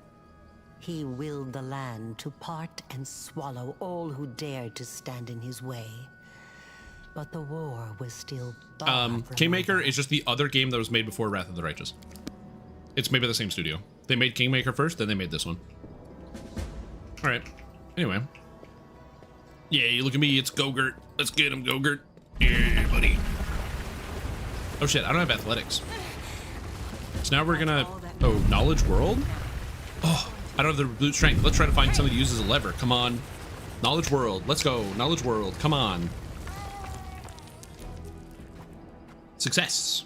Find some sticks. Yeah, probably. Look at you. Anyway, so this is Sela. She's like a paladin, but she's like a paladin that is very... She's definitely more chaotic. She's very lenient. She basically like flirts the line of like almost not being a paladin. For a while now. So there's that. And then there is Anevia, and Anevia is the leader of the Eagle Watch, and which is basically the eyes and ears, who were supposed to like check if there was a demon invasion, and they kind of failed. A fellow crusader. It's a good. So now I've been inducted into the Crusaders. Okay, so the way we're gonna do this, I said I'm gonna re-roll all the characters, so I'm going to do that, but we're gonna do it using this program. There's the respec mod. The respec mod allows me to respec a character, so I can respec any character, and it costs a certain amount of gold. I will be paying the cost, but I will be respecing all of the characters in the game, just because I want to use them. So we will be doing that. So, for example, with Sela here, I'm going to respec her into something. I don't have 750 gold, so I'm not going to do that right now. But once I get the gold, I will be doing that. I'm going to have you guys vote on what I should be. Gold is an in-game gold. Yeah, in-game gold. Yeah. But I'm going to be having you guys vote on what I'm going to be doing in terms of like the classes and what you can go with. So yeah, so we'll be having that go when we get there. Also, I got to edit this because this formation is garbage. I'll just do something like this so we're both in the front. In-game gold. Not out-of-game gold. Can I use any of this stuff? Short spear, cloak of resistance 1, torches, nothing good.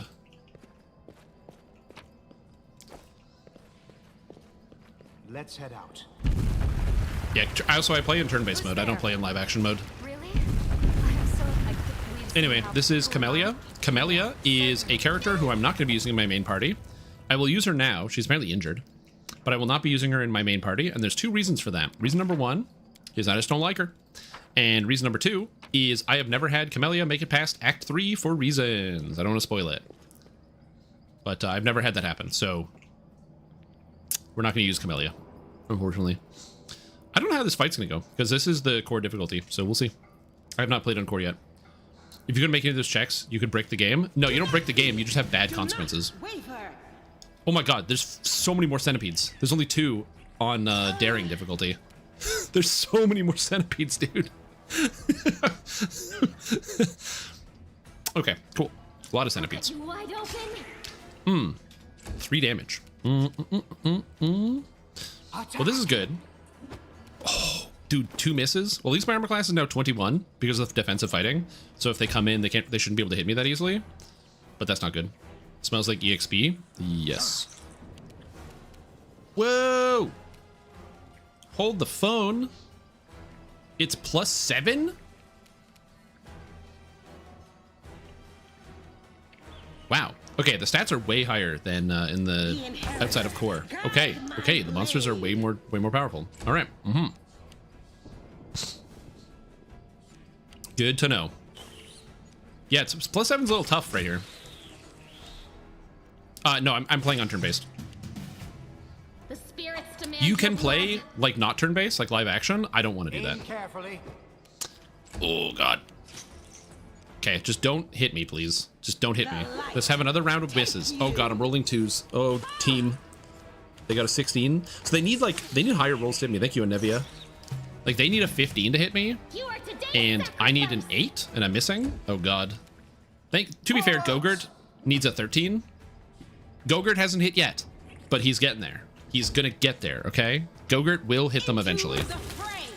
Sela gets the hit. Nice. Big fan, big fan. Thank you, Anevia. Saving the day here, saving the day. Gotta get the streamer RNG out of the way, yeah. Alright, so I took a tiny bit of damage, but everything's fine. I don't have any range characters, so we'll see. Missed 6 times for the whole fight. Yeah, that's called low-level pen and paper. You miss a lot. By the way, if you get used to the word miss, you're going to be seeing that quite a lot in this playthrough. Okay. The giant flies, apparently don't have that high hit chance. They are flanking now, though. It's because they also flank, which is really annoying. Nice. We got a hit. Okay, we're going to go in for the flank on the giant fly. Still a miss. Got a 2. Needed a 6. A solid plan. Okay, I need an 11 to hit. I got 1 hit so far. Let's go, dude. Gogurt. Hitting him with the 11. Yeah, so am I only +2 to hit? Oh, because of defensive fighting and my strength is bad. This makes sense. Okay. Well, let's kill it. Oh, damn. Rolled a 5, needed a 6. When it says versus, that's the roll you need. I don't know how to use in for combat rolls. About 1/3 of the way through the game. Attack.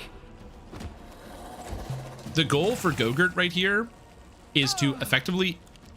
It rolled a 20? Oh my lord. Into the fray. The goal for Gogurt over here is to be a tank for the early game. That's what we're doing with Gogurt. He's going to be a tank for the beginning of the game, so we're going to try to do that. I do have some potions I can use for some extra defense. Potion of Shield of Faith. I believe I have a potion of Mage Armor, which Gogurt could use right now, which is not a bad idea. Let us bide our time. So I can actually have Gogurt like charge in. I don't know if the charge will count. It should. So I do miss, but now Gogurt has what do we got on Gogurt? He's got 23 armor class with charge. So in theory, I should be able to hit pretty well, but we'll see. And unfortunately, my characters don't move very far. So they only get 1 attack per turn anyway, so I don't need to like charge in. All right, Sela can actually, oh, I'm actually just far away. I will charge. I was just out of range. Okay, he needs a 20 to hit Gogurt. Goes after Gogurt, needed a 19. Miss, nice, big fan. I'm gonna use Spiritual Weapon to give me an extra +1 to hit and damage. Oh, 2 damage. Fuck yeah, that thing had 2 health, and I got a +1. I rolled a 1 on a d6. Sick. All right, Gogurt, let's go. Aim carefully. I got a hit.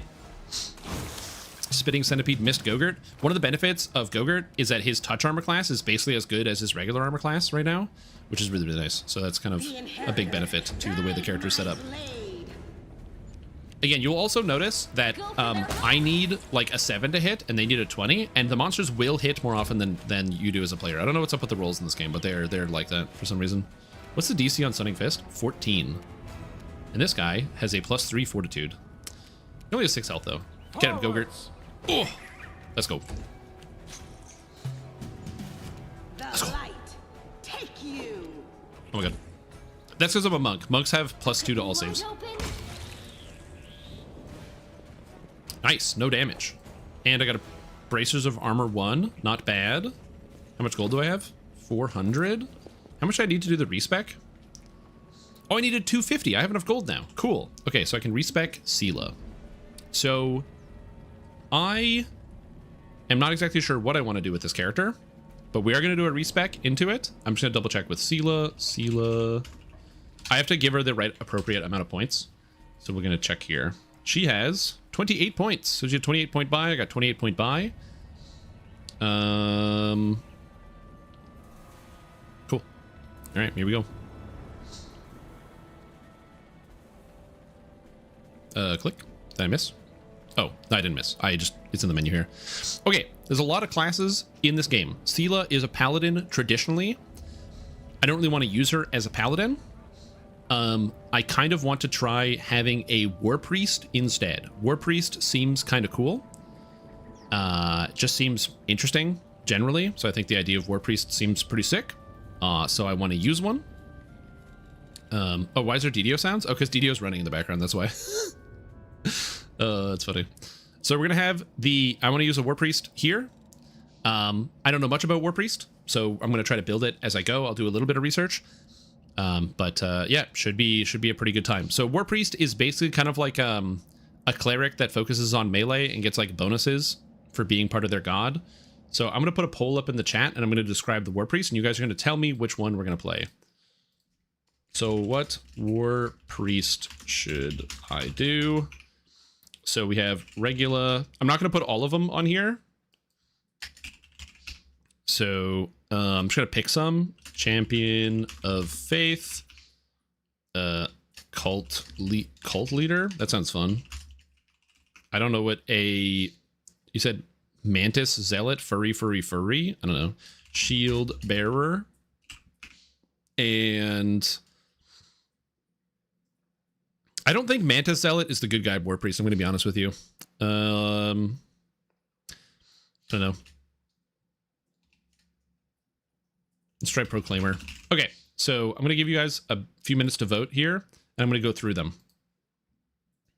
So War Priest, basically, it's a cleric who is a half caster, so you only get level 6 spells. But in exchange, you get a bonus based on your deity's favorite weapon, and it's basically like your deity's favorite weapon scales. So even if your weapon sucks, as long as it's your deity's favorite weapon, it actually gets extra bonuses, so you can kind of scale it up.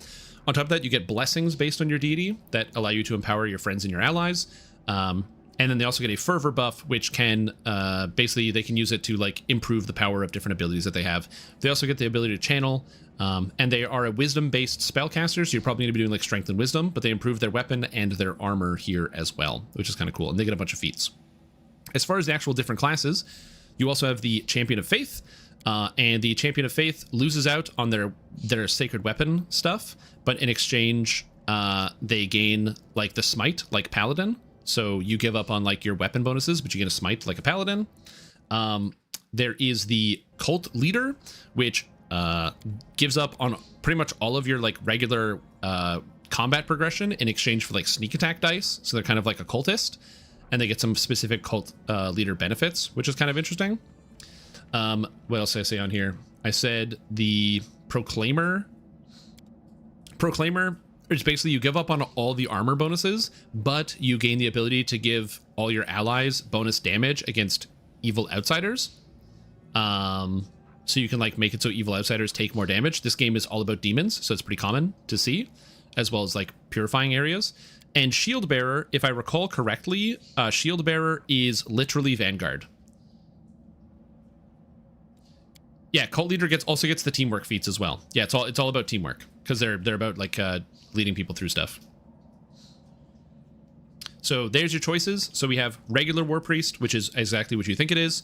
Champion of Faith, which is more specific and like basically powering up the blessings, but you lose weapon damage. Cult Leader, which is about sneak attacking and gaining a bunch of like teamwork stuff because they're leading people through it, but they're like kind of forcing them into it.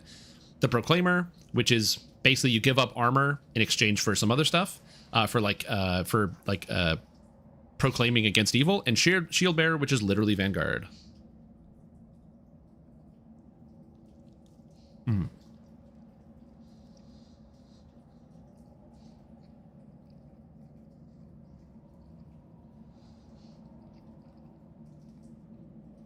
And one is hybrid classes. Yep. The hybrids are really cool.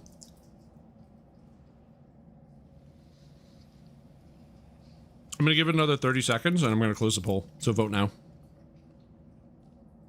If you didn't vote in the poll, vote in the poll. 30 seconds.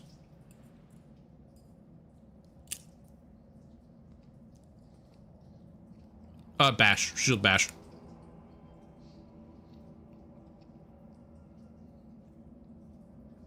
Yeah, animals are really, really good.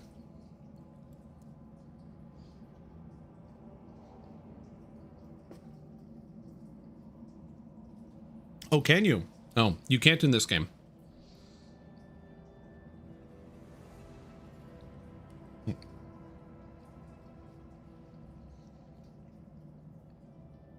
Five, 4, 3, 2, 1, and poll is over. All right, you guys are split between Cult Leader and Shield Bearer. I don't know. Vanguards are cool. I get shield adept. I'll carry a shield. Add shield bonus to concentrate defensively. Shield bash, so I get to like hit guys for free.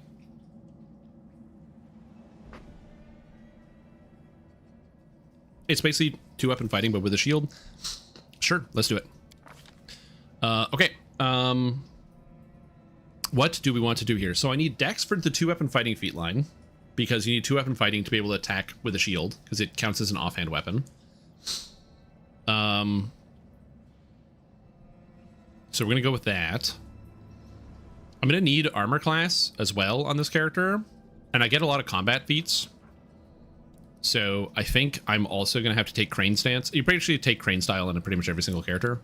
So we're gonna grab Martial Discipline, which gives me Unarmed Strike for free, improved Unarmed Strike, which is really good. Okay, so we need Strength. We need Wisdom. We need Dex. I need Con. I don't need Charisma for anything. Hold on. As a shield bearer, you don't get the sacred weapon anymore. Oh. Shields is a sacred weapon. Okay. And you get sacred shield, so I can buff up my shield. Oh, and I can still channel energy. Is channel energy a charisma or a wisdom-based thing? I actually don't know. I don't know if I need charisma for this, but we're gonna find out. I don't think you do, but yeah, we'll figure that out. I think we go with strength. I need dex. How much dex do you need for the 2-weapon fighting feat line? Because I have to take all of those feats. Dex 15, and then what do I need for greater?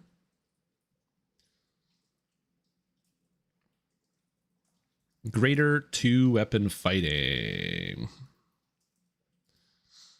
I need Dex 19. Okay, buddy. That's really hard to do.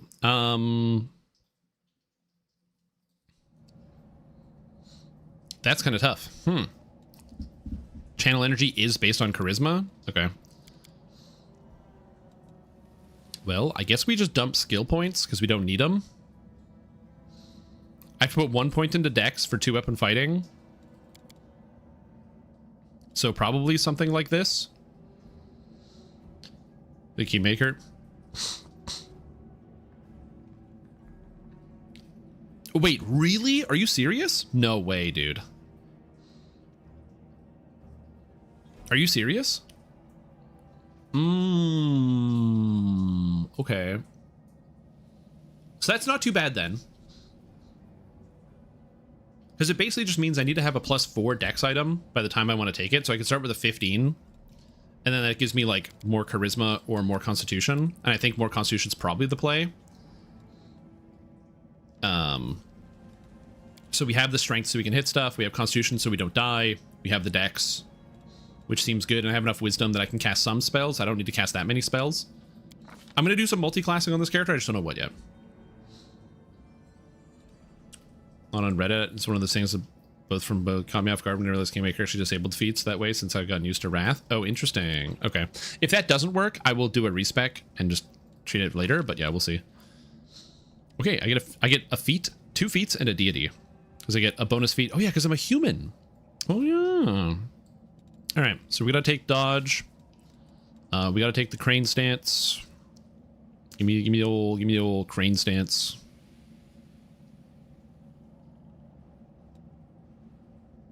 Where's crane stance? Do I need base stack bonus 1?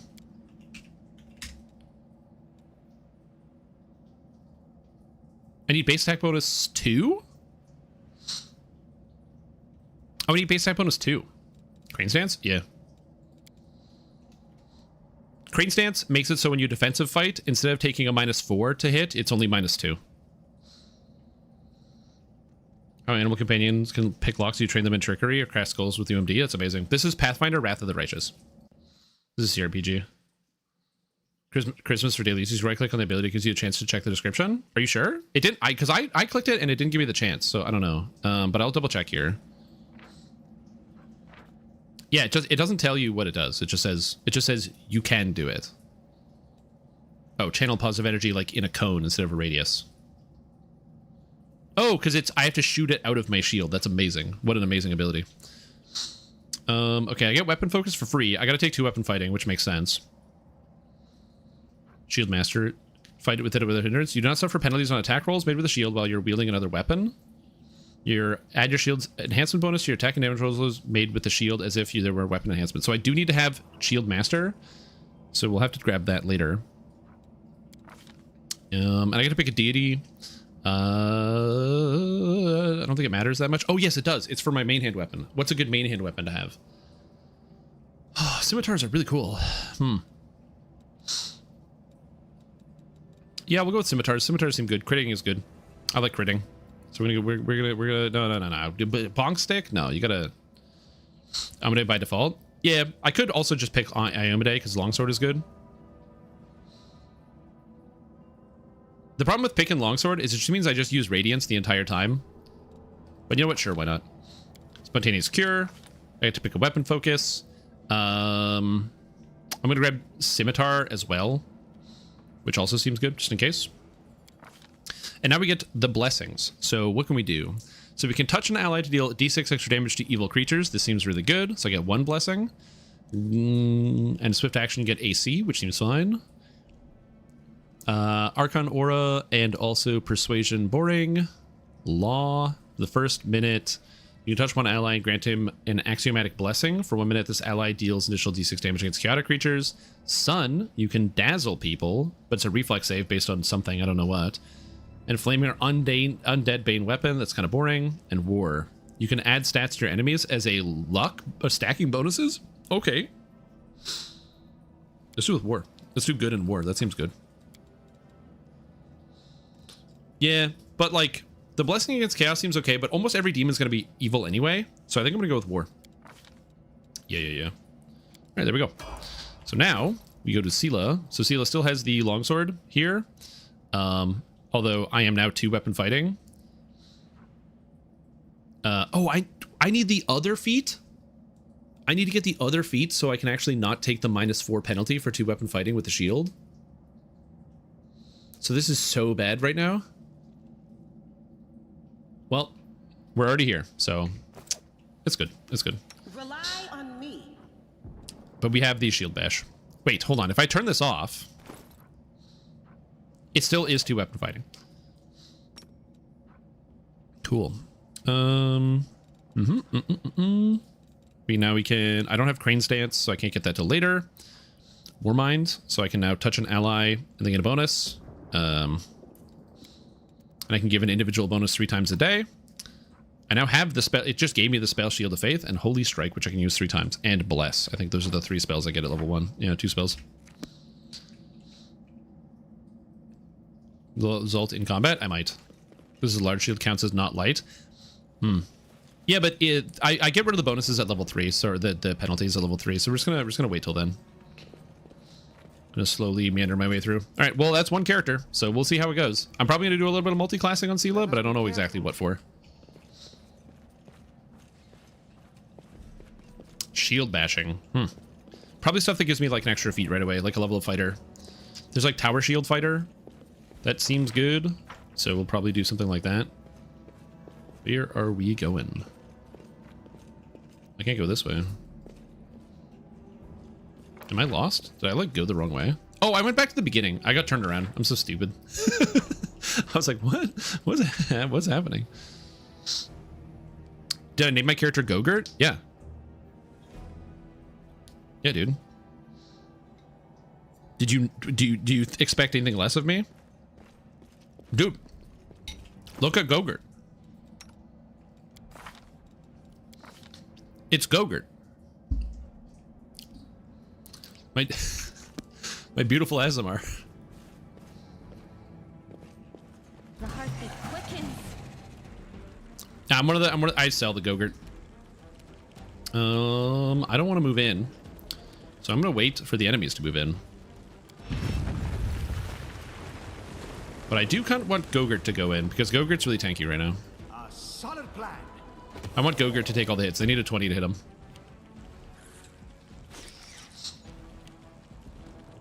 Now, does that help me? It should. I don't know. But the enemies do hit. Even though they need 20s to hit, they do hit you. So, gotta be mindful about that. I'm gonna go in for the giant fly. I got the flank. +2 to hit. Oh, baby, 4 damage. And since we got the flank, we're gonna... Oh, I don't have charge. Where's my charge? Where's charge? Here's charge. I'm just gonna charge in here. They're gonna hit Gogurt anyway. Oh, sick. Yo. And now we got the flank on the giant fly. Get him, Gogurt. Oh my god. Look at those hits. Again, this is the reason why I go for the Crane Stance. Is because I might be +0 to hit because of my fighting defensively and my lack of stats. But look at that 25 armor class, dude. Are you kidding? You are today's I don't have a single item equipped, and I got 25 armor class. Oh, and I get to attack with the shield. I forgot. I'm just like pretty much always dual wielding, which is kind of neat. And Monitor Lizard. And Camellia gets to go, but again, we're gonna wait till after Lizard and hope that he goes for Gogurt. Go for Gogurt. Go for Gogurt. Oh fuck! Well, he rolled a 19, so Gogurt went down instantly. That sucks for me. And he rolled max damage. And I got dex damage because I failed my fortitude saving throw. That's not a good way to start. I'm going to be honest with you. That is not how we want to start this fight. Go for their heart. All right, that's fine. That's fine. Don't worry about it. We're just gonna beat this guy up. Just gonna beat up the monitor lizard. I shield bash him for 6. Gogurt still alive at -1.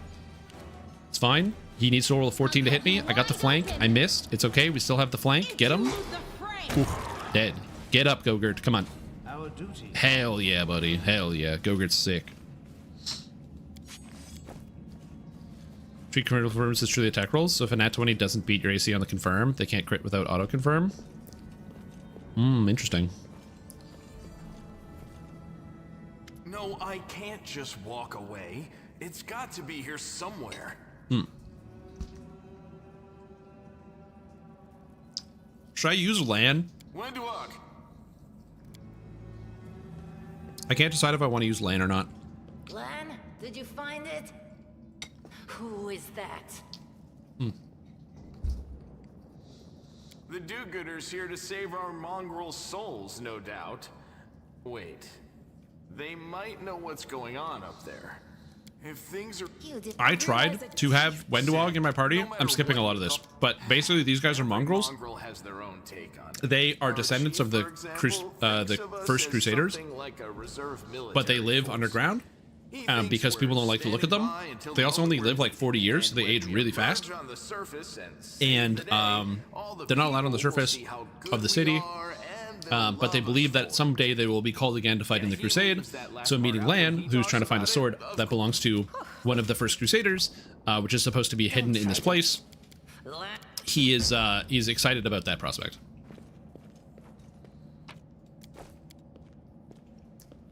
Complete. Hell yeah, Gogurt, he knows everything. Now what is that? World wound mutants, yes. They do explain it far later in the game, why they end up having, why they're all mutated and stuff, but you don't learn that until way later. Yeah, I don't know if I should use Lan. No, what is that? Can't have too many monks in the party. No, we're gonna re-roll Lan. He ain't gonna be a monk.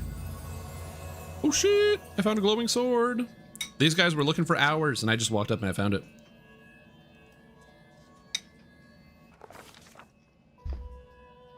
Now, something I like about this game that they do is they have these little like cutscenes where I love the DDO picture juxtaposed with the nice art, but they have these little cutscenes where you get to decide what happens, and sometimes it's based on like skills. So I can choose, try to make a will save for 10, dispel the malign influence. I'm +6, so this is probably better. Or Gogurt can do nothing. You're supposed to read all this.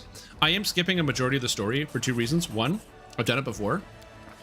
And 2, I want to give you guys an opportunity, if you are going to play the game, to try to spoil as little as I can. There's an insane amount of dialogue in this game. Hey. It is absolutely beautiful. Are you all right? What did you... And what if he... I know you're... Boom. I can control the light of heaven, dude. That is just... I don't know what I'm going to do. I don't know if I'm going to go Angel. I kind of want to go Trickster, because Trickster seems cool. Heaven has truly blessed you. Yes, it's similar. Mostly because I want to go heavy pick. What? And I think using heavy picks with improved, critical improved could be kind of funny. Impossible. I failed the mobility check. Oh my god, I'm so bad at this. I rolled a 7. I failed again. I rolled a 4. Done. 3 tries. Sometimes when you fail those checks, it just wastes time. Other times, it can have even worse consequences. Okay, so now I'm gonna go here because these are both archers. I don't know if I'm gonna use land in my party. I'm gonna be honest with you. Have I tried Lich? I have not tried Lich. The main problem I have with playing something like Lich is that I personally just don't often play like necromancers. Oh, more spiders come in. Did you see that? All right. I'm gonna beat up this small spider. Oh, god damn. That's why charge is really nice, because even though you can't attack, if you charge, you can actually attack in the first turn. So I can go charge and miss.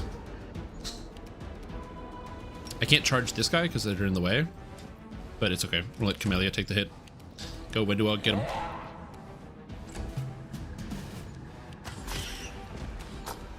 Do Necromancer, I think, though. Yeah, I'm not much of a minion guy. I never have been. Do I use Lan? I don't think I'm going to use Lan, and the reason why I don't think so is just because maybe I will. Mongrel did it. I want to use Diren because I've never done his quest line ever, so I feel like using Diren is kind of impactful. You know, I will use Lan because I want a redemption for Lan, because in my playthrough, the first time I played this game, Lan didn't make it. I'm gone. And yeah, I have 1 HP. It's fine. Small Earth Elementals. That's fine. So I'm gonna see if I can make it through. Yeah, I've never done his quest line, so we're gonna use Darren for sure, I think. I also never finished Nenyo's quest line, so I'll use Nenyo. So Sela, Nenyo, Darren. I got 2 more spots.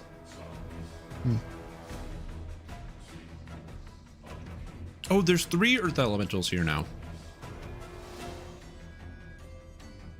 Dude, that sucks.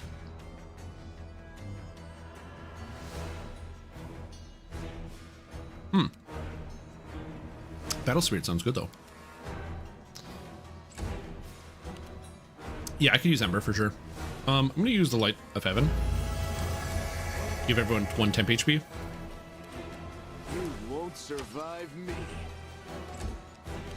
Yeah, I haven't really done it. I'm not going to charge it. I'm going to let them come to me. Because the elementals take forever to actually make it in.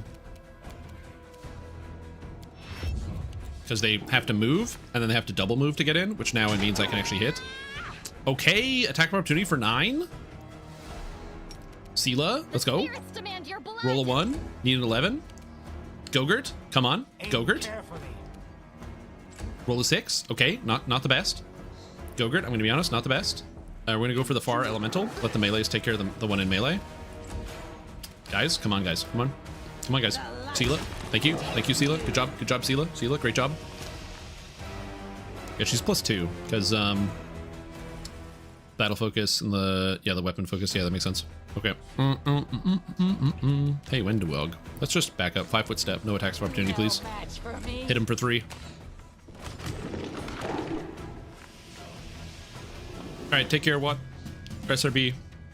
I think about that every time. I'm like, I should really find a good way to say what your name is, but I'm too stupid to figure it out. Gogurt, please. Make every count. I know I'm asking him to hit to like a 14, and that's wrong of me. Oh shit. Woo! Everybody's dead. What's that there? Okay. Okay, so if I was to use land, then what would land be? I'm thinking about this right now. I got 2 melee characters. I have a shield bearer, and I have a soon-to-be Magus. I kind of want to have Woljif and make him a Blood Rager. But no, but I need Nenyo and I need Darren. So that's 3 of them. Do I want to use Woljif as a Blood Rager then? Darren I think I'm going to keep as a caster. Oh, and I could Ember. Oh, I guess I could do Ember and Darren as like casters, and I can use Lan as a range character. I'm going to make a Kineticist. That sounds good.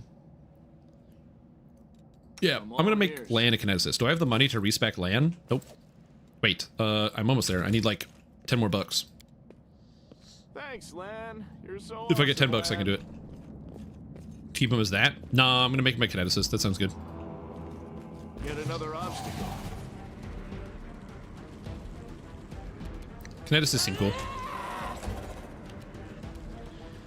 I'm gonna wait for the creatures to come into melee.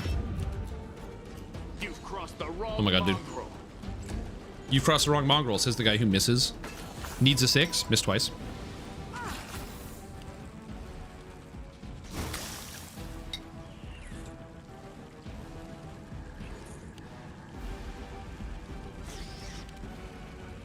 Yo.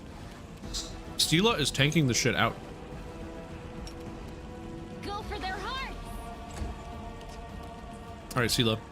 Spitting giant centipede. Let's get him. Nice. Oh, the shield bash for 8. Let's go. Gogurt.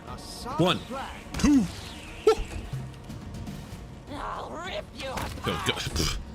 Sometimes when the turns just land, you know, the turns just land. It feels good.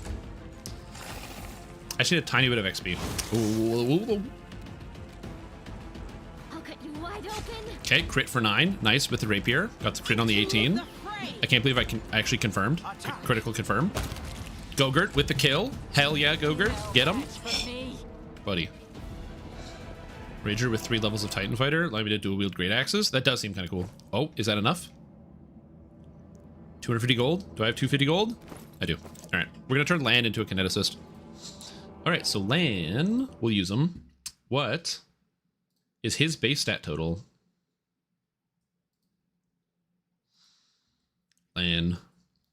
Lan's base stat total is 31. Congratulations. He's got more points. All right. Rerolling Lan. Again, I'm re-rolling all the main characters because I want to use them, but I want to try out building my own characters. So I know this is not how you're supposed to play the game, but that's how I'm doing it. So take that. Okay, we're going to make a kineticist. So I'm going to have you guys vote again on what we're going to turn it into. What kineticist should Lan be? Regular, blood, elemental, sharp shooter. Actually, sharpshooter is just a bow guy, so I don't do that. Overwhelming soul and psycho. Okay. Why can't it be a dark one? Oh, because I'm lawful. That's why. All right. So, kineticists. Kineticists are basically warlocks, but way more complicated. The way that warlocks function, or a kineticist function, is you get a kinetic blast that you shoot, and as you level up, you get base damage for your blast, so it goes up. But you can add infusions, like a warlock can do to their Eldritch Blast to change the effects of it. But to add an infusion, you take a burn, okay? And what a burn does is burn reduces your maximum health in exchange for increasing the effect of what you do. So it's kind of like spells per day. So like maybe I can only take 7 burn in a day, which reduces my health, but also is the most amount of extra abilities I can add. So kineticists, you want to make sure they stay out of melee range because that can be kind of bad for them. Additionally, you can also combine elements. There's different types of blasts. There's regular blasts, and then there's composite blasts, where you combine different elements together to increase things, and it gets really complicated really fast. The blood kineticist loses on some of the infusions, but instead it gets the ability to deal half damage. What? Oh, you do half damage, but they can't ignore it. So it lets your abilities basically ignore all DR, but they do half damage. So it's basically like they're always affected by DR. And you can gain extra elements, but they still only do untyped damage. So it's basically like true damage, but the damage is bad. Elemental engine, it looks like you give up on the ability to supercharge. So, which allows you to basically reduce the cost of your burn, so you burn less to use your infusions. But in exchange, you can actually increase the burn even more, increasing the amount of damage you do with your blasts. So basically, you can't reduce the burn. It's all about burning even more to deal more damage and have a bigger effect. Overwhelming Soul is kineticist, except... Oh yeah, also they deal damage with their constitution. Overwhelming Soul is kineticist, except it is charisma. So you're a charisma character instead of a constitution character. But you still burn for your constitution. So that can be bad, but also there's a limit on how much you can burn. Oh no, you can't choose to accept burn, but you can use wild talents with a burn cost of 0. Oh, you can't actually burn anymore, and you're just charisma based instead of constitution based. Interesting. So there's no more burn. You just get rid of that entirely. And then lastly, we have the psychokineticist, which is kineticist, but instead of burning based on your constitution, you burn based on your wisdom. And burning doesn't reduce your health. It reduces all your wisdom stats. So you reduce your will saves, your wisdom checks, wisdom-based skill checks for each point of burn instead. So you literally burn away your own wisdom to cast spells and abilities.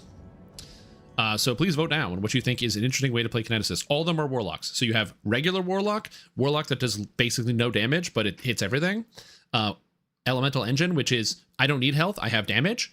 Overwhelming Soul, which is they don't reduce their health, but they're much more limited. So it's kind of like Training Wheels Kineticist.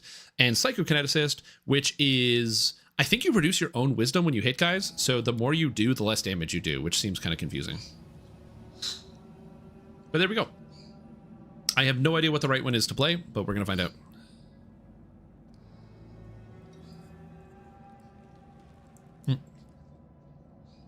I have you guys 30 more seconds to vote.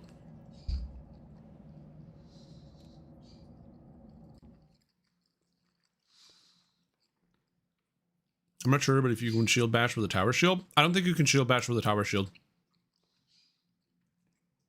I believe you're not allowed to do that. There might be a feat for that, but I believe baseline you cannot shield bash with the tower shield. Okay, well, you guys voted for Psychokineticist, so we're playing Psychokineticist. Okay, so make sure I understand this. You do not burn based on your con, you burn based on your wisdom. And you use your wisdom for your damage instead of con. The DCs of con-based wild talents, the duration of wild talents based on constitution, concentration checks for wild talents, and other constitution-based effects of wild talents. So as a kineticist, I'm all in on wisdom. All right, sounds good. We are 100% in on wisdom. What are we going to do here? I think I want to have high initiative, so we're just going to go pickpocket for the +2 on initiative rolls, because that's just really good. Plus I can get trickery, which is good for this character, because I need a trickery character. So let's go with extra wisdom, and we can just cap that bad boy out. I don't need strength at all, so I can just minimize that. And oh, because he gets strength and dex as a mongrel. It's kind of sick. Do something like this. I don't need charisma either. Charisma is totally useless. I don't need to persuade anybody of anything. So we have like some intelligence for some skills. 18 dex, dude. This seems like a juiced build. High dex, high wisdom, some con for defense, and enough intelligence to take a bunch of skills. Cool. As a wisdom-based character, persuasion or perception, really, really good. And then we're gonna have to take trickery, and I'll probably take stealth here as well. So I have a stealth character, so I don't have one. So we'll do that. Something I learned because I had not played one before. It is an attack. You're attacking enemies. Therefore, point blank shot and precise shot. You need precise shot with this shit. So we're gonna have to take that. Now I get to pick an element. And I think because all these like deal a damage. This is damage bludgeoning with air blast, bludgeoning. Oh, it's all bludgeoning with the I'm looking at air blast. Water blast is cold or water blast. I'm gonna take earth. Earth blast seems cool. We're gonna go with earth. Oh, because I can do bludgeoning, piercing, and slashing. So it bypasses basically all DR. Oh, okay. Okay, cool. And then we get infusion. I'm gonna go with extended range, so I can hit from even further. That sounds good. Infusions, again, are basically like, if you've played pen and paper warlock, you can basically increase the effect of your attacks, your blasts you shoot out of your hand. So I'm going to do that here. So, but they cost burn, so I have to burn to do this. So to extend the range of my attacks, I have to burn. Fortunately for me, I get an ability called, I don't know where you get it. Maybe it's level 1. But you get an ability where you can like ignore some of the burn cost as long as you can sacrifice other actions, which can be okay. And then land gets to pick a deity. He is lawful neutral, I believe. So I gotta make sure I pick one that is lawful neutral that fits with land. He also lives underground. You know what? Land has a complicated relationship with life, so we're gonna pick Pharasma, which makes the most sense. He constantly thinks about the death of himself and his people, so we're gonna pick Pharasma. 5 charisma, dude. -2 for mongrel. That's fine. All right. So now Lan is a kineticist, so he doesn't need any of this. I believe I can wear armor. God, he's ugly. So we can wear armor, and I don't want any weapons in my hands, so that's it. So now he has this ability here, so I can use gather power low. So what I can do is I can turn this on, and then I can use, I don't need this. I can shoot blasts, either my Earth Blast or an extended range Earth Blast. You can see the range is way higher. Usually it costs 1 burn, but now it's not going to cost burn. And again, this is my burn here. This is the maximum amount I can burn. When I burn, because I'm a Psychokineticist, which uses my Wisdom instead of my Constitution, I'm just gonna make sure I have it here. Where's Psychokineticist? Emotional Intensity? No. Mind Burn. I take a -2 penalty to will saves, Wisdom checks, and Wisdom base skill checks, which is the same thing. So basically, a Wisdom check, I don't believe is... I don't know if this applies to my attack rolls. So we'll see. If this drains my Wisdom to burn, I'm basically never going to burn. Attack rolls or checks? Oh no. Well, we may never burn, because reducing your attacks to attack seems kind of bad. Oh, good. Something? It says in the tooltip? Yeah, it does, doesn't it? Anyway, so instead of burning, I can do Gather Power here, and then I can attack this young spider. So Land charges up, he misses, because I rolled a 5. Or, no, I rolled a 2, and I missed. Oh god. It's deciding what to do. 7, love that. Go-Gurt, get him. Ooh! That's what I'm talking about. They'll beg me to stop. Try and see what happens. That could be illiterate. Honestly, good idea. I should check it. We got the flank. Nice. Spider coming in. Goes for the hit. I feel faint. Whoa, dude. My armor class is so high. Oh, the monitor lizard's venom is affecting me. I've lost dexterity. Oh, shit. I don't have a way to stop that either. Well, hopefully that's not that big of a deal. I got the flank. I'm gonna hit this guy. Ah, shit. Ah, shit. I got hit again. Okay. All right. So we're gonna try burning here, just out of curiosity. If I burn, get the extended range. I missed. That sucks. Oh god. Oh god. Come on, Go-Gurt. Oh, Go-Gurt. I'll rip you apart. Okay, we got a hit. Nice. Good. You are today's sacrifice.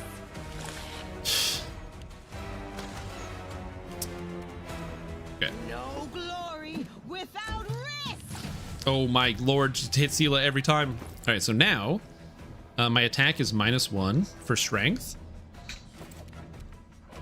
I actually have to hit with this, so I won't be able to know. So we're gonna have to hit with this ability.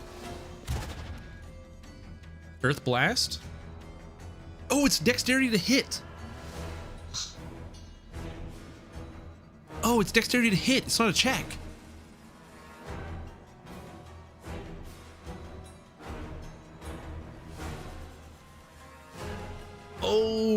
Oh, the elemental blasts are affected by spell resistance? Okay. Okay. Well, you get to pick a second element later, if I recall correctly. No match for me. So I should be able to use some of the elemental stuff. I'll probably take this spell pen, so I'll be able to hit things. Oh, baby. Okay, I didn't know that's how that worked. Anyway. She's like, listen, don't show off the fact that you have angel powers to the chief. Because the guy's going to lose his mind. So don't do it. Hey, whoa. What did I miss? I missed an item? Excuse me. Yeah, Lan is an earthbender. That is correct. Oh, just garbage. Whatever. It's fine. Yep. I'm having you guys choose my characters that I play as. And this should be fun. I currently have a Psychokineticist, a shield, or Kineticist that is a Psychokineticist. I have a Shield Bearer War Priest. And I have Go-Gurt, who is going to be a Magus eventually. Magus. Anyway, skip the cutscene. And reveal the Light of Heaven. Bing! I don't like Windowog, so we're not going to use her. She sucks.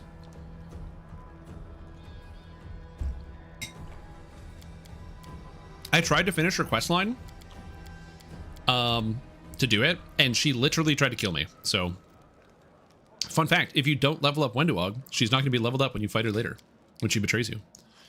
Okay, so now we become a Magus. my goose. And we're going to be a sword saint. So this gives me candy defense. Now I can add my intelligence bonus to my armor class per Magus class level.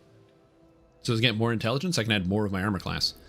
This character is also going to be a duelist, which requires weapon finesse and combat mobility, which I get weapon finesse, I believe, for free from being a sword saint, if I recall correctly.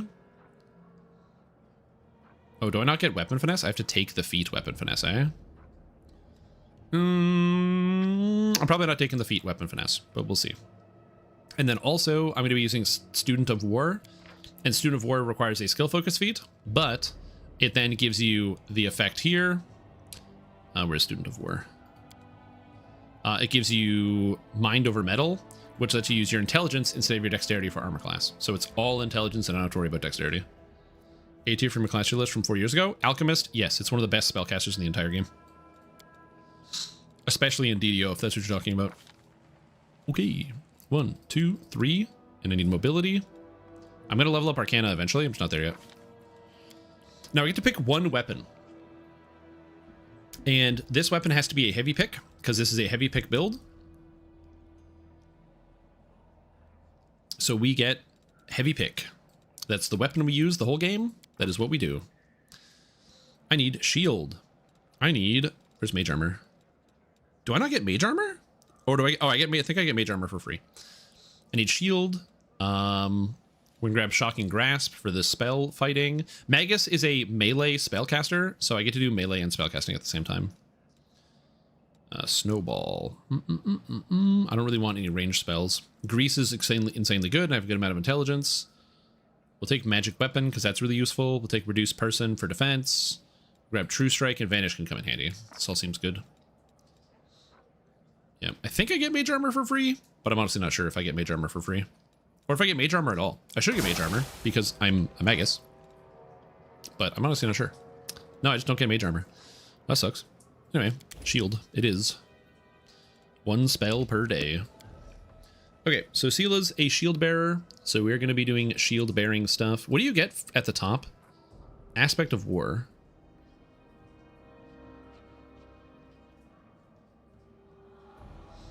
That sucks. Sacred Weapon 5, who cares? Sacred Shield gives you heavy fortification, spell resistance 19, and reflecting. That sucks. So I don't need to be a pure shield bearer. And my brain is like, you know what would be kind of good? Taking a level of fighter to then get me an extra feat so I can get closer to my goals. Wait, Tower Shield Fighter doesn't get anything at level 1? It's exactly the same as regular fighter at 1. Amazing. I can't decide. Also Titan Fighter, which I believe lets you wield 2-handed weapons as a 1-handed weapon. All special properties. The Titan Fighter takes up additional -2 penalty on attack rolls when using a 2-handed weapon in 1 hand. Yeah. I think we're just going to stay with Shield Bearer for now, but I really want to be able to get some of the... take another level of something to get some more stats. But we'll do this for now. Athletics, mobility. Oh, I need another feat. Or skill. Religion might come in handy. Positive Energy Fervor. So I can draw upon my Flower of Faith to heal wounds or harm foes. You can use the ability to quickly cast spells that aid in struggles. This ability used a number of times per day, equal to half War Priest level plus Wisdom. By expending a use of the ability, a good War Priest can touch a creature and heal it for a D6 plus D6 per 3 levels. Use this ability as standard action, unless the War Priest targets itself, which is a swift action. Alternatively, you can use it to harm an undead creature. Okay. So it's just badly on hands.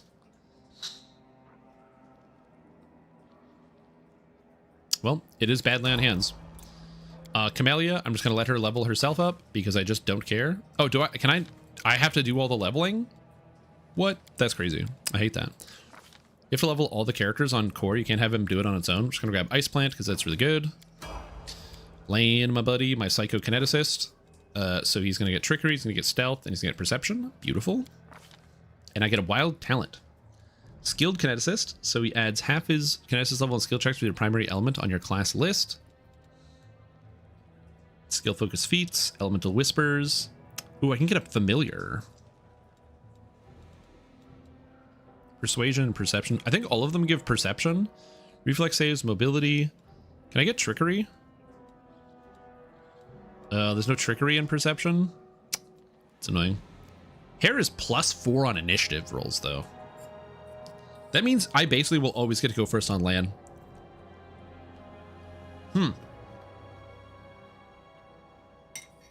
That's kind of sick.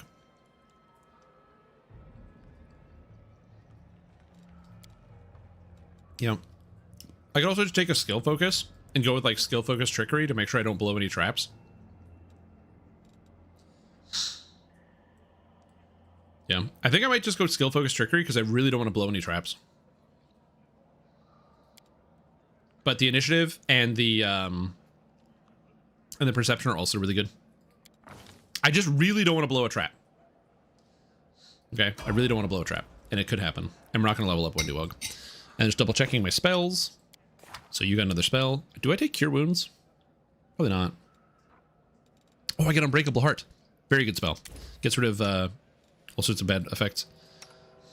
And Camellia, you know what? We'll just take an extra cure because I don't know what other spells I want to have on you.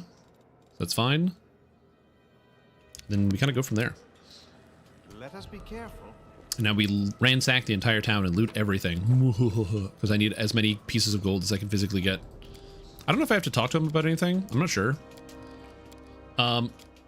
Also, I'm going to be skipping, as I said, skipping through a lot of the dialogue. I have read all of it. I know the story very well.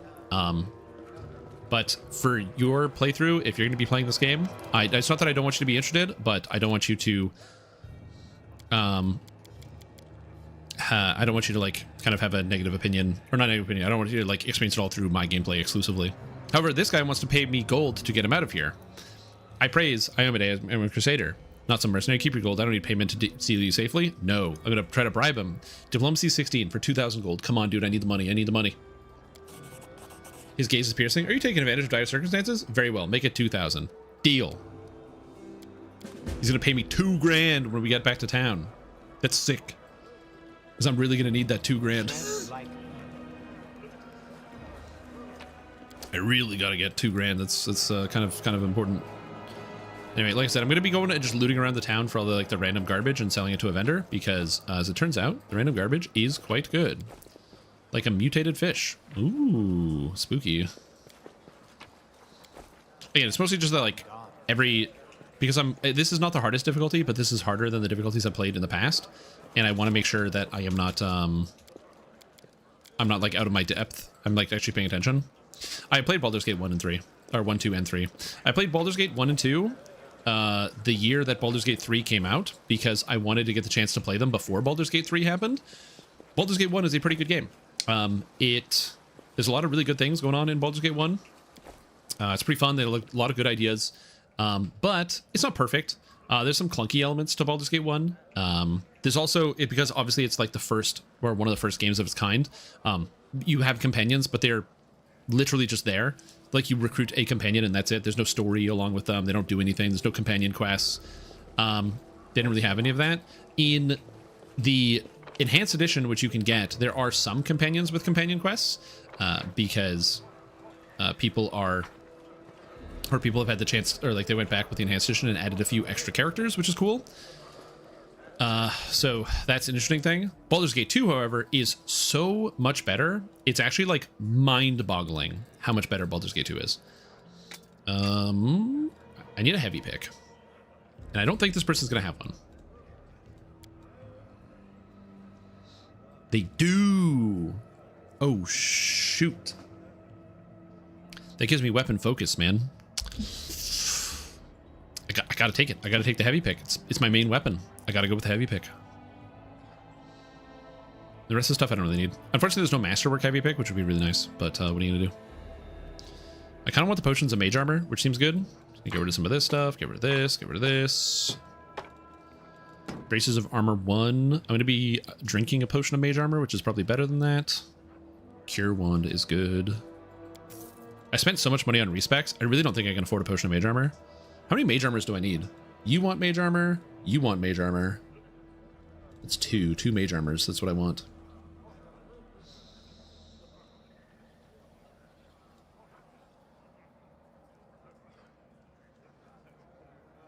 I think I have a potion. I'm going to take one.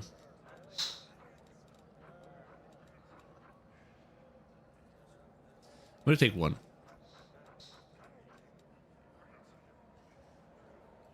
I'm going to buy the purifying solution. Sounds weird, but this will come in handy later. Okay. Now, we put on a heavy pick.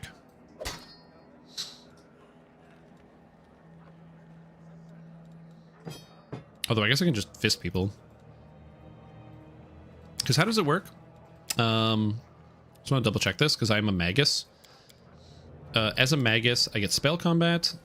Wields weapons 8 times. Functions like 2-weapon fighting, but the offhand is a spell being cast. Uses ability magus must have one hand free while wielding a light or one-handed melee weapon in the other hand. Oh, I have to have a light or melee or one-handed weapon in the other hand to use spell combat. Okay. So I do have to do this. So we have to have a heavy pick. But look at my guy. Monk screenshot from DDO? Yeah, dude. I wanted a picture of an Azamar, and I couldn't think of a better place to get one than DDO. DDO has Azamars. What, are you talking shit about Gogurt? Dude, you just wish you had the charisma of Gogurt.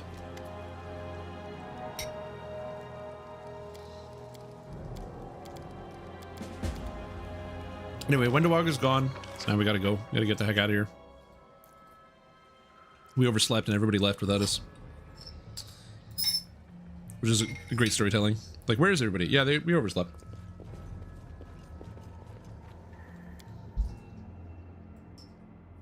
I have no idea how this opening section is going to go, so we're going to find out.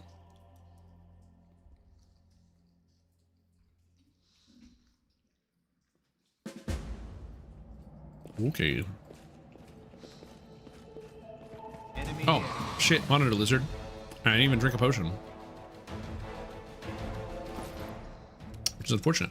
Armor class is only 18. I have 2 dex damage? That sucks.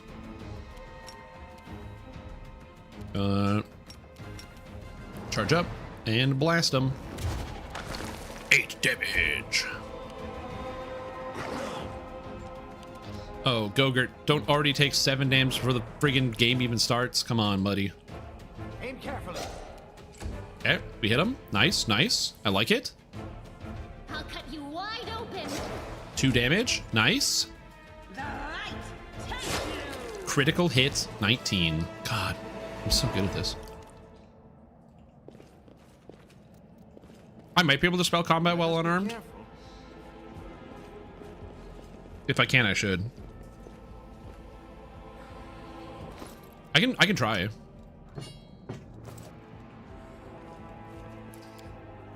Alright, so now we're actually in the game. We're playing the game, ladies and gentlemen. So now I'm going to do the thing I didn't do, which is we're going to use a potion of mage armor. And just in case, I'm going to drink a healing potion. It's going to come in handy. I healed for exactly 7, which is what I needed. Okay, now we're playing the video game. We're trying to find our way out of this heck hole because we are buried under the city. Remember, the city of Canabres is under attack. And we are doing our best to not get murked. Be careful, everyone. Nice. Hit him for 9. Hit him for 9. Nice, nice, nice. In the back, they got 2 guys, Neophyte Wizard and Neophyte Sharpshooter. Can I charge the Wizard? I kind of want to charge the Wizard. Let's do it. Oh, there's another Wizard. Oh! There's another Wizard here. That's not good for me. Well, we're going to charge this guy, I guess. Miss. Sick. Okay, good. I mean, if I'm just charging everybody, might as well just charge this guy. Oh, hell yeah. All right. All right, Lan. I think I can hit the Wizard from here. I don't have point blank or precise shot yet. Oh, but hit him for 11 anyway. And now I've got the flank against the Sharpshooter. Stab. Oh, baby. All right. This guy can't make an attack of opportunity against me, so we're going to find out. So in theory, Touch of Fatigue with spell combat should allow me to attack the enemy with Touch of Fatigue at the same time. Let's find out.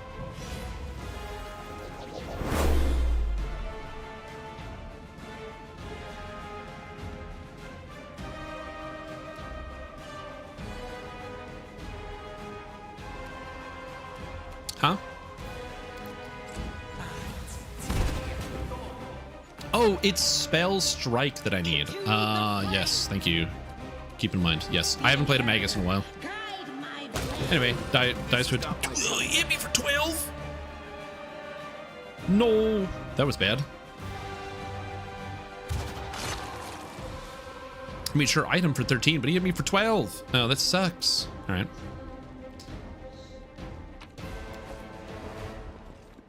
Oh, I also get a damage based on my burn, I think, at some point. Do I have that yet? Oh my god, I lost my entire health bar. Not this. Abilities? No, I don't get that until higher level, I believe. Alright. Well, that's why we brought Cure. Okay. And this is why I also took... This is why I took Weapon Focus, or, Skill Focus, Trickery, because that was tough. Okay, Spell Combat is just the spell cast. Gotcha, gotcha, gotcha. Okay, we have a trap here. Good. Disable. Get him, Lan. Thanks, Lan. Nice. You're so awesome, Lan. You're awesome, Lan. Good job, Lan. Okay, and there's a dude in the corner. So we're gonna move forward a little bit. He doesn't see me. And then we're gonna slam him with the old extra range Eldritch Blast. It's Kinetic Blast, but I'm gonna keep calling it Eldritch Blast forever because that's basically what it is. We can charge this guy though. Charge! I don't think anyone else can charge him. No, we can't.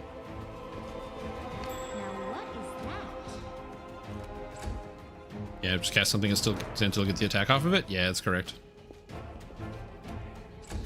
All right, now we have to Kinetic Blast again. Try again, Lan. Swing and a miss. Okay. Oh, the Shield Bash for 14. You are today's sacrifice. Hey, he's alive at 1. How? Oh, he's alive at 0. Okay, how bad is he gonna hurt me? You roll a 12 and you miss. Nice. Get him, Gogurt. Fuck. Stupid, useless Gogurt. My main character is not very strong. It's going to stay that way for a very long time. Like, Gogurt is just going to be totally useless for pretty much the entire time I play through this. Ooh, but I got Bull's Strength Scroll, which will be very helpful. We also have the Tome of the Minotaur, Sermons from the Labyrinth. Fun fact, if you have this book in your inventory, it gives you a +2 to hit Minotaurs. I figured that out way later in the game where I was like just checking my skills, and then I was like, wait, why can I hit Minotaurs easier? And that's the answer.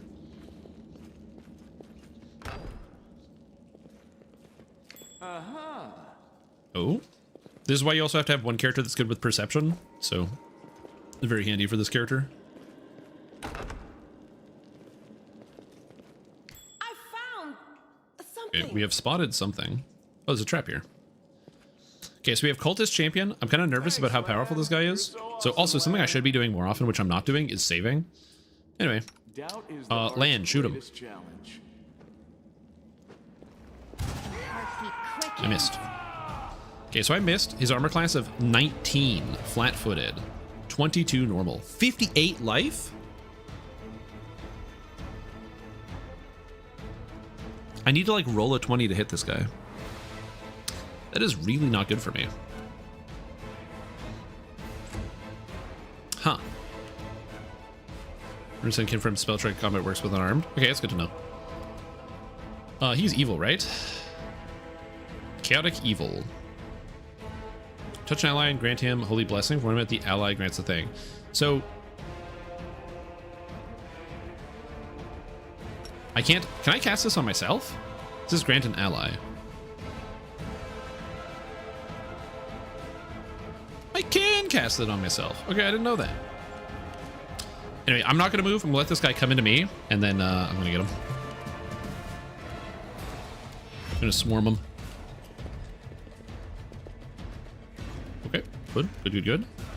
Go for their heart.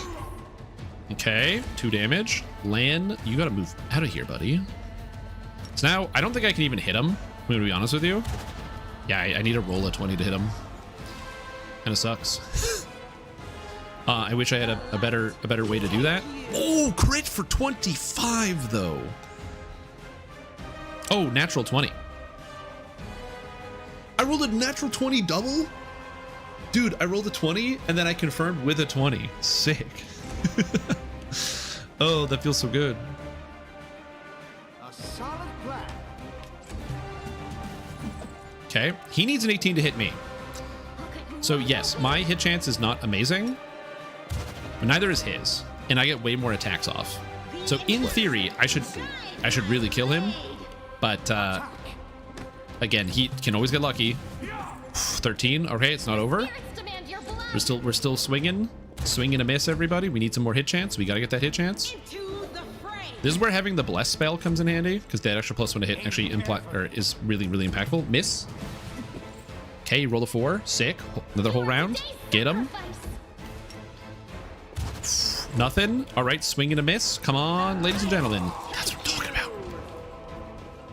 All right, let's go. I'm just picking up everything. Picking up everything.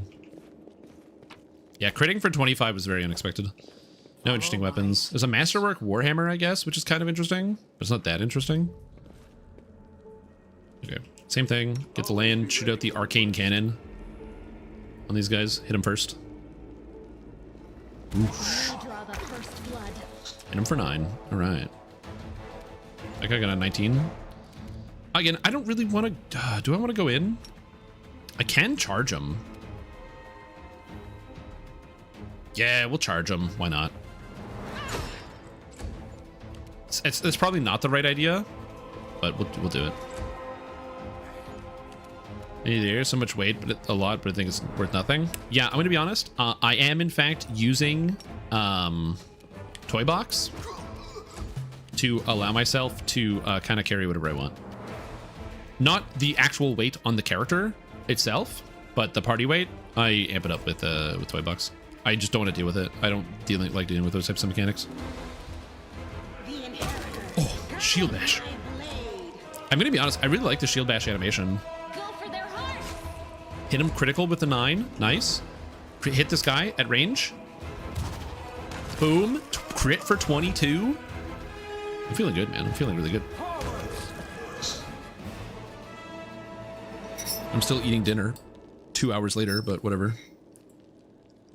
Anyway, Lane gets really upset because there's not supposed to be mongrels in this place. We're supposed to leave, and this is supposed to be our escape route. So the fact that there's mongrels in here is really bad, because it means that there's information that he's missing. I think this is locked, right? Oh no, I can go in here. That goes there. Where does this go?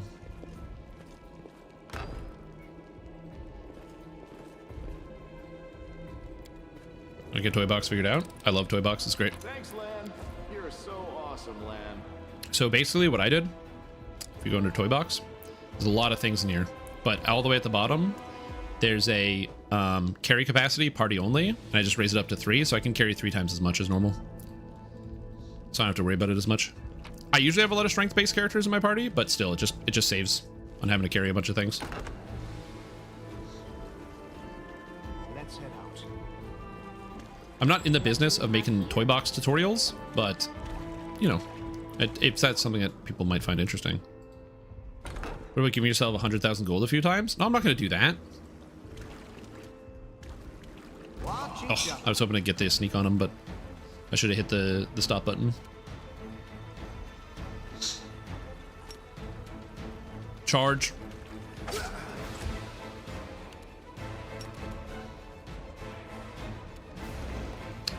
Oh, right. Gather power. That doesn't work. I can't do that. That was a mistake.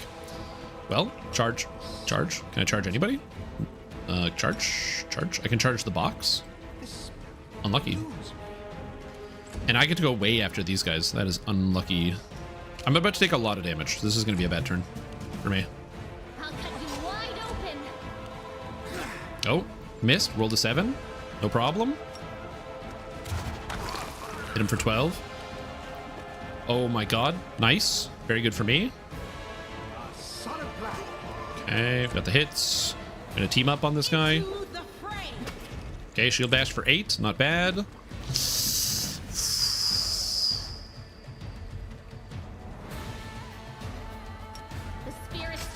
we're gonna go for the stab. I believe I can rest in here.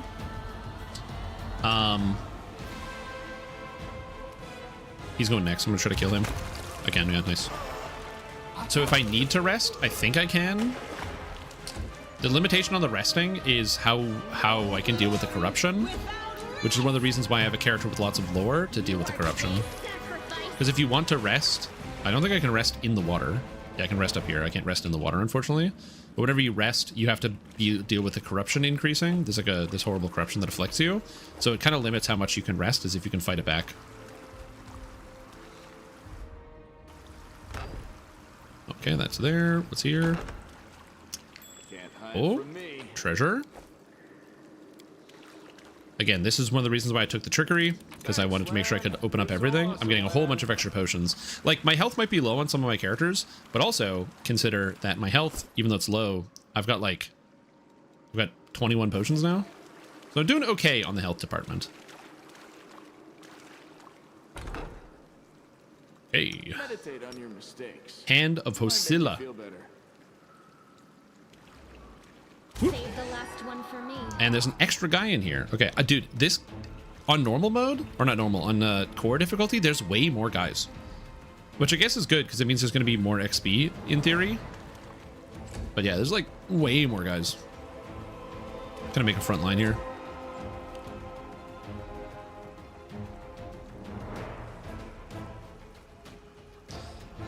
Bring Camellia up. Seems fine. You fight sharpshooter. He missed.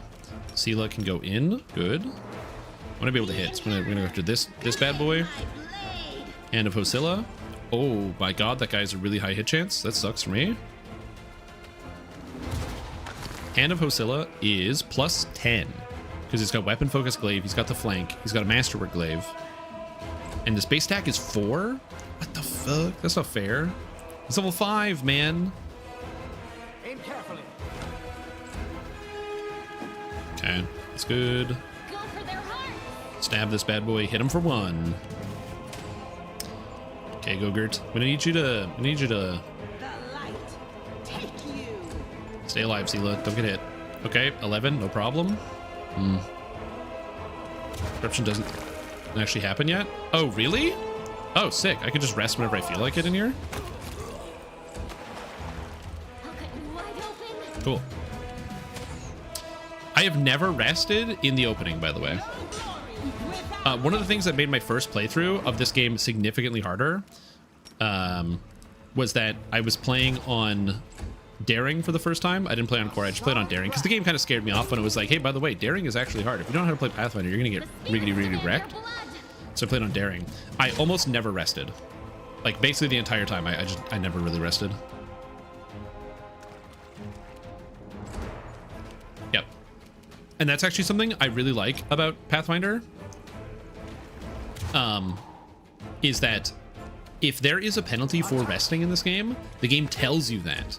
You'll go like immediately you will know. You'll know whether there's a penalty for resting, which I really appreciate, actually.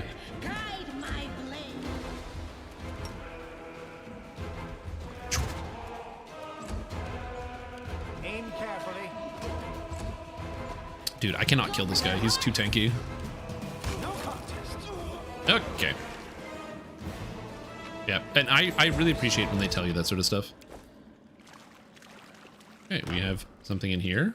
I believe there's some guys in here. Oh, there's an extra guy here. Okay, because usually there's 2 guys here, but there's a 3rd guy right here. So we're going to save. I'm all ears. And then we're going to blast him.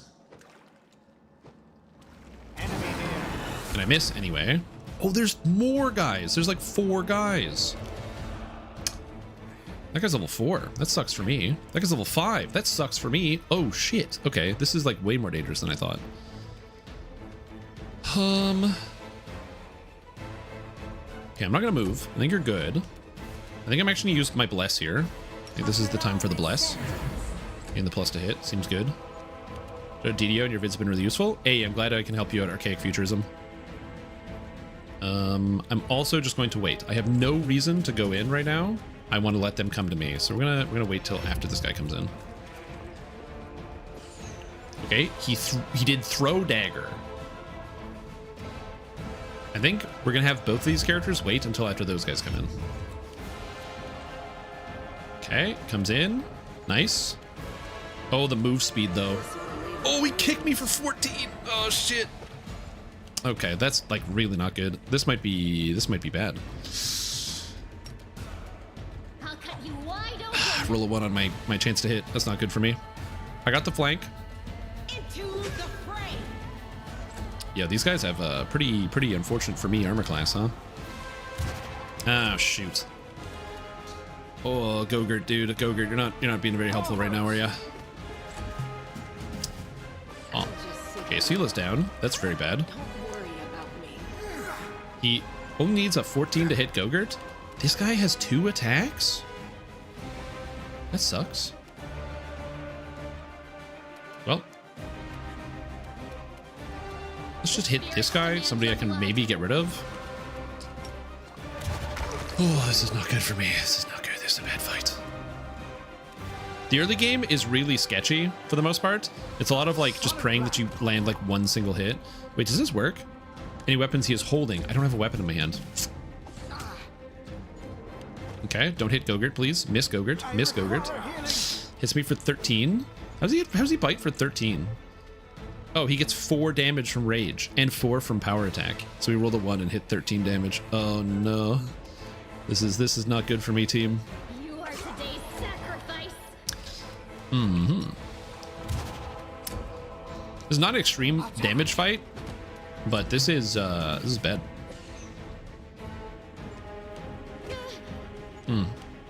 Gogurt died. Oh, Gogurt died. He kicked Gogurt to death. Oh, well, I have to reload. Unfortunately, because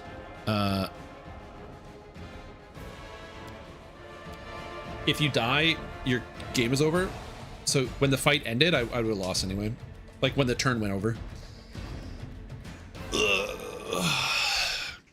Okay, so this room is slightly harder than I expected.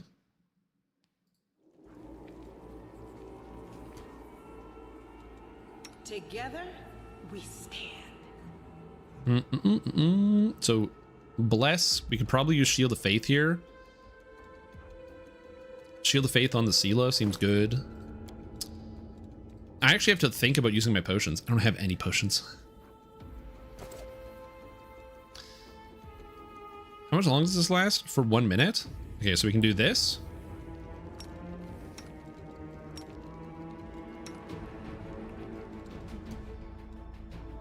Because I just need to hit. That's the most important thing.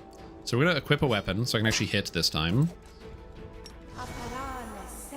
And we're going to cast that on myself. Okay, similar game plan, but now we have more armor class, way more hit chance, and we have buffs in combat. Let's see what we got. Stream, you died when you were killed? True. True. I probably should have started with more health, but you know what? Swift action, I can just heal myself. For 1. I'm gonna activate the battle spirit because it's end of round. And I want to have this when they charge in on me. You know what I should have done? I should cast shield on myself too. Look at that spell. Beautiful. Okay, he goes after Seela. He hits her anyway against 23 armor class because I don't have enough armor class. But we're going to try our best. Unfortunately, that is a miss.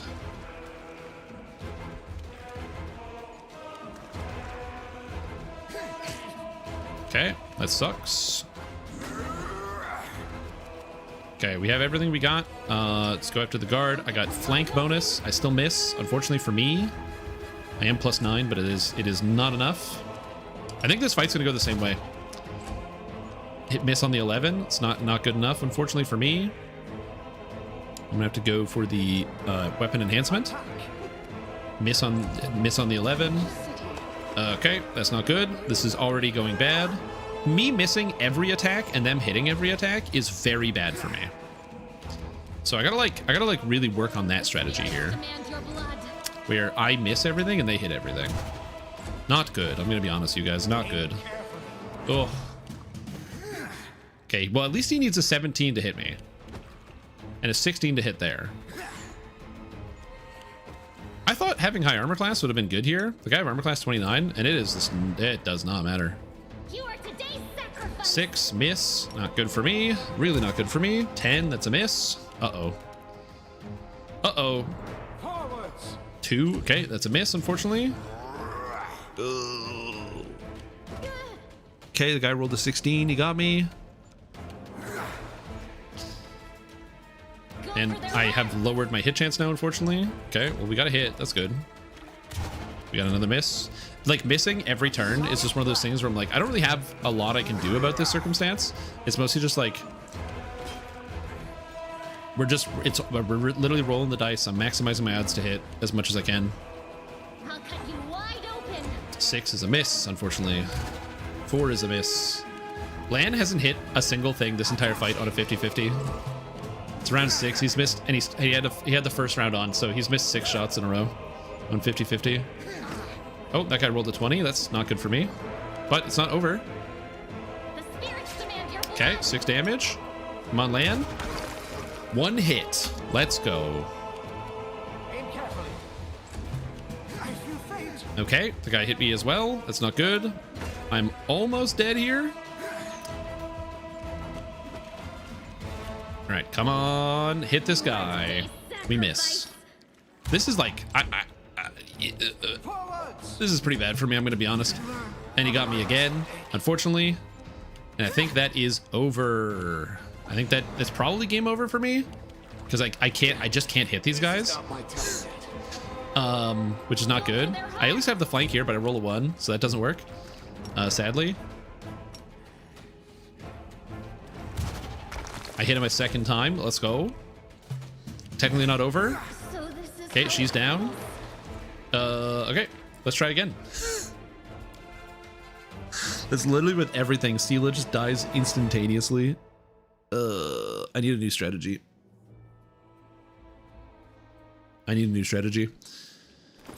Dying is leading cause of death in South Africa. Yeah. You know, Bear's Endurance, maybe. Bull Strength. Do I want to use the Bull Strength scroll here? It would increase my hit chance. The problem is this Dex penalty really hurts. I have a Heroism scroll. Can anybody use that? No, I don't have anyone that can use Heroism. But I have Bless. And I have Potion of Reduced Person. And I have Protection from Chaos. These guys are chaotic, so that could be good. Okay. I'll watch your back. So we can use Cure Wand. Just get everybody back up to full.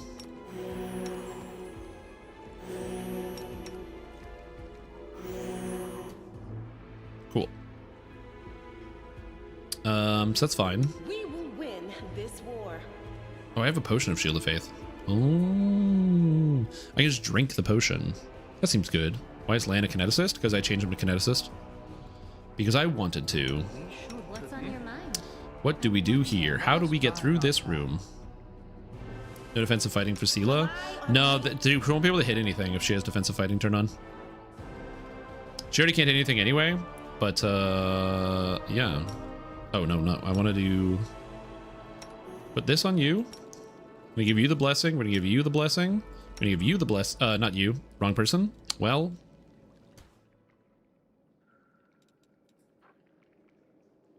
It does say it adds damage against evil creatures. It doesn't say that it's on weapons. So maybe it'll work.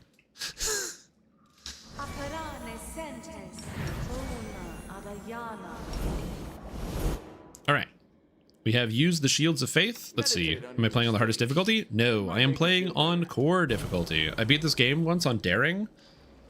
And Core is significantly harder than Daring. Like, this room usually has 2 guys in it. And this time, it has, like, multiple guys. Oh, I forgot to use Shield again. I don't want... I think I'm going to move Gogurt in. I think I want to keep the extra attacks rolling. Yeah, I think I'm gonna layer my guys like this, so then when they come in, I can kind of intercept. Can I do one of these? Yeah. If I at least get rid of one of them, roll a 1, damn, and reduce some of the attacks, it might be okay. Okay, that guy made it all the way through, but now Gogurt gets a free hit, so this is good. Get him, Gogurt. Oh. I need to roll pretty high to hit, unfortunately. This guy goes straight for Sela. Them going after Sela is like really bad for me, because Gogurt's armor class is so much higher than Sela's. Battle Spirit is an action. I can't... I was hoping I could prep it.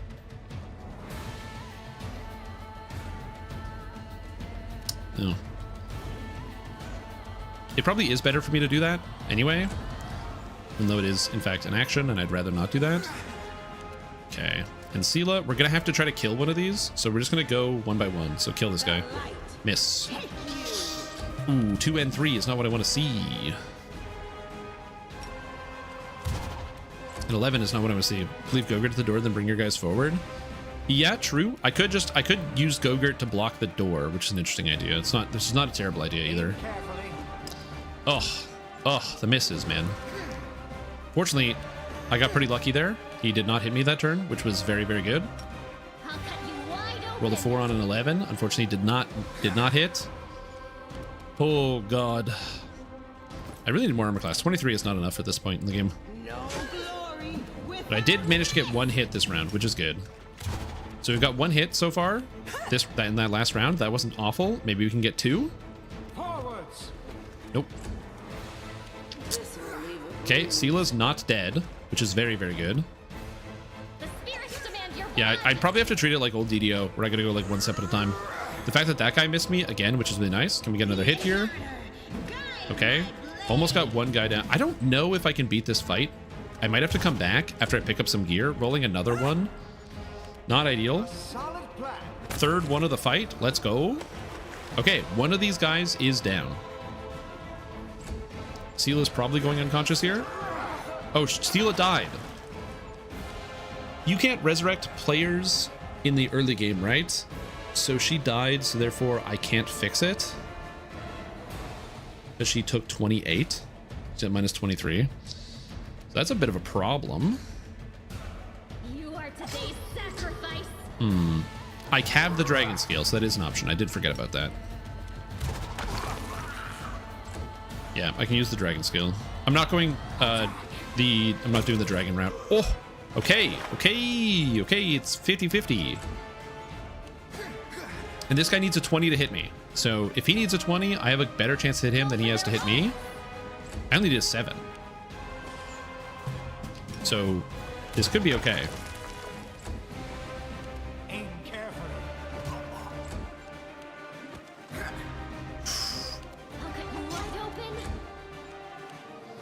Again, we don't have a lot of turns here, but it's okay. I can pick up Sela again. And to be honest, of all the fights that are hard, I really didn't think this would be one of the hard fights. The spirits demand your blood. Unfortunately for me, I don't have a good way to hit this guy. He's really hard to hit. Like, yeah, he's got well, armor class 16, like pretty tough for me right now. Unfortunately, that guy's also really hard to hit. So it's a bit of a tough spot. Okay. You are today's sacrifice. Bit by bit, we're getting him down. We're on round 8. I can't believe Lan has been attacking this guy for 8 rounds. Oh, Lan. Please. Oh my god, I got 2 hits. That's insane. I don't think I've gotten 2 hits in 1 round this entire time. 3 hits in 1 round. Holy. Oh, and I killed him. Let's go. Okay. I think his rage ran out. He ran out of range rounds. Almost there. Almost there. Don't kill me. Okay, we're good. He needs 19. Okay. I did it. I think it's time to raise Sela from the dead. I did not expect to be using this item. Oh, I go to Sela, use. Oh, she's a negative level. I can rest that off, I think. So that's probably fine. But yeah, that's pretty wild. The mongrel did it. Can't hide from me. Okay, that was a tough fight. Way tougher than I was expecting.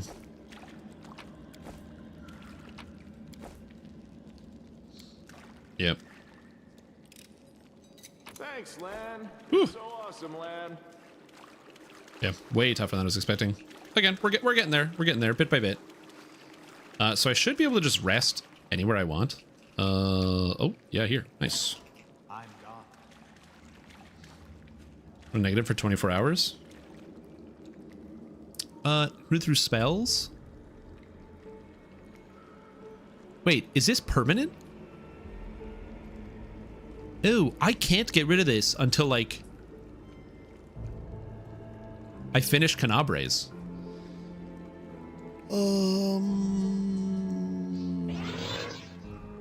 What Reaper level are you running this on?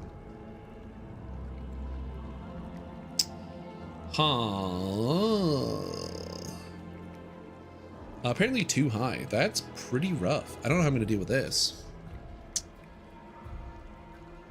I guess I could try doing that fight over again, but I feel like I had to get insanely lucky just to win anyway. So I don't know if I want to do the fight over. Does not seem very like a good idea. That being said, what I could do is I could do what I was talking about before, where I just jam Gogurt in the door, and I don't think anyone can get past me if I'm in the door, and then I can have everyone else just using like a crossbow and just shooting people down. The problem is the minuses to hit are going to be absolutely astronomical, and the fact that I couldn't hit anyway, whatever. We're just gonna deal with it, and we're gonna go forward. Again, I currently don't have a way to to auto assign my guys. Nice.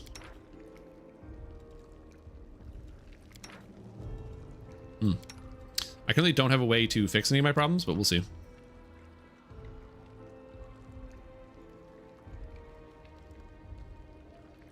Yep. Watch each other. Oh, I got attacked in my rest. By a Baphomet cultist who's at level 1. Well, at least I spotted it. Get out of here. Get the hell out of my secret base, dude. Into the fray.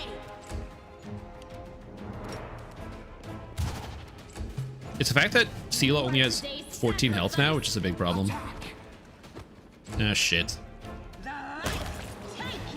Alright. Back to it. Yo, what's up, Grizz? How you doing? Enemies have caught the party off guard. I don't think they caught me off guard. I'm pretty sure I caught them off guard. Okay, okie dokie. So in the next room is a water elemental, which is going to be tough. So what do we do for this?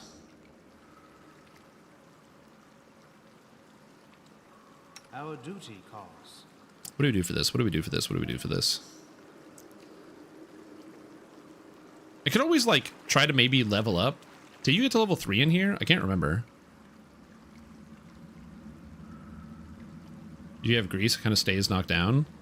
I do have grease. Allegedly. I have grease. I didn't take it. I took shield instead. I have, like, one person who can grease. So I could do it. It's also DC 15, so I'm like, I don't know if that's going to work. How long does this last? A minute per level. I'd have 1 minute of grease. Do I have a grease scroll? I have lesser restoration. I have prayer. Just 1 round per level. I don't know if I can beat that thing right now.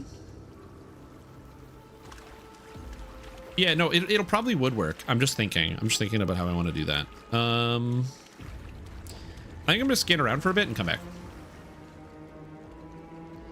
Yeah, I just don't have a way to stop it. I'd have to redo the fight, and I don't particularly want to do that, but like I could. I'm just trying to think. Do I redo the fight? If I redo the fight... Yeah, we're just going to do it again. I don't want to deal with it.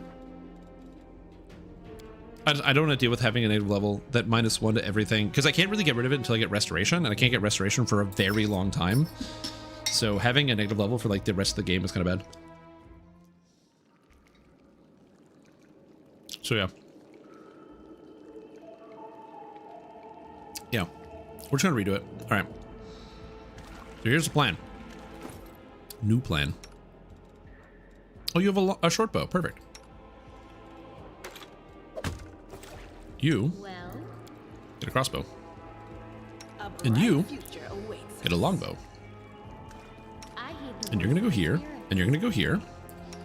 And you're going to stay there. Our duty calls.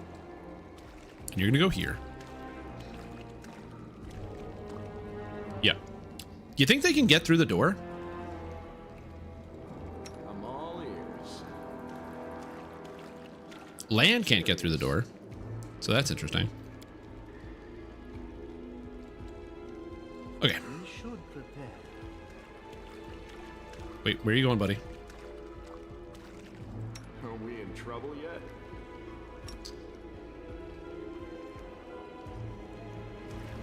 Get another obstacle. I should probably buff before I do this. I should probably cast my spells before I do the fight. That's what I should do. Jesus for Jesus? Yeah, we're gonna try. I should pay attention. All right. Okay, so Everyone counts on me.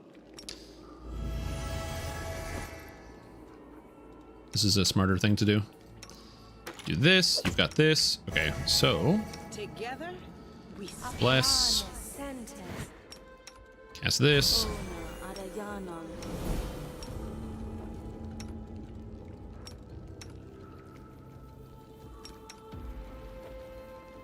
The road awaits.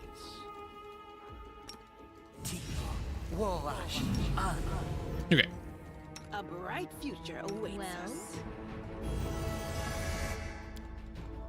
Go to this. I will help. Go to this. Land. Everything is good. Save the game. Now we try again.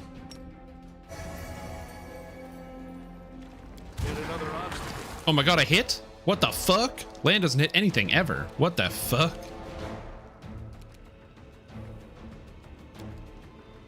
I don't want to delay. We're good.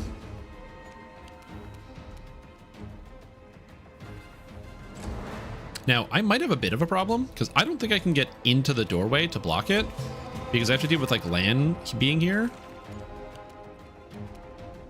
But whatever, it's fine, I guess. Shoot him. Ooh, God, I need a 19 to hit. It's okay. It's okay. It's fine. It's fine. It's fine. I'll cut you wide open. Okay. Land's getting out of the way. You're just gonna let me shoot this guy. Oh my god, he died? Oh, that's so fucking bad, dude. I have no way to deal with this problem. Okay. Fuck. Okay, well that's a big issue. Okay, how do I deal with this? Okay, so how do I deal with that?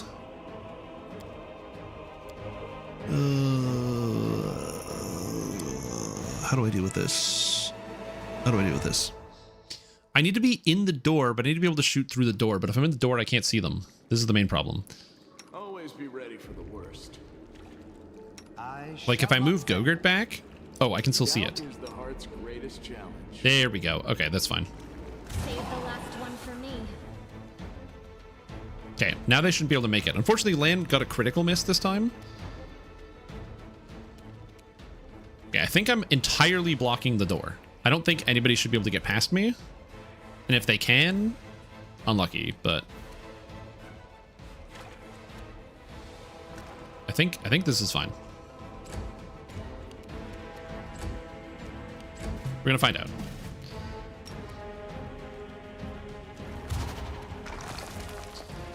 Yeah, I'm trying to get precise shot. It's just my character's a level 2.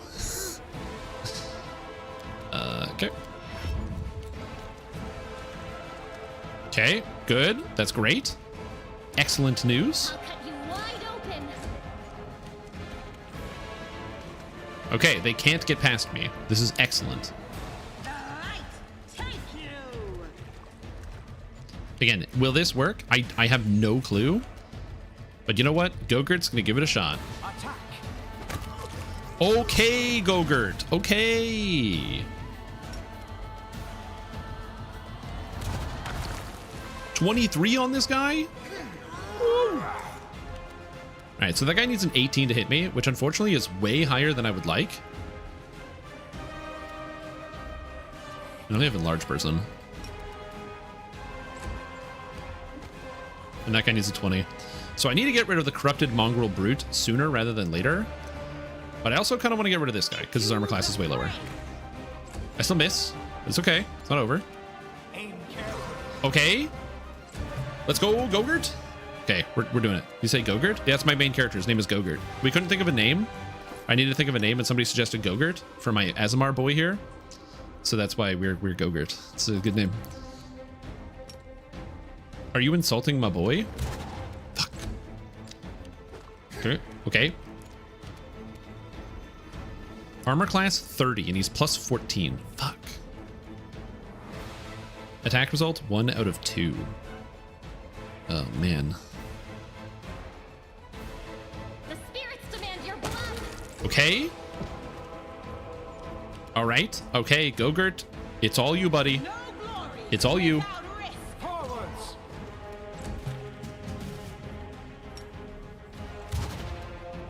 Lan! What are you doing? What a miss! Ooh. Oh, he rolled a 20. Okay, he got me. He rolled a 20. He did get me with the bite. Next hit could kill me. You are today's sacrifice. I think I need to have Sela go in for like a cure. Not that. Positive energy fervor. I think I have to do this. Got it to 6. Okay, good.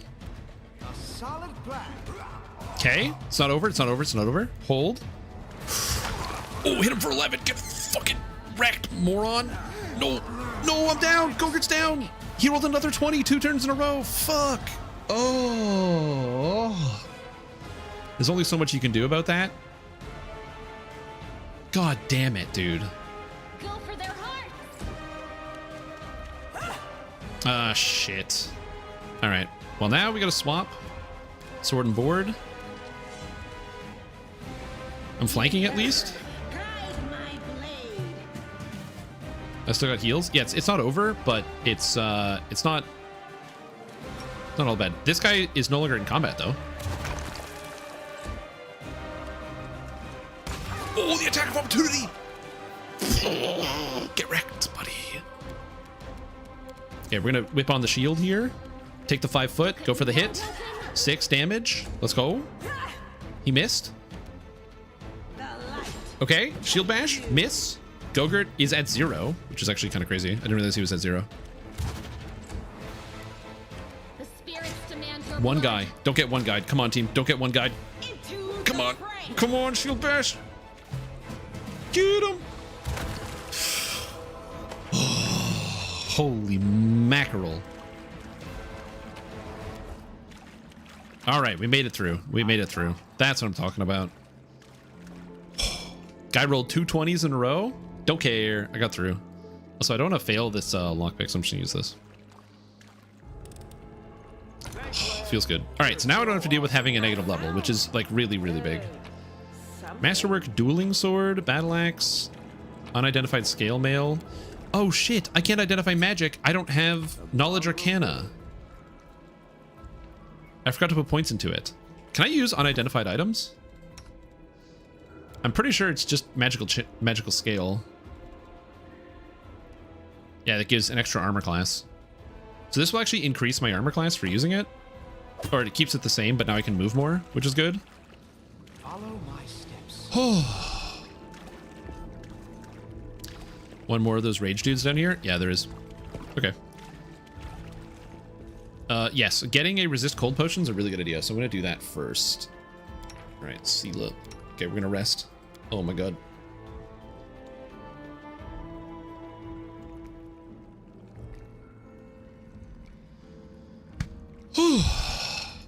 Watch out, here comes Sir Clanks-a-lot, everybody. True. So what? The way everybody knows that good is on its way to beat down the evil. True. No, I think I'm going to clear out the rest of the dungeon first, and I'm going to come back and rest again with the grease. I failed on everything. Oh, no. Oh.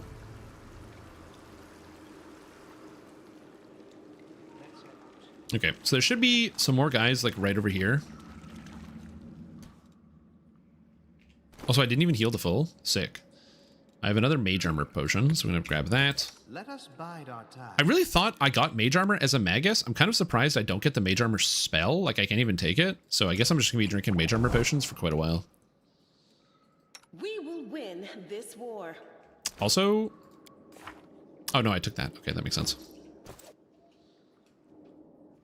Anyway, we'll see how it goes. Just like Bard and no shield? Yeah. It's like Bard and no shield, exactly. Okay, we got two guys. No big deal. Just a ranger and a guard. With Lan going first. Ranger and guard. Let's hit the guard, weaken him. Hit him for 10. Throws a dart at Sela. Misses on the 8. Okay, it's good for me. Ooh, hits on the 15 though. Right, Gogurt. Come on, buddy. All right, good job, Gogurt. Good job. Good job. You are today's sacrifice. Yeah, it's just Night Shield. I mean, yeah, it is kind of annoying. I like how my entire team goes to hit that guy and we fail. Aim carefully. Man, I'm gonna be honest. Core difficulty is significantly higher. Basically, every monster just gets like +4 to their armor class. This is an experience and a half.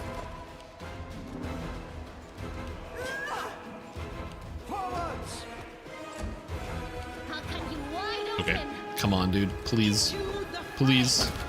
So the fights definitely take a lot longer. I'll say that. The fights are way longer. Oh, good. She's down.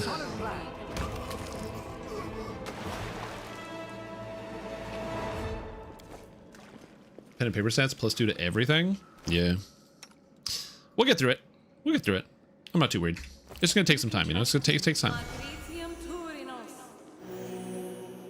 They usually have armor. Yeah, I just don't have armor because I'm a sword saint. So do I have to multi-class? I guess I have to multi-class to get it, which is fine. I can do that. Okay, so there's another bad guy in here. So what we're going to do... I have a cure. Just going to use that. Gonna save here. Hit the corner. Let us be careful. You can't wear armor. So mage armor is not armor, right? It's a spell. Wait, can you not cast mage armor? Do you lose your bonuses while having the mage armor spell? I'm confused. Hold on, is that how that works? Unarmed strike, AC bonus. I don't understand what you mean when you said you can't wear armor as a sword saint. I was talking about mage armor. All right. So we have another corrupted brute. I don't have grease, which I really should just take grease. I'm gonna be honest with you. I just should have that. Also, Horse out of nowhere decided to gift out like 1 million fucking subs. What the hell? Dude. What? Just gift out 100 subs? I shall attend to it in a trice. Why did you give out 100 subs? I mean, thank you. But, oh my lord. No ancient Greece? Yeah, he does know ancient Greece. That's unbelievable. And that's really massive and generous of you. So thank you, man. I really appreciate it. I don't even know what to say. That is extremely kind and generous of you. I hope that your day is going good. I hope everything's going well for you. And I got to read out all the names now because that's a really insane thing to do. So welcome to the stream team. Somebody named Chris Brown for some reason. Guido Old School, Midnight's Fox, Window Fan, great name. Hi, Bacchus. Yuziv, or Yuzix. Tezaki, Monkira, Jack B, Speed in Demon, Gerard, Iodine, great name. Society of Variety, Grosick, Sam Malosic, Quest completed. Secular Truth, Puppy, 4 Numbers, Zoravon, Age of Fultron, Sarkfa, Lars, Jesterton, Cathgar, Kangster. Welcome all of you to the stream team. Again, Horse, thank you so much for giving 100 subs. That is a really, really ridiculously crazy number. What the hell, Quest dude? completed. What is happening? Why would you do this? Oh my god, thank you so much. Welcome to stream team. Also, Uranium Net, Vibarian, Fracking Toasters, Cavalia, JP Dunny, Bulldog, Weidel, Keister Sos, Ravenward, Koshna, Open the Ocean, Juliana Fox. There's so many names, dude. Kurtsoon, Dr. Spangler, Manatheria, Thunda, Mikex, Palumtra, Salga, Doluca. So many names. Jugago, Parrot's Nest, Papamo, Mojax, Ren Fox. Quest thank you so much for tuning in. So you can get gifted a sub by Horse. Hexa Flexagon, thank you so much. Ex Nihilo for tuning in. Infames, Catojax, Mr. No Name, Triple Numbers, Albert Hoff, Boot Tefara, Ikorum, what the hell, dude? T-Dog, 460, Solace Guardian, Stanley, Havoc, Tars, Horde Nandez, Adesho, Gumps Gang, Diaper Dan, Archaic Futurism. So many people are getting gifted subs. It's 100. It's a really big number. What the fuck? Need More Chai, Grudug, Anton, Spence, Kitsune Kasha, Shane Farah, Pope Urban II, Neo Jason, Prometheus. Also, some of you may be like, are you going to read out all the names? This guy spent a disgusting amount of money gifting out all the subs. You better believe I'm going to do that. GY0, Draco, welcome all of you. Thank you so much for watching the stream. So you can be gifted a sub by Horse, who's an insane person.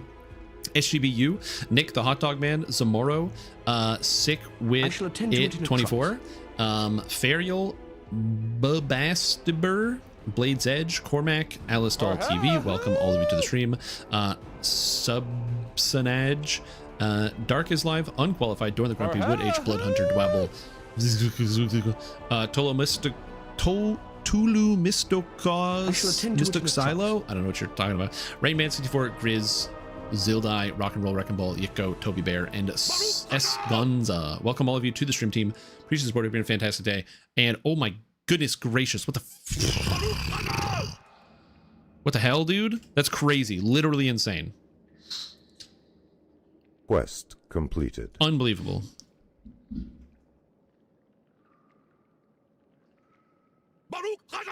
Unbelievable. So thank you so much for the support. That is super duper mega ultra kind of you. I don't even know where to start with that. So I'm just gonna start shooting people with my guns. And we're gonna assume it's good. Thanks, man. I really appreciate that. That's so generous of you. Oh, I'm a rogue. I'm gonna hit this guy for 10. I hope he dies. Oh, I'm a rogue. Enhancement stacks with mage armor. Yes, that is correct. Yep. I think we're just gonna chill. I don't have any reason to go in right now. I'm not going to go in. I'm a rogue. I'm just gonna chill. Just gonna stay chilling. The only person going in Quest complete is right here.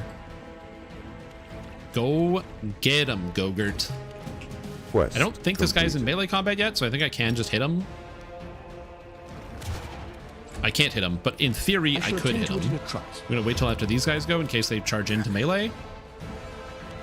They do charge into melee. Goes for land. That sucks for me. Just gonna activate Battle Spirit, I guess. Seela's gonna move in. 1 hit. 2 hits. Okay, hold on. Gogurt's coming in. Stunning Fist. Missed. All right. Land moving back. I'm just gonna have everybody focus on the brute because if I can kill it, I'm in a good place. If I can't kill it, I'm giga dead. Oh god. Oh god. Oh, miss. Thank god. Keep missing. Oh, I crit him for 20. Get the fuck out of here, dork. Quest completed. Let's go. Quest completed. Holy shit. Kill him. Kill him. Kill him. Kill him. Kill him. Kill him. Oh, let's go.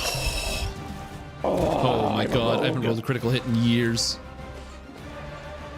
Get these guys. Magical Vestment, it would stack with armor 16 enhancements bonus on tabletop. Just fix game new exploit.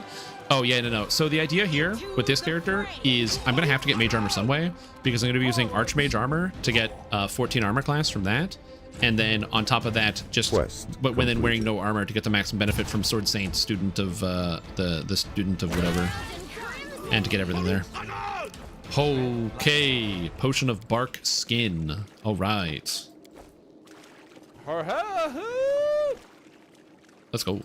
There's a resist cold potion somewhere in here. Where is it?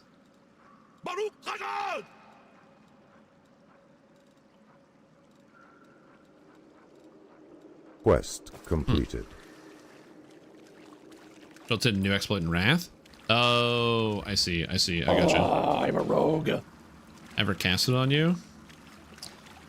Well, the problem is, as much as I would like to have Ember cast it on me, I don't have her. Also, again, Horse, thank you so much for the 100 gifted subs, which is insane. No. Archmage Armor only applies if you cast the spell yourself. If somebody else casts the spell, it doesn't work. You have to be the one casting the spell. I shall attend to it in a trice. It doesn't function if somebody else casts the spell. Oh, there's way more guys in this room. Okay, I keep forgetting that the game has more guys, so we gotta I shall attend to do it in a this trice. properly.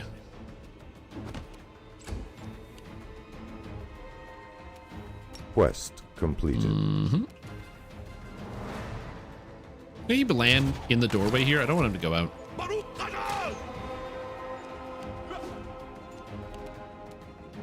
Go for their hearts. Quest completed.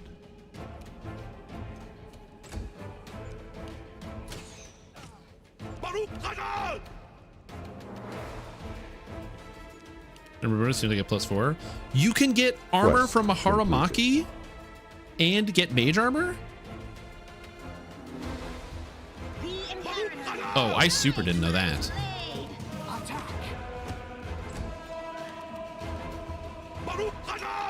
I super did not know that's how that worked.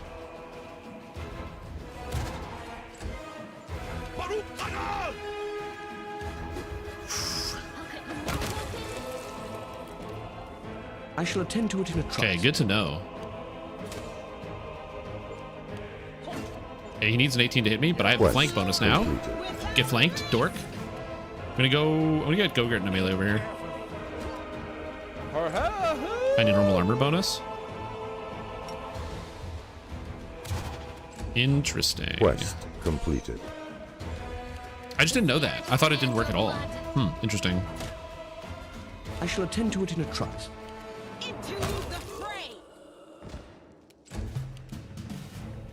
I shall attend to it in a trice.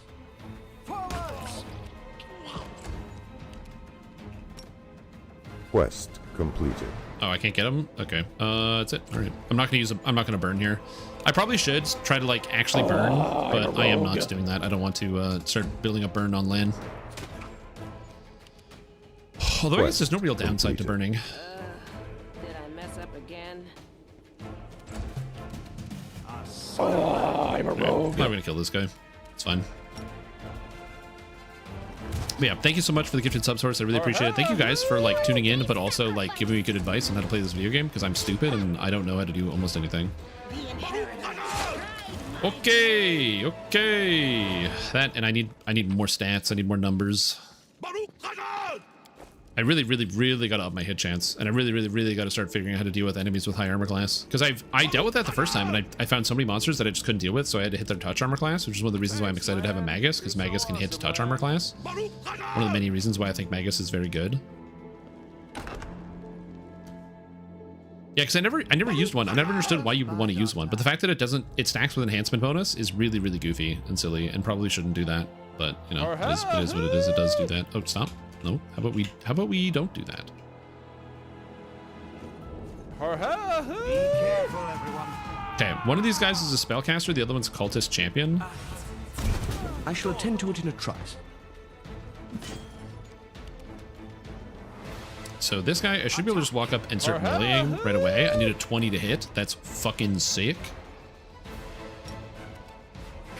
I'm a rogue. Okay, so we get land to back up, and then we have land blast the wizard, because the wizard has bad armor class. Doesn't matter. Why am I still missing with this? I'm +5, his armor class is 17 because he has mage armor. It's not that bad armor class. Base attack -1. I don't have point blank shot. I need a way to like up my point blank shot range. I'm a rogue. And I'll definitely need something that hits touch armor class. I think it's the reason why every time I was like looking up different builds and things that you can play in this game, a lot of people, almost everybody had like some type of ray caster because rays are insanely good because they hit touch. And I assume Kineticist will be able to do that as well once I get some of the elemental stuff. Right now I do pretty much just bludgeoning damage. Also, Horse, thank you so much for gifting it a sub to I Don't Heal. I'm a battle cleric. I appreciate the support. I hope you're doing very, very, very well. And again, I'm grateful for you tuning in. And also, you gifted it 100 subs, which is an insane number. So thanks, dude. I appreciate it. I'm just gonna keep attacking until it's over. Upkeep of the keep portion of the game. Yeah, I don't really like the Crusade that much either. But there's a mod that lets me skip the entire Crusade, which is great. Dude, stop having armor class. What the fuck? You can't wear armor. Get out of here. Oddly enough, I believe that is a horse battle cleric. Or horse alt account. Oh my god. I guess Hela can heal, or Sela can heal herself. So how about you Swift heal for 6? Whack. 7 rounds of combat on this. Okay.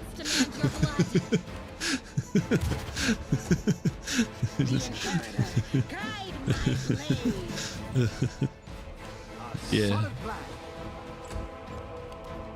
Yeah. Yeah.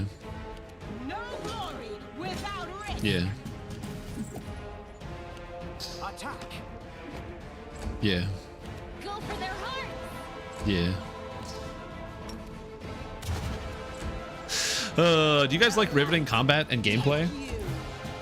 Where you just watch. Oh my god, I hit for 11. All right, sick. It hasn't been 10 rounds yet, so I get to just hit him. I'll cut you wide open. Bump, bump, bump, bump, bump. I'll hit him eventually. I don't know when, but someday. Oh, I healed for 1. That's bad for me. If he hits me again, I'm dead. Oh, why did I talk, dude? The spirits demand your blood. She's, I think, -4. Oh, good. He hit me as well. I'm in, like, big trouble. I, like, literally can't hit this guy, and he can hit me. I don't have a great strategy for this. I think this is over. I think we're just cooked here. No, he hits me literally every time. He has a 100% hit rate right now, which is kind of unfortunate. I don't have Cure, but I have a wand. I can't. Can I equip the wand in combat? Yes, I can. Nice. Unfortunately for me, I'm going to take an attack of opportunity to get up, and I have no idea how to solve this problem. Oh, he's going to hit me regardless. Go for their hearts. Oh, okay. Well, gotta stand up. Unlucky. Well, it is what it is. It was a 50-50 to try to stand up and see if I can get up. Let's try again.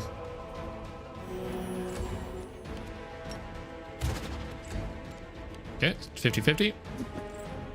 Okay, I made it up. Good.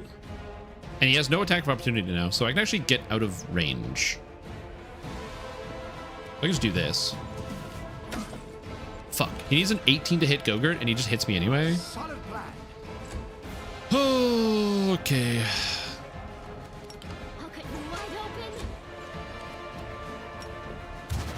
I'm going to be honest. I think I am going to lose to this guy. I don't really have a strategy. I don't know what I can do to stop him from killing me. Because I haven't hit him in probably 8 rounds. The spirits demand your blood.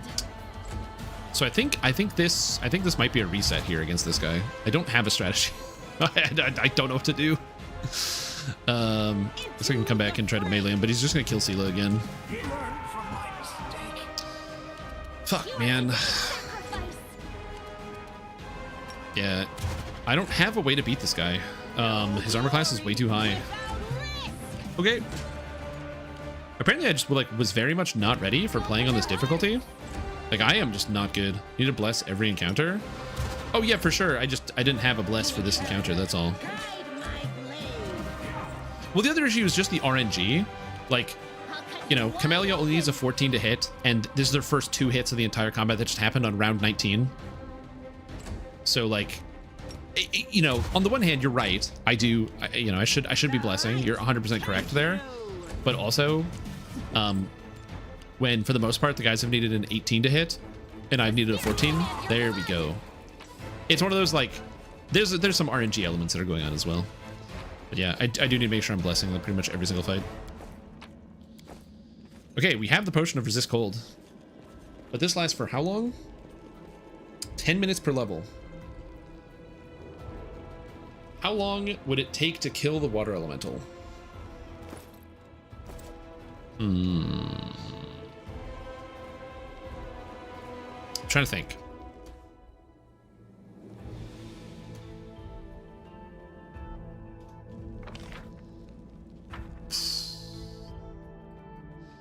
It does take less than 10 minutes. Here's the thing. I can juice the armor class of Gogurt before they learn from yours. Up to 24, 27. I can get his armor class up to 27, then we can grease it. But after that, I don't really know what I can do.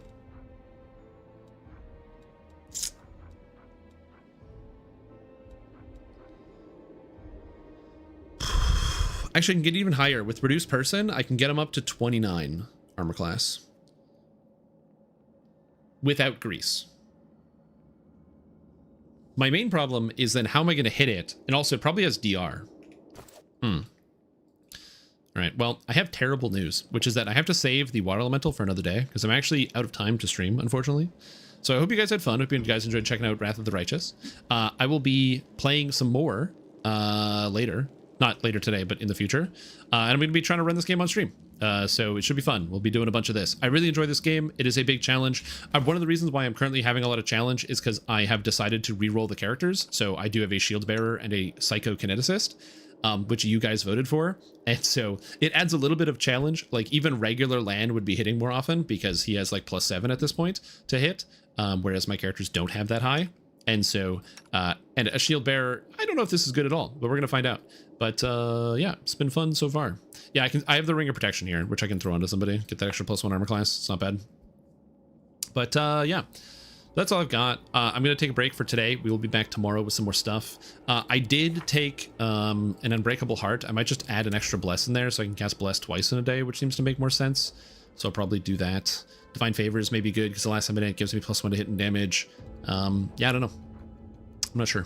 But yeah, I'm going to take a bit of a break because I have some other stuff I have to do. So again, thank you guys for watching. Horse, thank you for getting out of 100 fucking subs. I don't even know why you did that, but thank you. It's very, very generous and kind of you. So really, really appreciate it. Also, Rock and Roll Wrecking Ball, thank you for the bits. I hope you guys had a wonderful time. We'll be back tomorrow with some fantastic Dungeons & Dragons Online content.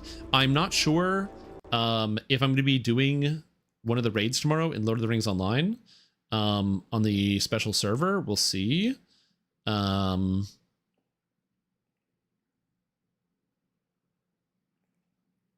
Which I believe is Thursday. So yeah, I think I should be doing. Oh, no, apparently it's Thursday. Is it Thursday? Oh, it's Thursday. Oh, the raid day is Thursday. Okay. Well, we might be doing that on Thursday, and hopefully it'll be fun. But other than that, that's all I have. So thank you for watching. It's been a fantastic time. If you liked yourself, consider following the channel or subscribing or doing whatever. And if you didn't like what you saw, don't worry about that. We're gonna be going back to DDO tomorrow, so don't stress about it. This game, Pathfinder: Wrath of the Righteous, is extremely good. I finished it, and then I immediately wanted to play it again, so I did. Can recommend 10 times out of 10. Fantastic video game. And I'm excited that you guys helped me pick the character builds because I don't know how to play War Priest and I don't know how to build it, but I'm going to learn a lot from this run. So I'm going to learn a ton from this one. Again, I beat the game on daring and the early game wasn't nearly this hard. So like it was way easier in the early game. So I'm kind of nervous about the rest of it, especially once I get into Canabres proper and everything has way more spell resistance and it just takes less damage. And yeah, we'll see how that goes. But, well, we'll see. We'll see what happens. But yeah, thanks you guys. Enjoy your night. Get some rest. Drive safe. And I will see you all later. Bye-bye. See you soon. Whee!